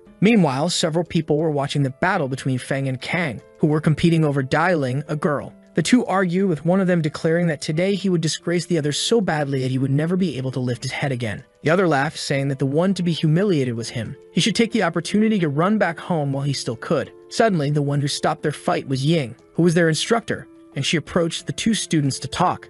She told Feng and Kang that if she remembered correctly, they were the top students among those who were 18 years old. Both of them agreed with her statement, and Ying said she hadn't expected them to reach the point of going after each other's throats over a woman. The Alliance was truly wasting its efforts nurturing people like them, and she questioned if they really thought they were above the world. To be honest, with their level of power, she could find a random person in the same group who could easily destroy them both. Yang knew they wouldn't accept something like that, so she ordered Feng to summon his ghost spirit. The protagonist sighed as everyone stared at him. He had been expecting the moment he would be thrown into the spotlight. So he called out Tong, and everyone was shocked because he was wielding an Abyss-rank ghost. It was a benevolent spirit, and they had to acknowledge that it was more powerful than any of the spirits they had used so far. A girl suddenly exclaimed that she recognized Lin Feng. The official site listed him as a 5th-level individual corresponding to just 16 years old. The students were shocked, unable to believe that someone could achieve such feats at only 16. Some even theorized that the spirit might have been purchased somehow, but then the ghost umbrella appeared as well. The students were even more surprised because that boy actually had 2 Abyss-rank spirits, and evil spirits couldn't even be bought. They had to be tamed through one's own abilities. Soon, one of them fell to his knees begging not to be killed, admitting that he was wrong to underestimate Feng. Ying immediately recognized that it was the S-rank ghost umbrella and wondered how it had become an S-rank. Sighing, she also wondered how many secrets that boy was still keeping to himself. At that moment, the girl named Dai asked Ying if Feng was really only 16 years old. Ying confirmed it, but Dai was quite excited. Feng was tall, handsome, and looked entirely like an adult. Ying then questioned Feng and Kang, asking if they still considered themselves great geniuses, and they both apologized for causing such a mess. Ying stated that they were supposed to be the pillars of the nation, yet they weren't focusing on their studies, which were meant to help save people's lives. Fighting each other every day was nothing more than a great disgrace to the headquarters where they were. 500 academy points would be taken from them so they could stop and reflect on their actions, and they should keep that in mind. Even Dai turned her back on those 2 students who had been fighting for her until now. At that moment, Ying said that Feng should follow her now, but the students were still surprised because it was truly unbelievable. They all intended to remember Feng's name in the future, even thinking about creating their own fan club. They wanted to write posts and publish them in the school magazine so that it would become the most talked about thing in recent times. As they left, Ying asked Feng how it was and what kind of impression he had of the headquarters, and the protagonist reflected that it was a better place than he had expected. But it was still not suitable for him, and Ying asked about that, to which the protagonist explained that he had grown up in a harsh environment since he was young. He was not used to living such a lifestyle, and besides, with his abilities, he could already handle most of the evil spirits threatening the city. There was no need to forget about battles, just to focus on becoming more powerful. Maeve understood that Feng was right in his own thoughts. If he could save a person, it was much better to do it on his own. Ying did not expect the protagonist to think so deeply at such a young age. It was truly impressive. In response, the protagonist laughed because Ying was praising him too much, then asked if he could seek advice from her in the future if he ever felt lost. She agreed that he could, then commented that she needed to follow a car that would be escorting an item of great importance in Pink City that night. It would probably take 2 days, and if Feng had nothing to do in that time, he could simply go with her if he wanted. The protagonist replied that it was no problem, and so the time came for the night of the second day. Yu told her sister that Feng had said he was returning to meet them the next day. Ling said it was just in time for the audition to start in the afternoon, but the work fair was almost finished as well. Meanwhile, in the no man's lands, the protagonist was happy because they had been driving for an entire day and had not encountered any spirits on their way. Ying was really able to sleep like that during a trip. It seemed like requesting an escort during this period had been a complete waste. Suddenly, the car braked hard, and the driver told Ying that a ghost attack was beginning. Ying got out of the car, saying she would handle those ranked 1S and below, while the rest of the higher-ranked spirits would be left to Feng. The protagonist had no problem with that, and so Team 1 began focusing on defending the truck. The rest were supposed to focus on attacking with all their strength, but Feng knew that Xuan still needed some improvements in experience. He could test his combat capabilities with a phantom umbrella, and so his ghost spirits quickly prepared to fight. They swiftly managed to kill several monsters at once, and everyone was shocked by the massive explosions. They had never seen anything like it before. Various evil spirits were annihilated all at once. Everyone recognized that these were Feng's spirits, but the protagonist himself was quite satisfied with the great damage caused. There was nothing better than clearing out those small ghosts and gaining even more power and experience. When some other people began calling for help because they were being attacked by the creatures, Xuan stepped in and killed the creatures. The protagonist approached to check if the people were truly safe, and they thanked him for the help. The ghost spirit Xuan could receive a skill enhancement, and the system asked if he wanted to consume a spirit pill for that. Feng was quite satisfied with this and upgraded its level, making it a rank 1 ghost spirit. Around them, people felt somewhat pressured because having 3 abyss-ranked spirits was truly terrifying, and Feng demonstrated his true power. Not only did the ghost not lose control, but it also seemed to be cooperating very well despite everything. They couldn't even imagine how the protagonist was capable of doing such things, but Ying soon returned after finishing her side. Now all they needed to do was head to the city, and so they arrived in Pink City after the long journey. Then the protagonist asked Ying what exactly they were escorting for them to have been attacked so massively. She whispered that it was a secret, but Feng could tell that it had to be some kind of powerful phantom weapon. That was because this weapon was capable of attracting the attention of Abyss-ranked monsters and evil spirits to fight, even while being protected by gold and talismans. Ying agreed that the protagonist was half correct, but she couldn't reveal more than that. There was a chance to find out in the future, and eventually he would learn more about it. That was when another man approached to inform Ying that the auction was about to begin. At the auction, various people were offering millions of credit points to purchase the items being offered. Feng was impressed because there were so many people there and President Lei guided them further into the space. Lei was happy because the two of them had arrived just in time. The bidding was currently open to receive credit points. All of this was so they could obtain golden papers and ink. Benevolent Abyss-ranked spirits were in high demand in that place. All 6 families of Ping City were there, even though some lords from other cities were also participating. During the auction, someone offered 200 million for another item, and people continued to bid higher with more points and credits. Suddenly, a gentleman offered 1 billion, and everyone was shocked by the sudden price increase. Feng asked Lei who the person raising the bid by 800 million at once was. The president checked, realizing that this man was the successor of the Wei family, Wei Guangyao, who was clearly offering a lot of money this time. The protagonist reflected on the Dongbei Wei family and realized that it could be the same one that caused the massacre at the Jizhou Temple last year. Ying asked if Lei was talking about the Dongbei king who had tried to rule Ping City a few decades ago. The president agreed, saying that the Dongbei king, Wei Bubei, had been defeated by the Jizhou Temple that year. After that, the Wei family returned to Dongbei, which made the protagonist realize he was right. Feng asked if the president was familiar with the Wei family in any way and where Wei Guangyao was from. Then he responded that the previously mentioned Dongbei king was probably Wei Guangyao's grandfather because that family was somewhat special. Each generation had 10 or more women for the city lord, so they should have had at least around 100 children scattered around. Feng was shocked because so many people had been born, even though it was said that it was somewhat difficult for ghost masters to have children. He wondered how much time had passed for them to have so many, and Lei explained that there was a method great families used to increase the probability. For example, Wei Guangyao was a rare genius, and apparently he had come to Ping City this time to search for his grandfather's bones. But he ended up joining the auction once he heard about it. Feng realized that Wei Bubei's bones were likely at the Jizhou Temple, and it must have taken some time for them to find him. He needed to quickly finish off that painting ghost, and also stay away from other problems that might arise, but soon people continued bidding even more billions for the offered items. The people at the auction were surprised because Wei was now offering 2 billion, and everyone felt frustrated because it almost seemed like bullying. But he kept offering more money and raised it to 3 billion this time, challenging anyone to outbid him. The auction host was shocked because someone had bid 3 billion. It was truly the highest price in history. If no one else offered more than that, the item would belong to Wei for real this time. Wei wanted that benevolent spirit no matter what happened, so he hoped people would be humble enough to let him have it. Around the hall, people shouted that this was absolute madness. 3 billion for gold paper and ink was just too ridiculous. Everyone called Wei a great idiot, but in the end, the item was sold anyway, and they couldn't do anything to stop it. People were frustrated because Wei was truly a brute, but Ying laughed because that guy was quite careless. He had offered an enormous amount of money, which should actually be a good thing, and Feng agreed with that. But Wei was extremely full of himself for getting ahead of the people of Ping City, thinking they were all fools because that amount of money was nothing to him.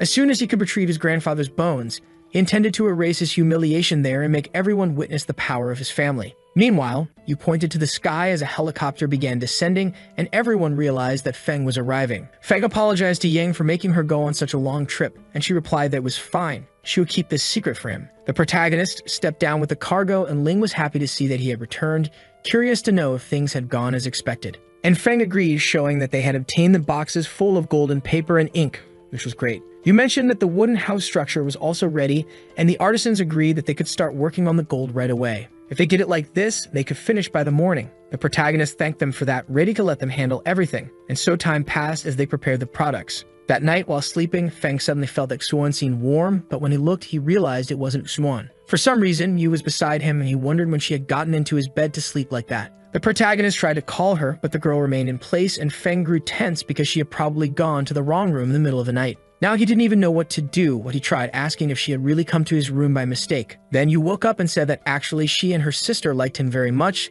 and simply got up and ran away. The next day, Ling said that the construction was almost complete, but Feng asked where Yu had gone. Ling said that her sister was still sleeping, which made the protagonist give up on trying to talk again. Meanwhile, the protagonist checked that the external part of the construction was finished, only the final step remained. At that moment, Feng summoned Xuan outside, ordering her to use her ghost power to reinforce it, and Tong to help her as well. Successfully, they were unable to pass through the reinforced walls, and Feng thanked both of them for testing it. Then the protagonist told Ling to take care of the entrance and not let other people enter the Jizhou temple. Finally, Feng had the chance to see the painting ghost again, but even after entering the room, he realized he couldn't find it. It shouldn't have been outside. It should actually have been trapped inside the golden box. So he approached to touch it. When he looked back, Feng realized that something was very wrong. The world started being affected by the painting's power again. The painting ghost had taken the protagonist to a completely different place, and the system stated that his first task was to discover its true body. Suddenly, some people cried out for help, and Feng took care of defeating the person causing trouble.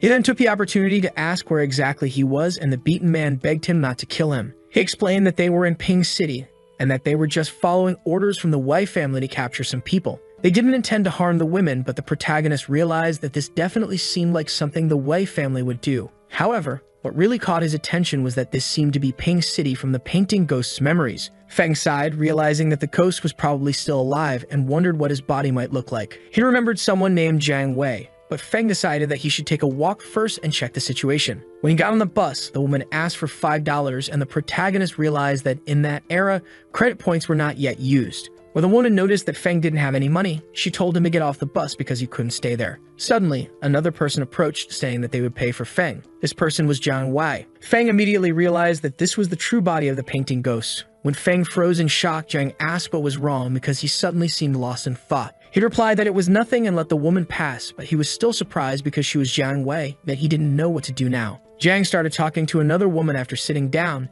telling Ling that she could leave if she was afraid of ghost masters. But some of Jiang's friends were there, and she couldn't just let them all be bullied. Ling said it wasn't that she wanted to leave, and the other woman told her to relax. If they followed the plan, there shouldn't be any major problems. Feng wondered if they were thinking about rescuing the women who had been taken captive by Wei Bufin using their own power. The protagonist remembered that Jiang was also imprisoned in the Wei household and chose to take her own life. It was possible that these were the events leading up to that death, and that the master would soon find out when it happened. Feng sat calmly on the bus, deciding that he would secretly follow Jiang and check things out first. The protagonist follows the three women as they infiltrate the Wei household, where they find some men drinking and celebrating. The girls from Ping City were truly wonderful. There were 20 different places where they could get them. That was even more than in Dongbai, and the others agreed, but they couldn't just keep playing with the women. They had to drink wine too. The man holding a woman in his arms laughed because they didn't seem to understand. Playing with women while drinking was the best for him. The woman didn't like it at all and even begged to be let go, which made the man throw her aside after hearing her whining. Furious, the man began kicking her after having his good mood ruined, and the other men told Wei to calm down.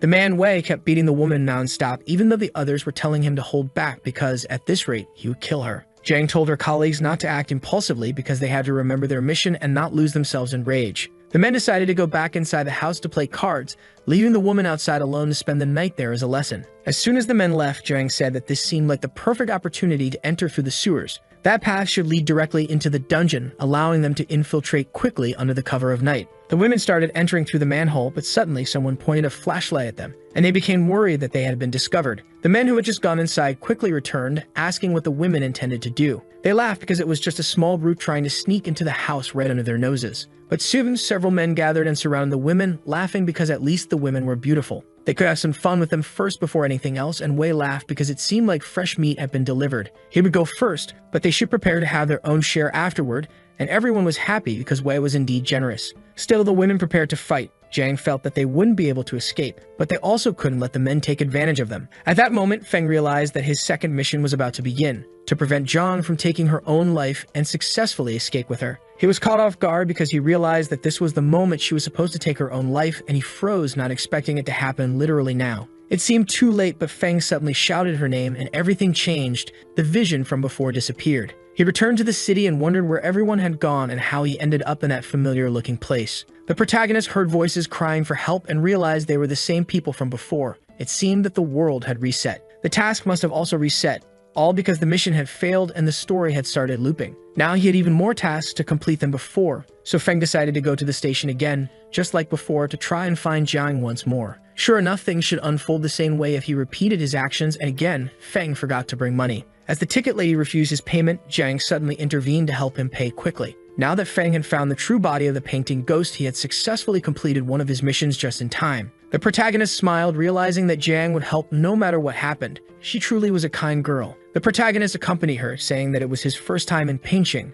and since he wasn't familiar with the bus routes, he apologized. Jiang replied that it was fine and asked where he was from, and Feng introduced himself to her. He had traveled there from Heiqing and was looking for his cousin, who was an exorcist. For now, he decided that he should gather some information. Jiang introduced herself and said that her parents were also exorcists, but they had been killed during a mission not too long ago. Feng apologized for what she had been through, but realized that she was indeed the daughter of an exorcist. However, deep down, she was just an ordinary person. Going against the Wei family was like an egg hitting a rock. Now the protagonist felt that he might be able to persuade her not to go to the Wei household and prevent her from meeting a cruel fate. Feng asked where she was going, and Jiang nervously replied that she was visiting a friend's birthday party. Then Feng commented that he had heard rumors about a gang of thieves kidnapping women recently, and that they should be very careful. Jiang laughed because she couldn't take those rumors too seriously. After all, the place they were heading to was actually quite safe. Still, Feng continued insisting on his point, saying that it was an unlucky day and that it wasn't a good idea to go out like that. As she kept saying that all of this was just a big superstition,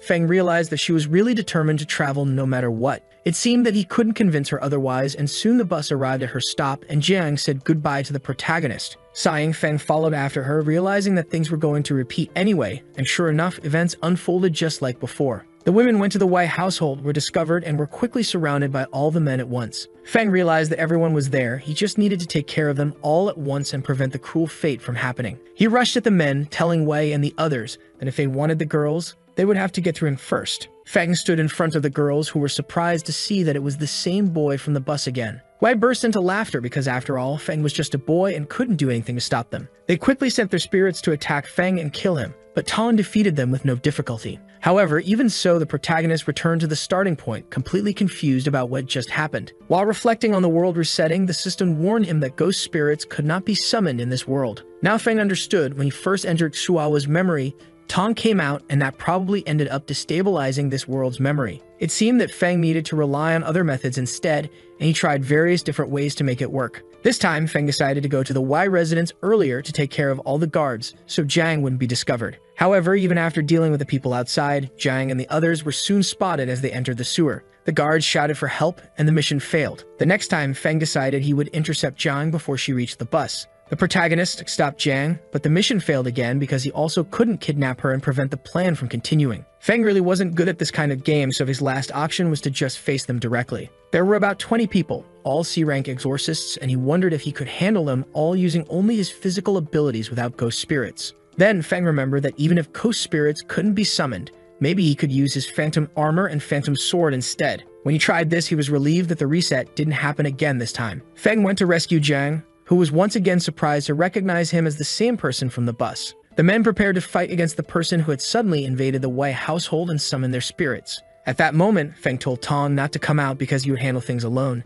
Now he could see the paths of the ghost spirits' attacks. The men around him were shocked because he was using a phantom sword to attack the monsters. They had thought he was just an exorcist, but in the end, he was just a fool, or so they believed, until even Wei's ghost spirit was sliced in half. Jiang and the others wondered who Feng really was, and suddenly, another man appeared behind him to attack. But the protagonist was defended by a barrier, and he quickly finished off all the men and cornered Wei. The man fell to the ground, begging to be spared, saying that they could take the women if that was what they wanted. Feng pointed his sword at Wei, saying that trash like him deserved thousands of deaths rather than being spared. After everything was over, the protagonist said they should leave quickly before more reinforcements arrived, and Jiang agreed. This time, he successfully prevented Jiang from taking her own life and escaped with her, completing the second part of the mission. Jiang was taken away by Feng, thanking him for helping her, and she mentioned that there were many Wei family spies throughout the city. To prevent retaliation, they should head to her home before that happened and avoid being seen. At Jiang's house, she explained that after her parents were killed, she moved to a hidden valley, the Rena Valley. He must have faced many difficulties along the way, so she helped him by preparing some food for him to eat. Feng thanked Jiang for her kindness, and Jiang smiled, saying there was no need to be so formal. He could just call her normally. He could stay there until the trouble passed, and he didn't need to worry about money. Her parents had left enough for them to last a long time. Feng agreed with her, but for some reason he felt like he was being kept there as a guest. Jiang said he could take his time eating. She was going to take a bath and rest for a while. The protagonist took the opportunity to check that he now had a total of 11 ghost bonds and wondered what kind of task he would receive this time. Suddenly, Jiang screamed because there was a ghost, and Feng rushed out to see what was happening. He entered the bathroom while she pointed at a ghost on the ceiling, and Feng asked where it was. When he turned around, the protagonist realized that it was actually right beside him, and the ghost lunged at Zhang. Feng realized that this must be the abbot of the Temple of Illumination, and now the protagonist received a new mission. It was to protect Zhang from being hunted, but once again, Feng had received the mission with too little time. She was hit directly, and the protagonist's mission failed, forcing the ghost domain to reset once again. Feng sighed as everything restarted. It seemed like the system was really playing with him. He wondered why the abbot was trying to kill Zhang in the first place, but at least he had returned to the moment when they were already fleeing from the Wei household. Zhang said they should hide in her house to avoid being found later by the spies. Feng stopped running and refused the proposal because they couldn't hide in her house. They had to leave Pingcheng and head to a small town in the suburbs. Right away, she agreed with his words, knowing exactly a place they could use to hide. So Zhang drove a car to leave the city, but Feng was caught off guard along the way. Outside Pingcheng, there was only a vast void. It seemed that this world was quite small and didn't extend much further. Suddenly, the girls shouted for Feng because it was there again, and everyone looked back to see what was approaching. It was the abbot again, chasing after Zhang, and Feng got up to try and protect the girl once more. Feng quickly got out of the car to face the spirit that was rushing toward them. They'd exchanged a few blows, but the abbot quickly destroyed the car, failing the mission again and restarting from the beginning. So on the next attempt, Feng asked Zhang if she knew about the temple, this time trying to understand a few things first. Zhang agreed the abbot was her distant cousin, but she had been sent to the temple as a child and they were not close. Then Feng understood that their relationship was still the same as he had known.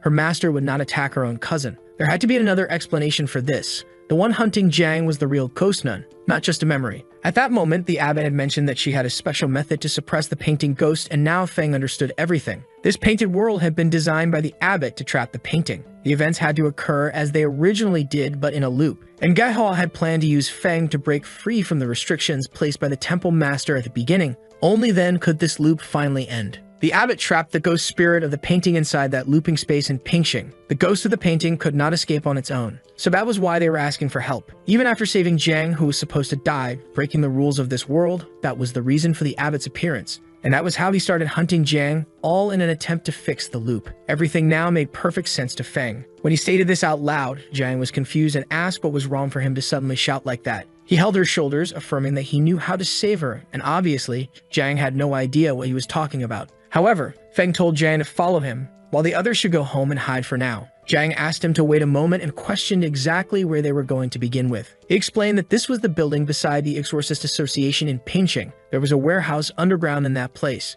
The protagonist suggested they should take a look, and Zhang asked if it was really true, as she remembered that this association had been founded not too long ago. She was surprised because apparently it had already developed in Pingxing up to this point, so they entered the space. She questioned Feng about how he knew things like that despite not living in that city. Moreover, he had known her name was Jiang Wei from the very beginning, and Feng asked if she would believe him if he said he had traveled there from the future. Obviously, she replied that honestly she wouldn't, but since the protagonist had saved her life, she would follow him anyway. The two walked for a while, and the protagonist said they should hide in there, to which she agreed without asking too much. From the perspective of the nun's ghost, she should go to all the places where Zhang would naturally hide under normal circumstances. However, the golden painting there might not be highly effective. That location was definitely beyond Zhang's usual range. So she wouldn't be found so quickly, and Feng said she could trust him because she just needed to enter that golden bag. That golden bag could conceal her aura, making it much harder for her to be found or attacked. She entered the bag just as Feng instructed, and he also gave her oxygen bags, which should last until the next day.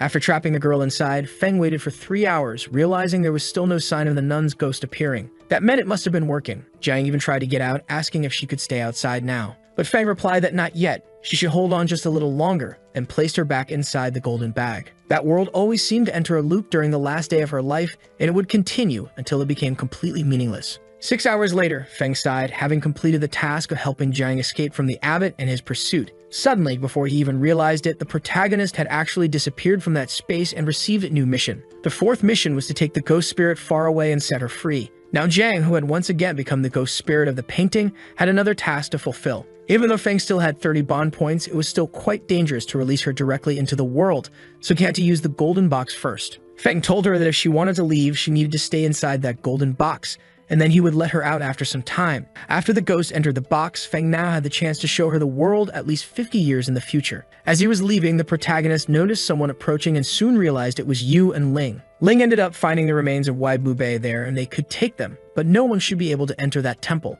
But just as they were taking Bubei's remains, Wei and his men also passed by. They laughed because they thought the girls intended to take what was left of their grandfather, and besides, the temple wasn't their property for them to enter like that. That was why Wei intended to enter if he wanted to, and one of the men commented that Master Wei was right about everything. They had surrounded the entire area, so they shouldn't have to resort to violence to drive them away. Even so, the two sisters had no intention of backing down so easily and immediately prepared to fight. Their aura made the men realize it was an S-rank ghost spirit. They couldn't believe they were that powerful just by looking at them. Wei laughed because those girls' temperament was indeed very strong and they prepared to restrain them. However, it didn't take long for Feng to intervene before they could do anything against the girls. Wei questioned exactly who this boy was, and one of the men commented that he must be Feng from Heiching. They had heard that he was an S-rank psychic, and Feng landed beside the girls to defend them. Then, without much effort, Feng used his powers to face Wei, and his ghost spirits quickly defeated his opponent. Wei's men were shocked and couldn't believe that their master had lost in less than 3 seconds with almost no resistance.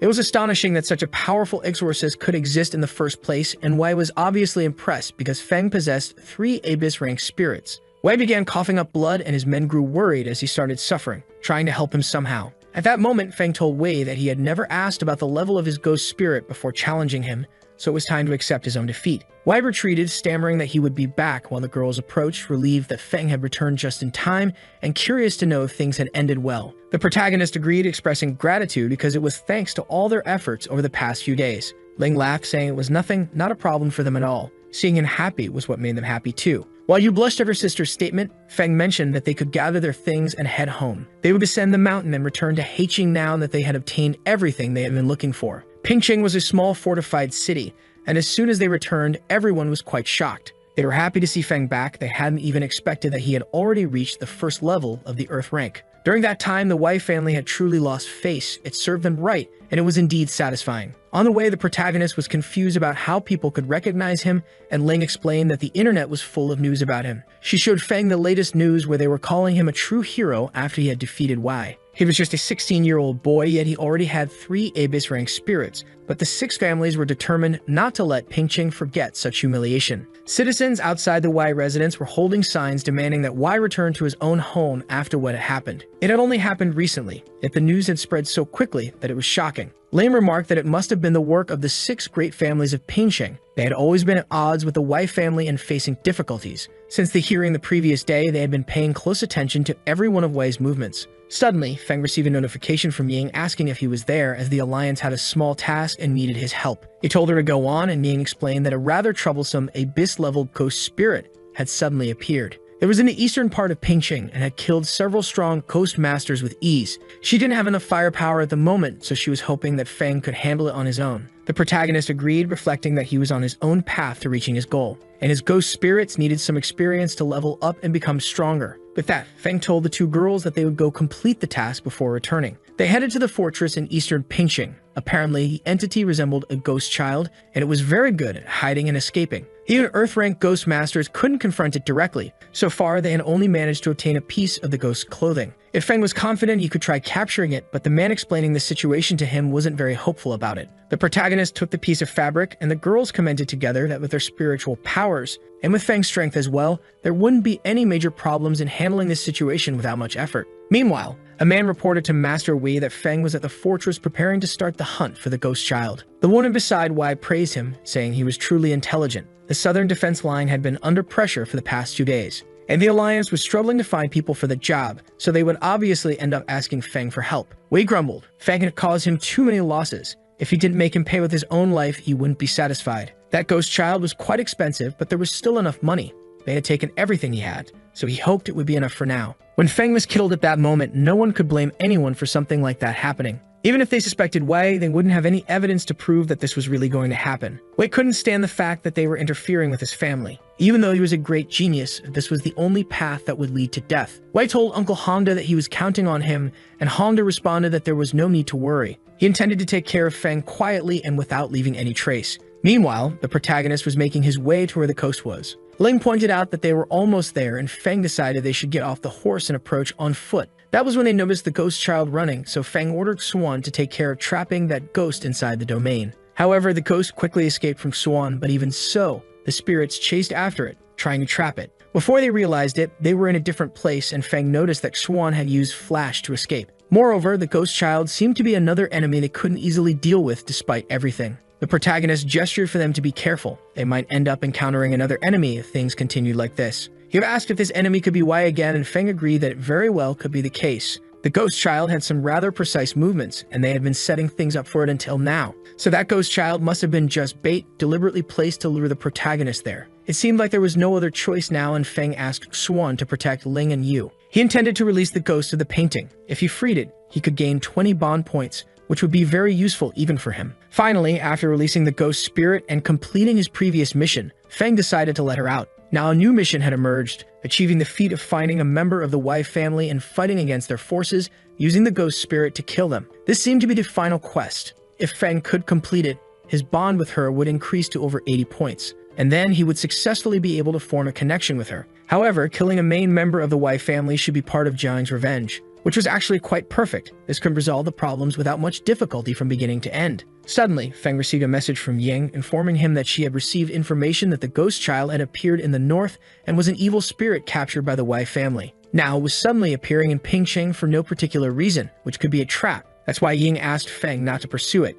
But it was all just as Feng had expected, and the protagonist replied to Ying that he had already encountered members of the Wei family pursuing him. They were 2 Earth-rank ghost masters. Since they attacked him first, they probably wouldn't mind if he killed them. On the other end of the screen, Ying coughed upon reading these messages, shocked that Feng actually intended to kill those 2 masters. That was practically the kind of power capable of massacring an entire city. The ghost spirit could easily take him into the domain and avoid all physical damage. Not to mention that normal attacks, even nuclear bombs, wouldn't be able to kill people of that level. Ying laughed because that boy was truly impressive, wanting to do such things without even thinking twice. If he really encountered someone that powerful, Ying didn't know if he would even make it out alive. She hoped it was just a bad joke from Feng and replied that it was fine to kill them. But it would be safer to return to Pingcheng first, so they could prepare to bring justice for him. Reading this message, the protagonist agreed with her. Meanwhile, Wei was confused because Hongda had returned and asked if Feng had already been killed. Wei Hongda was a 2nd-level ghost master and told Wei that his target had actually vanished into thin air after escaping. Wei was enraged, unable to understand how something like that was even possible,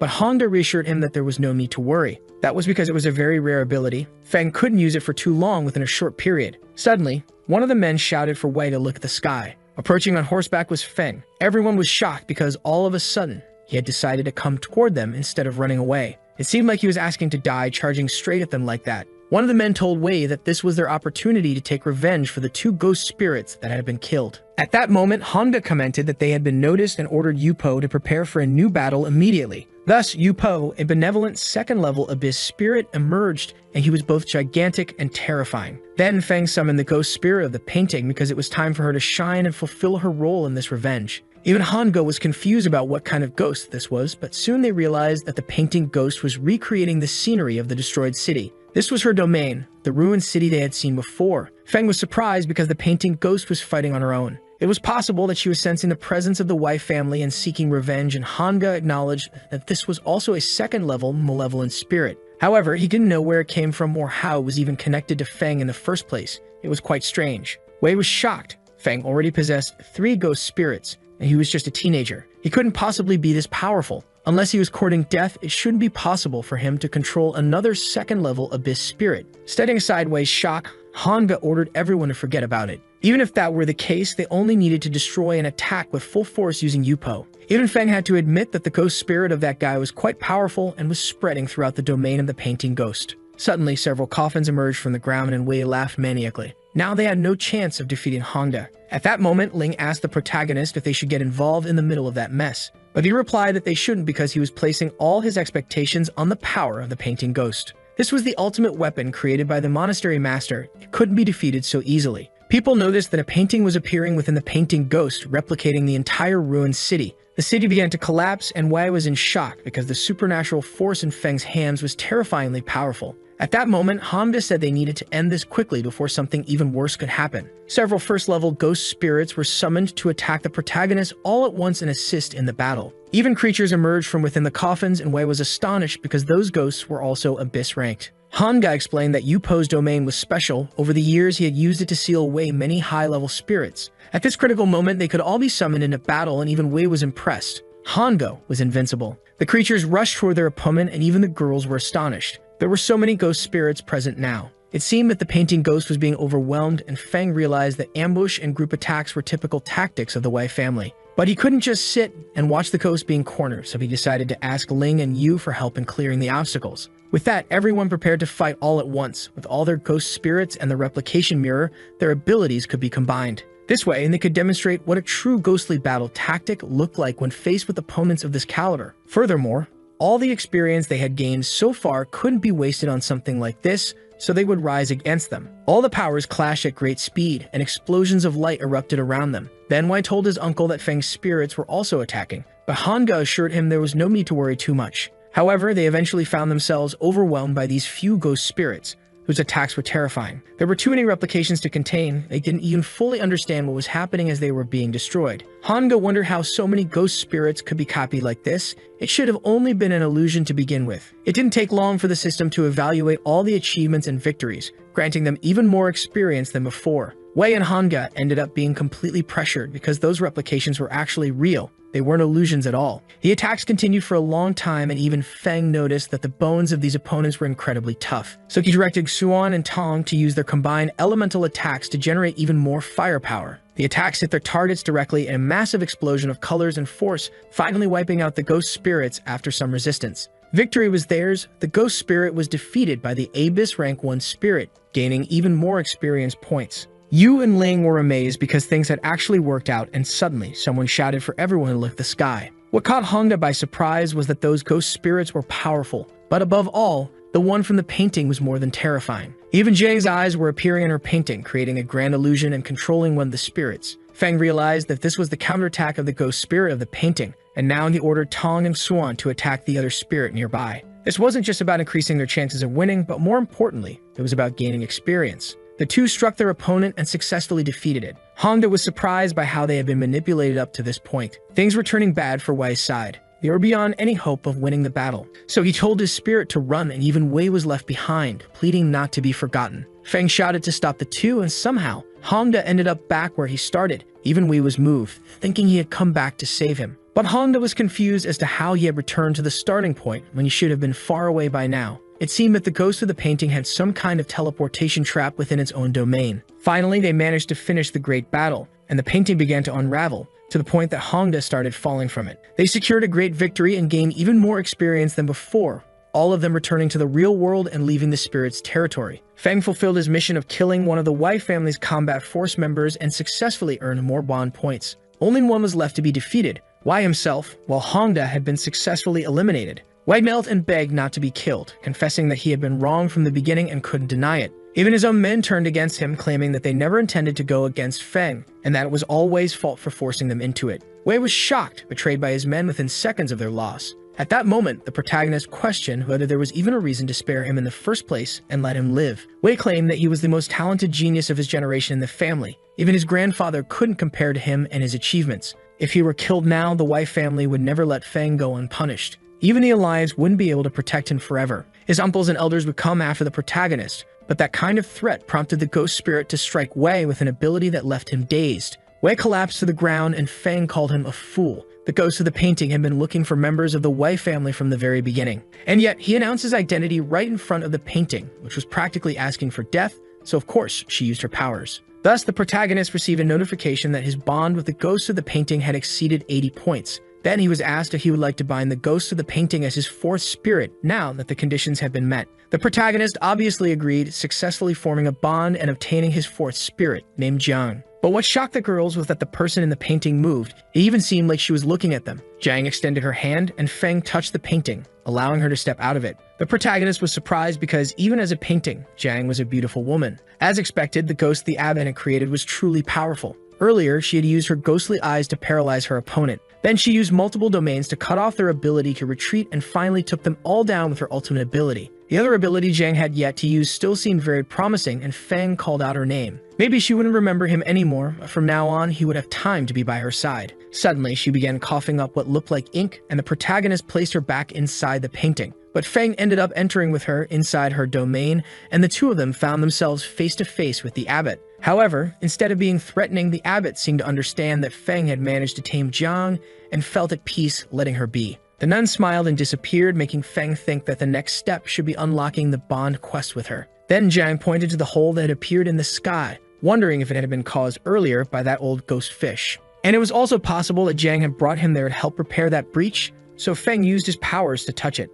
At that moment, he managed to pull out a coffin nail from within, but instead of closing the breach, several other things fell out of the space. They were various ghost artifacts, seemingly items left behind after the conquest of that battle. Feng asked if they were all gifts he could keep, and Jiang smiled as if agreeing. Then she took a brush and flew into the air. She approached the opening in the sky, and Feng understood that she was likely using drawings to repair it. Tong also had the ability to repair ghost artifacts, and Suwan was familiar with the drawings, so he instructed both of them to help with the repair. The three of them worked together to fix the crack in the sky, while Feng stepped out of the scroll. It seemed that the damage had been quite significant, and it would take some time for them to finish the repairs. He decided to return to the city while they took care of it, and Ling sighed in relief upon seeing that the protagonist had returned from the scroll unharmed. Yu asked if Feng had completely tamed the painting ghost, and he confirmed that he had. At that moment, she became curious, sensing the aura of the ghost doll nearby, and asked if they should go after it. Half an hour later, thanks to the ghost doll, they found the ghost child playing with some fish in the water. Feng instructed the umbrella ghost and the butterfly ghost to take advantage of the child's distraction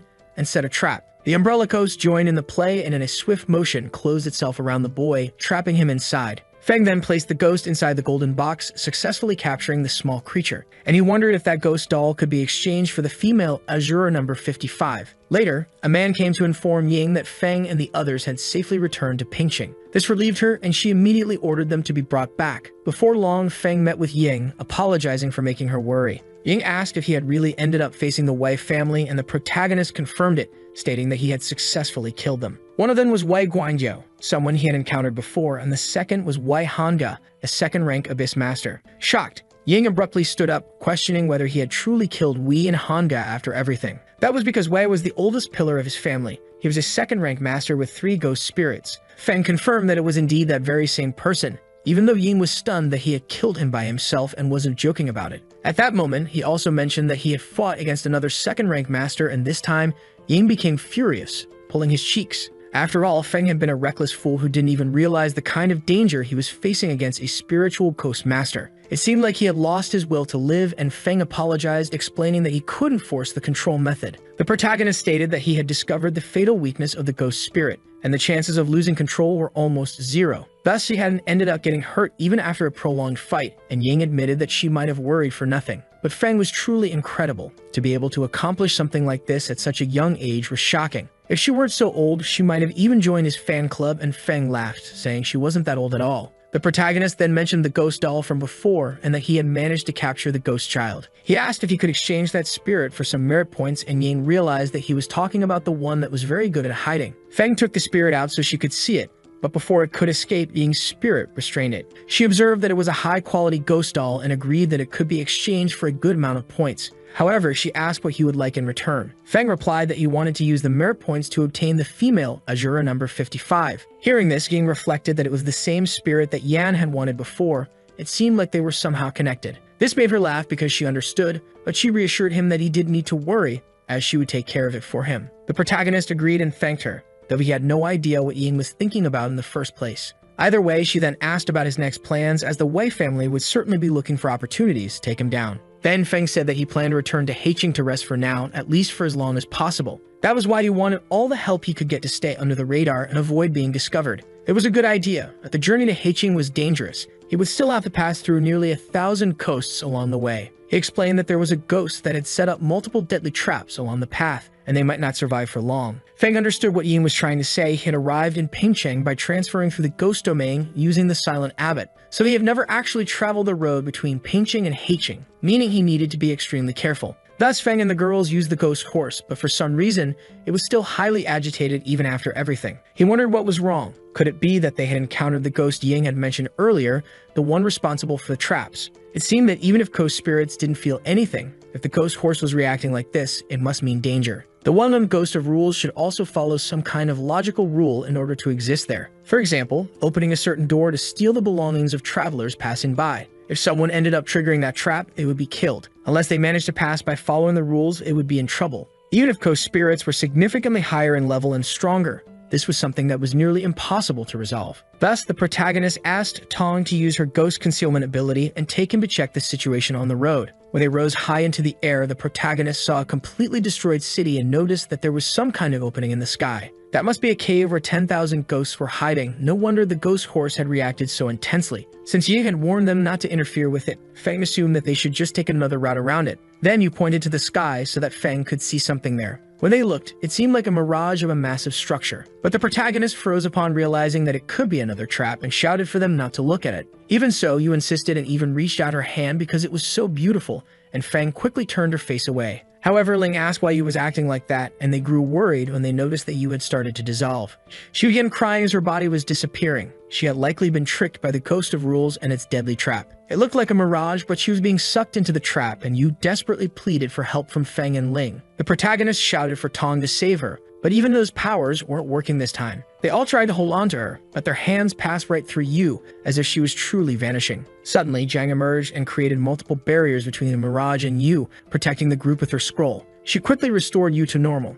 To her great relief, and Feng thanked Jiang for her help. But now they no longer needed to worry because the mirage had disappeared and they removed the protective barriers. Still in tears, Yu apologized to Feng. She had thought she saw someone inside the mirage and got lost in it. She had become curious and stared at it for longer than she should have, which ended up drawing her completely into the mirage. Feng approached and told her that it was okay. She could calm down and tell him who she had seen inside the mirage. Then Yu explained that it was a structure that closely resembled an ancient imperial palace. The longer she stared, the deeper her vision penetrated inside. She was able to see the entrance hall, and just beyond it, there was a dragon throne. A person was sitting on that seat. It was someone who seemed to be wearing imperial robes, and Ling was shocked upon hearing her sister describe these details. She wondered if there really were ghosts inside, but Feng said that there were 10,000 ghosts in the nearby cave. They needed to avoid any contact with that space and go around it to reach Heiqing. It was better to focus on their goal first. Moving toward Heiqing's third line of defense, they managed to get past that zone and were almost at the city after a long journey. That was a relief, but then they noticed that something else ghostly was nearby. It was a group of people fighting against multiple ghost spirits, and a man shouted for the third squad to proceed and call for reinforcements. They were not in a good situation. The A-rank malevolent spirit was heading directly toward the fortress. But while they were fighting off the monsters, the radar they were using suddenly showed that multiple red markers had disappeared in an instant. Even the B and C-rank spirits vanished at an alarming speed, and everyone reported to the president that the ghost attacks were retreating. The president didn't know what was happening. It seemed like reinforcements had arrived and were causing these heavy losses. But upon closer observation, they saw that it was a ghost horse approaching. They recognized that it was Feng, who had supposedly been missing for a year, and the president froze in shock. All the men stopped moving as they realized that it was indeed Feng. He seemed to have instantly defeated the ghosts. It was beyond impressive, and Feng sighed, remarking that the experience points from those creatures were too low to be worth the effort. At that moment, Ling pointed ahead. It looked like they were approaching the city, and they could also see her father in the distance. Yan then asked if they needed help over there. He replied that they did, but everything was fine now. They had successfully repelled the horde of ghost attacks, and Yan was surprised that they had managed to end it so quickly. Using binoculars, she confirmed that Feng was approaching, and the two of them were delighted to see each other again after such a long time. Dismounting from the horse, the sisters ran toward their father, who cried upon seeing his two daughters safe and sound. He embraced his girls while Feng greeted Yan after such a long time apart. Yan approached, asking how his journey to Pingcheng had been and if everything was okay. The protagonist confirmed that everything went well. Feng then asked if she wasn't going to question why he had disappeared for an entire year, but Yan simply replied that as long as he had returned, she was happy enough. Although the two were getting along well, the president suddenly shouted furiously, saying that things were not fine despite what they were saying. He called Feng a scoundrel, accusing him of deliberately attracting the attention of his precious daughters and now returning as if nothing had happened. Even as their father ranted and insulted Feng, the two girls quickly defended him, saying that he wasn't that kind of person. Still, the president accused Feng of brainwashing them just to manipulate them into following him. Faced with these accusations, the protagonist apologized to Zhu, explaining that unforeseen circumstances had forced him to take longer to return. But beyond that, Yan stated that she and her sister had become S-rank ghost masters because they had gained so much experience during their journey. This definitely surprised their father, and they even revealed the two S-rank spirits they had acquired during their travels. Ling smiled upon seeing her father's shock. Both of them had managed to become second-rank Abyss Ghost Masters. This even surprised Yan, who was only now hearing about their new achievements after a year away from the city. Now the president was extremely pleased to entrust his daughters to Feng, declaring that he had never been wrong about him. It was rather shocking how his attitude changed so suddenly, but they couldn't really say anything about it. Later, the protagonist went out to eat with Yan, sharing all the things that had happened while he was away. Yan laughed, commenting that if what the president had just said was true, then Zhu would soon want to become his father-in-law. But Feng nearly choked on his food, and Yan pointed out that even Uncle Lai, who had been after him before, had once prevented him from marrying into the Heiqing family. Laughing, Yan teased him about being quite popular, but Feng quickly changed the subject. He didn't want to talk about that at all. In truth, he had come with a gift this time and planned to give it to her as soon as they returned home. Yan was excited to hear that she was going to receive a gift. Meanwhile, elsewhere in Heiqing, news of Feng's return had begun to spread. The man who received the news realized that they were talking about the same Feng who had disappeared a year ago. It was indeed him. He had just returned, riding his ghost horse and earning considerable merit since then. The man sighed. All the possible times for Feng to come back, he had chosen now. His son's arranged marriage to Liu Ru was set for the following month, and they couldn't allow Feng to get involved and cause problems. A year ago, Uncle Lai had attempted to kill Feng, but instead, he'd ended up dead. Now he wondered if Feng had truly become a first-rank ghost master. It was highly likely that he had, but even so, they were determined to eliminate Feng one way or another. Meanwhile, at the association's headquarters, Yan was surprised when Feng handed her a small golden box. It was the materialization of a ghost in blade form, which should at least be at the Abyss rank. Yan asked if this was what he had mentioned in the past, and Feng confirmed that it was exactly the case. It was the 55th female Azura of the Golden Prison, which definitely surprised Yan, making her curious about how he had discovered this. The protagonist explained that he went to the Alliance headquarters and obtained it while she was in the city, taking advantage of the trip in the meantime. This made Yan cry with emotion. She had only mentioned it casually, but she never expected him to remember. It was a valuable gift that must have cost Feng a great deal to acquire, and she thanked him by giving him a kiss on the cheek. Embarrassed, he responded that there was no need to thank him, and Yan commented on how, after a long year, he seemed to have grown a lot. It was getting late, and she decided to go take a bath, but before she could, Feng grabbed her wrist. The next morning, a report was made to the family chief, stating that Feng had entered the association's headquarters the previous day and had not left in 2 days. The chief responded that they should continue monitoring him and report immediately as soon as he left the headquarters. That same morning, Yan accompanied Feng outside, asking if he was really sure he wanted to go on his own. The protagonist confirmed her question, explaining that he had some tasks to take care of and needed to go to the city, but would return soon. Hearing this, Yan asked him to be careful, and while their conversation took place, one of the men reported that Feng had started moving. As he walked, everyone commented about him, happy to see him back in Heiqing. He was so handsome, and they never thought they would see him in person again, but the protagonist ignored all their words. Feng had already sent a message warning to be careful of the Li family's schemes ever since he arrived. Now was the perfect time to turn their plans against them and take them all down at once before they could do anything. Feng would make sure the spies under Chief Lai would follow him without missing a single move. The spy reported to Chief Lai that, just as expected, Feng had left the defense line and was heading to the agreed meeting point. The chief was pleased. This was exactly how things were supposed to go. That was when Li's son arrived, running because he wanted to go with him. In response, Lai told his son Cheng that he couldn't go. The city lord's spies were spread out everywhere. If Cheng's identity was exposed, he would be at a great disadvantage if they were caught in this situation. Right now, Cheng was supposed to marry Liu Ru, and once that happened, all of Heiqing would belong to Cheng. Cheng agreed with his father's request, but asked him to be very careful. He had a terrible feeling about Feng. However, his father grumbled with a laugh because after all, he possessed an Abyss rank spirit, so he could handle Feng. He wouldn't stand a chance. Meanwhile, during his journey, the protagonist noticed that the Li family had begun making their moves to get closer to him. Soon, Feng found himself completely surrounded by his opponents. Last time he had managed to escape, but now he would have to pay with his life. Seeing this, the protagonist realized that this time the Li family chief had learned to be more cunning, summoning ghost spirits in advance. All the spirits were of high rank between S rank and rank 1, but they had only sent 2 rank 1 Earth-level masters and coast masters. It seemed like they were underestimating him directly, and the men even admitted that they had deliberately moved slower to give Feng time to act. But in the end, this was the result. However, the protagonist laughed because this was all they had to offer after everything. This enraged the men. Feng was acting arrogantly, so they charged at him with their ghost spirits attacks. Feng then commanded Tong, Suan, and the Umbrella Ghost to strike as well, defending against the attacks directed at him. Everyone was shocked because that aura signaled that all 3 were first-level Abyss rank ghosts. Even though they were all supposed to be only S rank and nothing beyond that, Feng didn't want to waste time and immediately summoned the ghost to the painting as well. This truly terrified the men, making them wonder what kind of ghost it was. It was at the 2nd rank. They decided to retreat immediately, but it was too late because the paintings had already struck their opponents. After a while, victory in the battle fell to Feng, and he received the appropriate experience points. His bond with the Umbrella Ghost reached 150, and now he could merge all 3 spirits into one. After the protagonist agreed to the idea, a brilliant light shone and the fusion of the Umbrella Ghost spirit finally took place. 3 girls emerged, and as expected, they had evolved once again. They now possessed human forms. Feng's new task was to name the ghost spirit, and as a reward, he would receive the ghost spirit along with additional points. Reflecting on names, the protagonist thought about how Kisame had originally been in the form of an umbrella, but had now transformed into 3 girls. So obviously, a new name was necessary. Feng pondered what exactly they should be called now. He pointed at the girls and called them Orangey, Pinky, and Greeny, but their expressions made it clear that they hated those names. Even the system was censoring Feng for choosing such terrible names, and the protagonist sighed,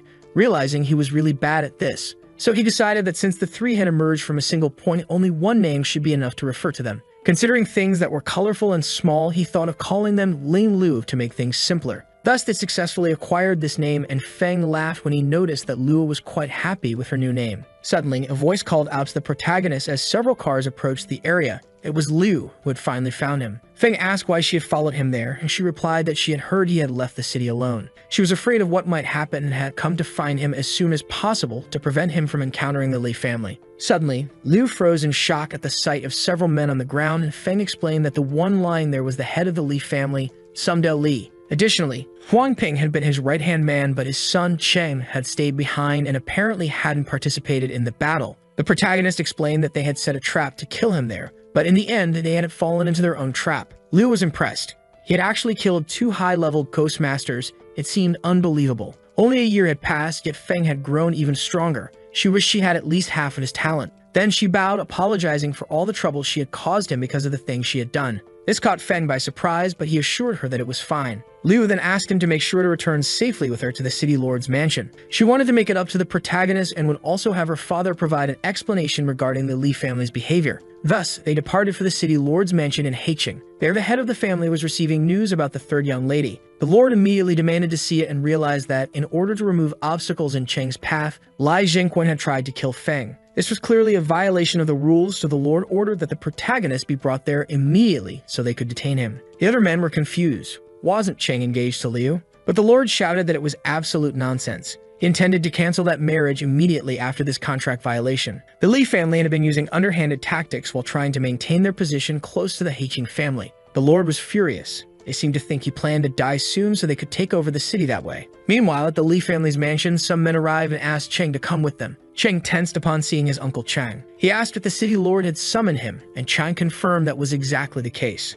The city lord was aware of the petty tricks Cheng had been using to get rid of Feng. As for the news about his father, there was no need to wait. His father had been killed by Feng. Cheng was shocked and screamed that it was impossible for his father to be dead, but Cheng ignored his outburst. He didn't have time for such delusions. The city lord had ordered that Cheng's marriage to Miss Liu be cancelled, and he would be taken to the city lord's mansion and detained until Feng's decision was made. The man continued shouting that as for the rest of the Li family, they were to be banished from Heiqing and never allowed to return. This only made Cheng even more furious. He cried and pounded his fists on the ground. If only he hadn't provoked Feng. Even if his marriage had been called off, at least his status would have remained intact. But now, his entire family had been prevented from being preserved, and things had reached this point. Cheng had truly lost everything. In the Golden Chamber, Liu said that she had heard from her father that Cheng had been captured, and it was up to Feng to decide whether to kill him or deal with him in another way. As Feng approached the chamber, the guards allowed the doors to be opened so they could assess the situation. But as soon as the doors were opened, he was shocked by what he saw, and Liu commented that Cheng had probably ended up in that state because he feared being tortured. Thus, Cheng had taken his own life, but she never thought she would end up marrying a coward like him. Feng sighed, feeling that this was actually a good outcome because he wouldn't have to take Cheng's life with his own hands. Either way, Liu said that they should leave to meet her father, as he had even prepared a banquet to welcome him. When they returned, they met the lord of the family, who was happy to see Feng again after so long. He asked him to sit and enjoy the meal that had been prepared, something the protagonist did without hesitation. Feng felt that the city lord was indeed quite courteous, and the lord said that now there was no need to worry about the Li family anymore. They had eliminated every last one of them, not just because of him, but because recently, some of Heiqing's forces realized that his life was nearing its end. They had been keeping their movements secret all this time, and at this moment, they took action against the Li family, swiftly preventing them from doing anything worse. So that was how things had ended up after all. Feng commented that despite the rumors, the Liu family chiefs seemed rather tough. It seemed all the rumors were just grand fabrications, and the man laughed, wondering how Feng had become so kind after not seeing him for a year. In reality, the lord was the only one who truly knew his own body, and he indeed did not have much time left. That was why he had been seeking to arrange his daughter's marriage to ensure his lineage, but he never imagined things would come to this. Then the lord asked the protagonist to listen to his final thoughts before things took a turn for the worse. Feng agreed, and the lord said that since the Li family was gone, If the remaining marriage candidates were not approved, he would have to resort to another solution. He was offering the rule of Heiqing to Feng before his death, without imposing any other conditions. Feng was shocked to hear this, but the Lord continued explaining that it was because he didn't want people to reject Heiqing now. So he asked his daughter to tell Feng about the current situation in the south. Liu explained that the previous night in the central city of the south, all the surrounding cities had officially announced their withdrawal from the Ghost Alliance. They would no longer offer their spiritual bodies to the headquarters every year, and all other benefits would be completely cut off as a result. Feng was impressed. They intended to become independent. He had thought it was just a few troublemakers, but it was far more than that. The Lord explained that now that humans had become so powerful, it was natural for some cities to believe they no longer needed the protection of the Ghost Alliance. But once they left the alliance, those in the south would definitely plan to take Heiqing. Instead of letting them take over, he intended to entrust the city to someone he could trust. To be able to handle the 3 elders of the Li family, Feng must be at an incredibly high demonic level. That kind of talent was beyond his reach. With Feng, Heiqing would be safe as long as it was well taken care of. Feng responded that there was no need to worry. When the time came, he would help as a good friend and member of the Ghost Alliance. Therefore, he apologized for not being able to take the position of City Lord, and Li was surprised by his response. She wondered how anyone in this world could not be tempted to have such a great city under their control without any conditions. Hearing his words, the Lord agreed with Feng, as he understood what he meant, and he wanted to thank Feng for giving up half of Heiqing, because the more he refused, the more he seemed fit for the role. That night in his room, Feng wondered why that old man had been so insistent on securing the city all day. Suddenly, he received a notification stating that he had completed the restoration of the ghost painting and had gained more bond points. Upon touching the painting, Feng found himself transported back to Pingqing 50 years in the past once again, where he heard a voice calling his name. Looking back, he saw Jiang, who was happy to see him after so much time had passed, and she asked where he had been during those days. Feng was confused because Jiang was suddenly talking. This world was supposed to have been created by the Nun Master, yet it still existed as a real place. Jiang said that last time he had saved her when she escaped from the Wei family, but before she could even thank him, he had disappeared in a hurry. The protagonist stammered, realizing what she meant. It seemed like he had to handle something suddenly and ended up leaving her behind. So he had left first, but he asked Jiang how she had been, realizing he should check how things had been going. Jiang responded that after the last time, Pingqing had returned to peace, and the Wei family had stopped chasing her. She truly wanted to thank Feng for that. Then she offered him a key to her home. She had prepared one so that he could have a place to stay in the future if he ever needed it. The protagonist thanked her and took the key as Jiang guided him to the riverside to walk through the city. Life in Pingqing was always monotonous. It even felt a bit boring at times, despite the ghosts outside the city. Even so, she really wanted to leave Pingqing to go out and see what the world was like beyond it. Hearing this wish caught Feng's attention. It seemed like the painting ghost was still connected to this world. He wondered if it was because he wanted to take Jiang out of this world someday, but Jiang was the complete human consciousness of this place, and he questioned what would happen if she really left the ghost painting and entered the real world. Perhaps it would be possible to create an even greater ghost with human thoughts. As Feng pondered, Jiang asked if he was daydreaming again. He apologized and asked what she was saying, and Jiang continued,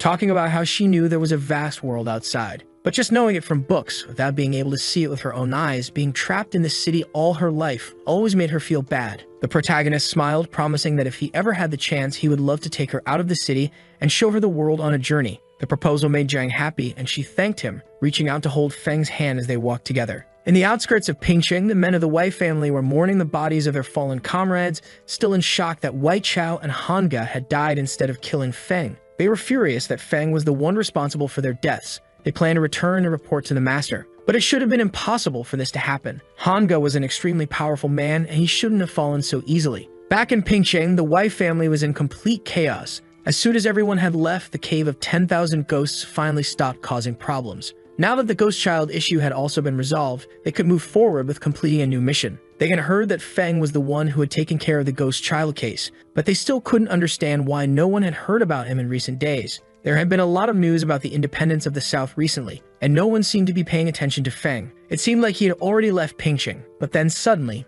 all the men turned their eyes to the sky. A ghost land seemed to be floating above the city of Pingqing, and suddenly, they all started feeling pain. Their ghosts also began losing control after witnessing the ghost land hovering over the city. That kind of oppression made President Lei wonder if it was the manifestation of some ghost realm in the sky. Perhaps it was an abyss-rank ghost. The entire city went on high alert, and Ying realized that it must have been Xushen, one of the Wei family members responsible for this. Ying recognized that Xushen had arrived in Pingsheng with overwhelming force. It seemed like he was furious after discovering that his great son had been killed. Then Ying ordered Chaimi to take her up, while everyone else watched the floating city, which seemed to belong to a ghost tamer. It appeared to be someone from the association, and several tamed ghosts were flying toward them as well. He seemed to be the eldest among the 6 great families. Many names had been mentioned, and they wondered what had happened to cause this. A ghost realm that could move through the sky was certainly the work of an abyss-level ghost. The 6 great families all possessed extraordinary strength. Never in their lives had they seen such a sight. The snow-covered mountain was causing a great commotion in Pingsheng, and everyone wondered who was behind it. On the way, the men said that Wei Wuji had come to Pingsheng with something so significant that it seemed like he was trying to incite war in some way. He was the Emperor of the North, and now it looked like he dared to extend his reach to Pingsheng like this. They questioned whether Wuji really thought the 6 great families were just for show and wouldn't take action now. One of the women approached Ying, saying that it was Wuji who started causing trouble, and she had just happened to witness it. Suddenly, Wuji himself appeared, stating that he had come there to meet Feng and intended to leave afterward. The people from the 6 families asked if he was after the protagonist just because he had killed 2 ghost masters from the Wei family and laughed, thinking they had overestimated him. Wuji exclaimed that Feng had killed his son and therefore he should kill him as well. But the other men were confused, wondering if he had really killed Guanjiao. Yin pointed out that Wuji was the one who had sent his son and Hongda to kill Feng to avenge his own ghost. After Hongda and Wei were killed by Feng, Wuji now wanted to take revenge himself and had even considered destroying Pingsheng. Ying then asked if by any chance the Wei family was also preparing for independence, as it seemed. Wuji told her not to put that blame on him as if it were his fault, and the others from the 6 families asked Ying if Hongda had indeed been killed by Feng. They all wanted to know if Ying was telling the truth, and she confirmed that it was completely Guanyo's fault from the beginning. She was even willing to testify at the headquarters if necessary, but Wuji couldn't care less about the Ghost Alliance headquarters. He intended to take revenge no matter what. Since Wei was there today, they couldn't be afraid to fight now. Everyone prepared to face Wuji, clashing their ghost attacks against each other relentlessly. 50 years ago, the Wei family had planted a tree in the small Jizhou temple, and now they intended to do the same in that city. Wuji shouted that they were all just trying to humiliate him, but it was a beautiful thought if they believed they could take his life this way. As the attacks continued, someone said that, as expected from the Wei family, they seemed to think they were the only ones allowed to kill, but they wouldn't let others do the same. The people were surprised to see Hihaya present. They hadn't expected to find him on the battlefield. He responded that thanks to them, at least he wouldn't die in the next 10 years, and he rebuked Wuji for his actions. He stated that Wuji's decisions were wrong. Pingsheng had its own rules, and they could not be broken so easily. If the Wei family insisted on attacking Feng and Pingsheng, then he, as an old man, couldn't just sit and watch. But Wuji had no intention of backing down. Unless Feng never left Pingsheng, he would kill him even if it meant breaking all the rules.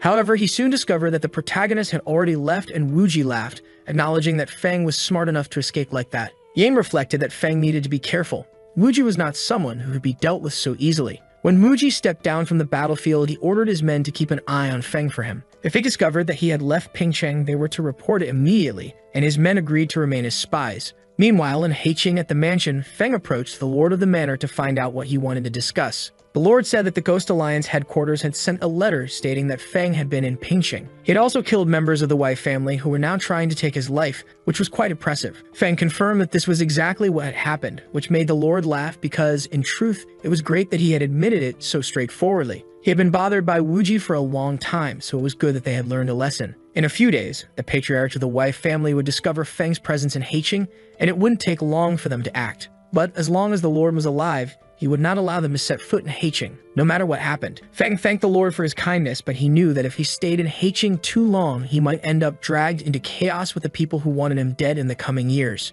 If there were any sign of this happening, he intended to confront Wuji before he died and kill his ghost as well. But the Lord was not afraid of another man when he himself was someone who had been on the brink of death all this time. So the protagonist asked the city lord how the situation in the south compared in terms of strength to the maritime city. The lord responded that they had grown stronger, but there was a giant to the south, and he wasn't sure if they would be able to win again. The protagonist asked about the giant, and the lord explained that it was exactly as he had heard. Only someone who possessed 2 third-level abyss ghosts could truly be called a giant. Giants could survive without relying on any external force, yet they had the power to shake the entire world. Even though he was still small compared to the grandeur of a giant, Feng thanked him for listening and clarifying his doubts. There were many more things he hoped to receive help with in the future, and the Lord asked exactly what he had in mind. Feng wanted to know if there were other dangerous places around Heiqing, where first and second level abyss ghosts might be found. Smiling, the Lord replied that it wouldn't be difficult. He even offered the protagonist a map, which Feng gratefully accepted. Wuji, the head of the Wei family,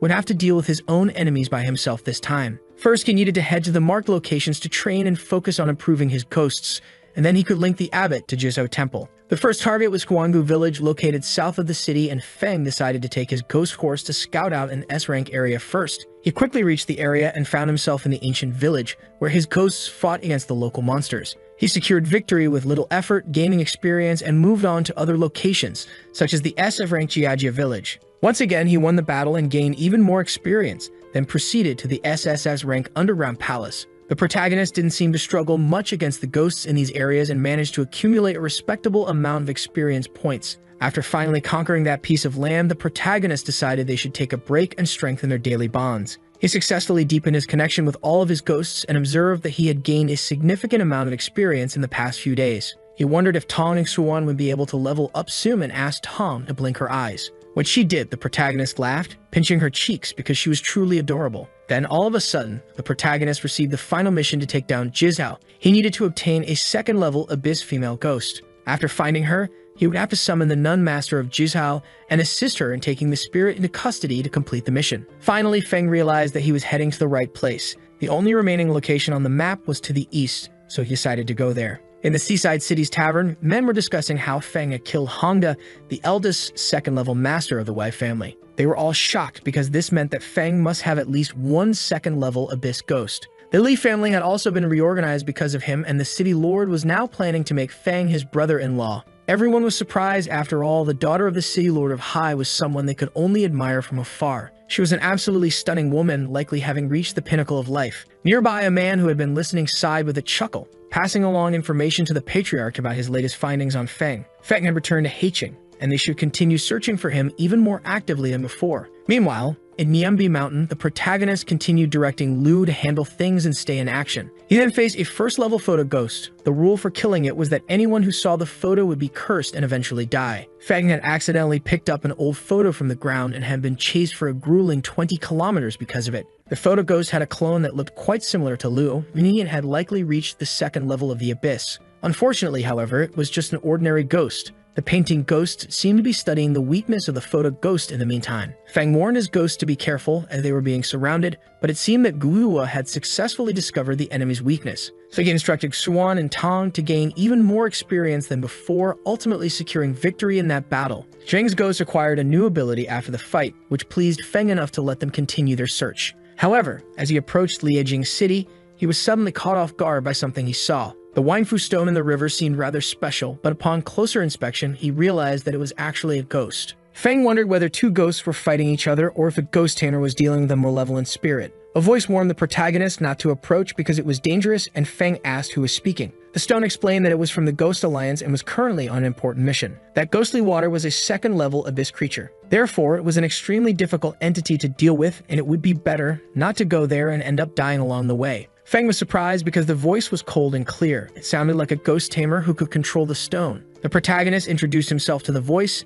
stating that the ghostly water had a terrain advantage in the river, so he wanted to help. The voice acknowledged that they had heard of him before, and Feng was pleased that he could share the experience. He sent all of his ghosts to attack the opponent, crossing the waters to reach it. The ghostly water was forced to retreat just in time, and their attacks landed successfully, securing a great victory. The stone thanked the protagonist for his help and had not expected him to be this talented at such a young age. Feng responded that it was no problem and asked if she knew where the second-level Abyss female ghost was. The stone replied that now that he mentioned it, she was actually searching for a specific one as well. Its code name was Joker, and it was quite cunning. She offered a lead on its whereabouts, telling him to proceed with caution. Feng was surprised by the name. It was called Joker, which was always preferable to aim for a goal rather than searching aimlessly. The protagonist thanked her for the information, and the stone shattered, moving ahead because the Joker had an anti-tracking ability, so he needed to be careful. Feng wondered if this was what that ghost girl had wanted from the beginning, but it seemed he had ended up obtaining a fragment of the Joker's mask. It seemed like a good opportunity to test Zheng's new ability, so he asked her to try tracking the Joker using the mask. Successfully, the ghost followed the painting ghost, leading Feng to a very isolated place.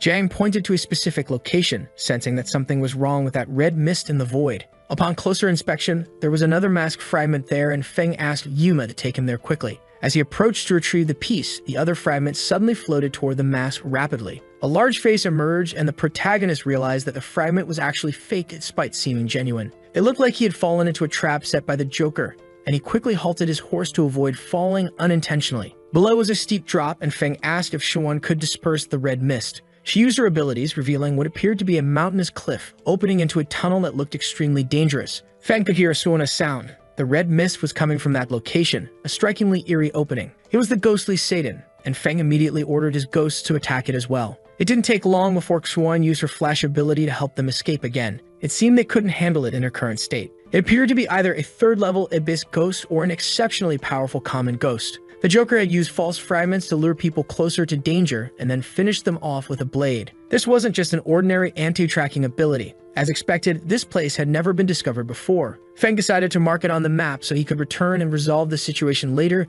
making a significant improvement. Fortunately, with Xuan's ability to escape, she could retreat even if they encountered a more powerful malicious spirit. Feng asked Jiang to continue searching and discovered that there were multiple pathways. It seemed the Joker was in a highly dangerous location. They proceeded to another place called Julipo, gaining even more experience along with additional fragments of the Joker's mask. After collecting several ghostly lanterns, they finally found another Joker fragment that could be used freely. This time, Feng hoped it was a real fragment, and Tong used her ability to repair it. Successfully, the protagonist identified that some of the fragments were indeed real, but others could be fake. So they needed to be very cautious when determining which ones were which. Feng instructed them to keep searching for more pieces. If they could venture into a few more dangerous locations, they might be able to collect all the markings, and soon, Tong and Xuan would be able to level up. As more time passed, Feng acquired even more ghost masks, and before long, Tong was able to reach a higher level. After leveling up, Tong had now gained even more points and abilities than before, becoming stronger as a second-level Abyss Spirit.